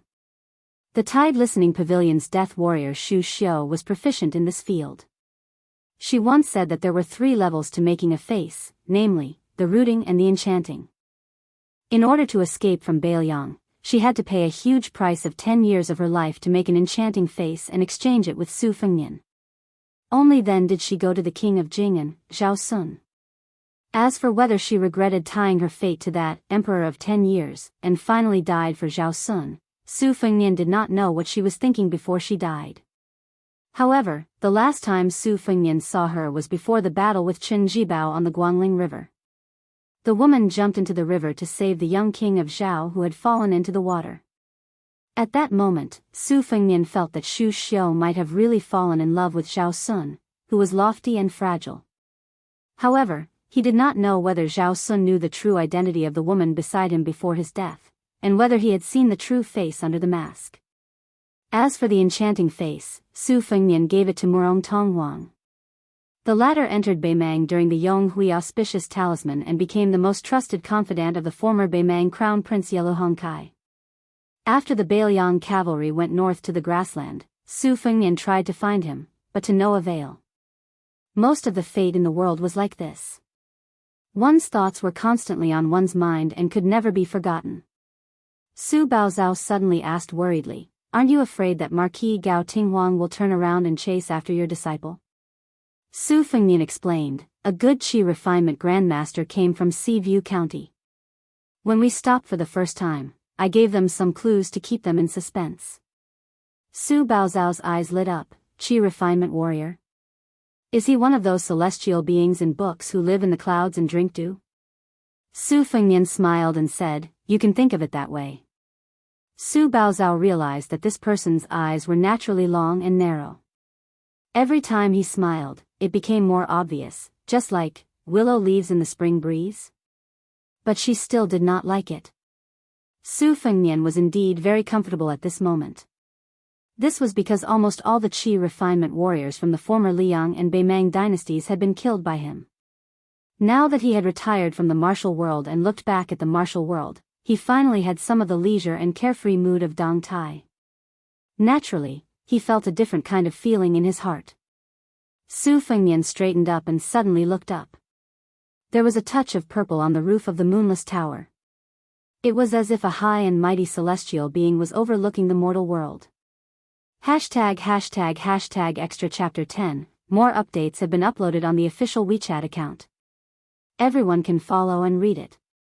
WeChat ID, Fenghuan 1985. Su Fengnian was feeling a little complicated. Before the Battle of North City, he had made an appointment with her to find the one guy for a drink one day in the future. He did not know why she seemed to have changed her mind. Previously, Su Fengnian went to the small town to invite her, but the message he sent to the snow plains of Mount Hui was like a clay ox in the sea. For a long time, there were sharp-eyed people in the martial world who saw the strange phenomenon on the peak of Mount Hui. For a moment, there was an uproar on the ferry. Even Su Baozhao raised her head and looked at the blurry moonless tower in a daze. Actually, it was absolutely impossible to see the figure clearly. However, even if the tourists on the ferry tried their best to open their eyes, they could only see the silhouette of the tallest building in the world. It was as if they had seen the peerless beauty of Mount Hui with their own eyes. All of them were dazzled and their emotions surged. Perhaps no one would have thought that after Li Chungang and Wang Xianji, the person who could make the martial world bow down to her was actually a woman. The Northwest vassal king who had made a great contribution to the world originally had more hope, but he died. The father conquered the central plains and the son conquered the grasslands. In the end, the 2 generations of the Su family did not fight for the throne. They did not usurp the throne and become the emperor. Su Baozhao, whose eyes were sore, wanted to withdraw her gaze. At this moment, all the passengers on the ferry were stunned. They could clearly see a purple rainbow rising from the top of the snow plains and then rapidly falling into the river at the foot of the mountain. Wait a minute, could it be their ferry? Mount Huey's purple dress crashed onto the bow of the ferry. Chapter 2056. The bow of the ferry sank deep into the river, and the stern of the ferry rose up high. The entire ferry tilted to a huge angle. People and horses were thrown off their feet, and it was a complete mess. The tourists in the cabins were still fine. They were just piled up like dumplings at the bow of the ferry. However, the passengers who were enjoying the scenery on the deck were in trouble. They all fell into the Shi River like dumplings. Su Fengnian's feet were rooted to the ground, and he didn't move at all. Su Baozhao closed her eyes in a panic. When she opened her eyes in the next moment, she found that she was firmly rooted to a slope and hadn't fallen to the ground. The stern of the ferry landed heavily on the surface of the river, creating a huge splash. The imposing and insufferably arrogant Mount Huizi casually waved her sleeves, and those who had fallen into the Shi River were all pulled back to the ferry. They fell onto the deck of the ferry, and all of them were in a daze.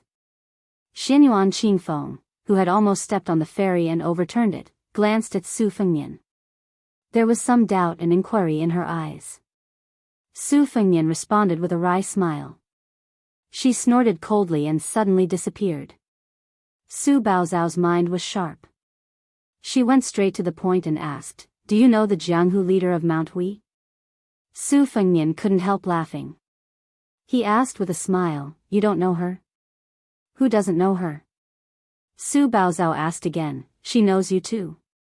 Su Fengnian didn't try to hide it. He leaned on the railing again. "I knew her a long time ago. At that time, the Jianghu people didn't know us. At that time, Yujian province probably only heard of a prodigal woman surnamed Xinyuan in Mount Hui. Her slingshot was made of gold." Su Baozhao's eyes were absent-minded. She lowered her voice and asked, "Who are you? Are you the peach blossom sword god?" Su Fengnian was stunned. He thought that this girl's thoughts were very imaginative. How could she link him to Dong Tai? Su Baozhao stared at Su Fengnian and said, "Grandpa Song and Lu Guanshan have told me some things about Jianghu. In particular, Grandpa Song, as a grandmaster of swordsmanship, admired the peach blossom sword god who went to the sea to visit immortals the most. He said that Mr. Deng's swordsmanship had already reached perfection, and his attainment in swordsmanship was no less than that of the great immortal Lu Dongxian. Grandpa Song also said that Dong Tai did not like carrying a sword. Since you even know the leader of the Xianyuan alliance, coupled with your indifferent attitude towards Marquis Gao Tingho and the other military officials, and your appearance." Su Fengnian interrupted the woman's speculation and said angrily, "Just because I'm ugly, I'm Dong Tai. Then if I'm handsome, won't I be the king of Biyao, Su Fengnian?" Su Baozhao said bluntly, "Then you'll have to be reincarnated into a good body in your next life to have the chance to be the Su Fengnian of Jianghu for 100 years. Su Fengnian smiled knowingly. "Since I've known you, this is the most reasonable sentence you've ever said." Su Baozhao twitched the corner of her mouth and gave a cold smile. Su Fengnian asked for no reason, "Did you like Taoist classics in the past? Do you want to learn martial arts in the future?" Su Baozhao was confused. She did not know what this mysterious man wanted to do. She was not in a hurry to answer. She only glanced at Su Fengnian from the corner of her eyes. Su Fengnian's expression was serious. "Do you know that you're a person with fate?" Su Baozhao was angry for no reason. She sneered and said, "Fate? Of course I have it. Otherwise, how could I be ranked fourth?" The second evaluation also said that in the next Rouge evaluation in 5 or 10 years, when the youngest daughter of the Su family grows up, she will definitely be ranked in the top 3. She even has a chance to win the title of the world's #1 color. Do you think I have fate or not?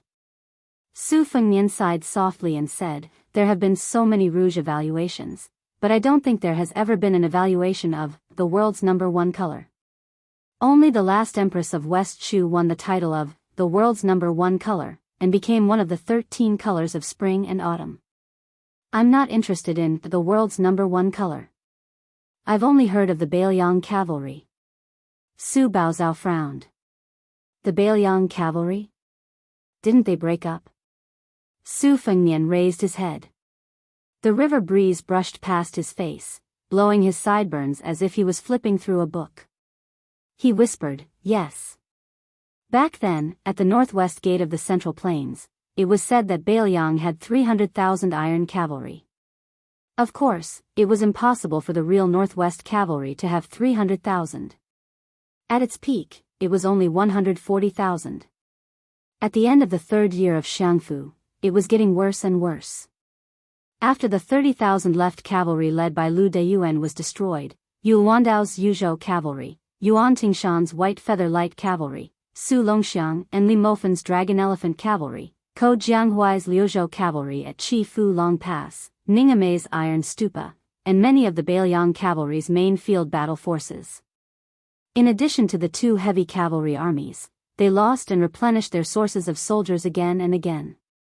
In the end, most of them were still not organized. Before the young king left the Biyao frontier army, only the Great Snow Dragon cavalry maintained a relatively complete organization. The new Liang dynasty also had some considerations or apprehensions, so they did not make a move on this famous cavalry army. They let Xie Shibian, who was unwilling to enter the capital to be an official or general, command this army and intimidate the grassland.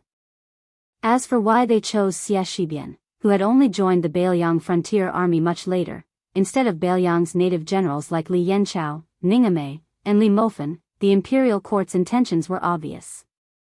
The frightened people on the ferry weren't angry at all. Instead, they felt flattered and honored. They felt as if they had been struck by a pie in the sky. That's right. Xianyuan Zi had disappeared from the Jianghu for many years. Today, a deity had descended to the mortal world for no reason. How could these small fries not feel extremely lucky? After Su Fengnian brought Su Baozhao ashore, they didn't climb the mountain. Instead, they went straight to Mount Longhu. He explained to her, I don't think Mount Hui will accept you. I'll think of something else. Originally, it would have been best for you to stay at Mount Hui. The only places in the world where you don't have to give in to the government are these two mountains, Mount Hui and Mount Wudong. The latter is too far away from your hometown. Su Baozhao laughed heartily. It looks like you're definitely not that peach blossom sword god. Otherwise, no matter how arrogant the Xianyuan Alliance's leader is, he would still give you face. Su Fengnian glanced at her. Shouldn't you be more worried about your own situation? Su Baozhao put her hands behind her back. Her footsteps were light as she stepped on the bluestone path. She didn't look like a stray dog that was fleeing for her life. Instead, she looked like a carefree child who was enjoying the autumn scenery. She smiled. Even if the sky falls, there's someone tall to hold it up. What's there to be afraid of? Su Fengnian teased, you're quite carefree. Su Baozhao had yet to leave the territory of the Xianyuan family in Mount Hui, so it was still quite lively. Su Baozhao caught a glimpse of old peddlers on the side of the road. They were yelling with all their might to sell sticks of freshly dipped sugar-coated haws. A few gluttonous children begged their parents and elders for copper coins and ran off to buy them. There was also a beautiful woman with a cold, fairy-like face standing not far away. A young hero had already bought a stick of sugar-coated haws with golden syrup. The woman took it and smiled sweetly, melting the young hero's heart. Su Baozhao didn't stand on ceremony with Su Fengnian. She stretched out a hand and gestured for him to take out the money. Su Fengnian was too lazy to argue with her. He took off the long cloth bag slung over his shoulder and took out a piece of broken silver for her. Su Baozhao asked, don't you have some copper coins? Nowadays, silver is very expensive and copper is very cheap. Be careful that the peddlers don't have enough copper coins. Su Fengnian smiled softly and said, I have to save up copper coins for others. Su Baozhao couldn't figure it out, but she didn't think about it. She took the silver and went to buy the sugar-coated haws. She was quite generous and bought 2 sticks. She gave one to Su Fengnian. It wasn't that the peddler thought she was rich and easy to fool, but in Mount Hui, killing pigs was a natural thing to do. The price of a bowl of wine could buy a jar of wine anywhere else. My WeChat public account, Fenghuan 1985, Su Baozhao held the stick of sugar-coated haws and smiled. Her pair of lively eyebrows were like crescent moons. She slowly licked the sugar-coated haws and a trace of happiness appeared on her face. She was content with what she had, so the sourness was at the tip of her tongue and the sweetness was at the bottom of her heart. Perhaps he was infected by her sudden happiness. Su Fengnian chewed on the sugar-coated haws and smiled. Su Baozhao said to herself, I used to hear from the maids at home that you could eat this kind of stuff when you go to the temple fair or the Taoist temple in autumn. Especially the sugar-coated haws from Xinzhai are the most delicious. They are not strung together with bamboo sticks, but placed in exquisite and beautiful paper boxes. They are said to make people drool just by looking at them. Su Fengnian asked, Is this your first time tasting something new? Su Baozhao curled her lips, yes. She seemed to be afraid that Su Fengnian would look down on her, so she quickly added proudly, Although I have never eaten sugar-coated haws, I have tasted Luling's winter bamboo shoots, Guangling's wild ferns, Anshi's lychees, Yonggan's oranges, Yicheng's chestnuts, Hain's pomegranates, Shanyuan's alligator, Songjiang's perch, jujube cakes, Nu Hong, Wuzhou's slender-waist japonica rice, and even Beiliang's green ant wine. What about you? Have you eaten it before? Su Fengnian laughed it off. It turned out that she was a silly girl who liked to compete with others.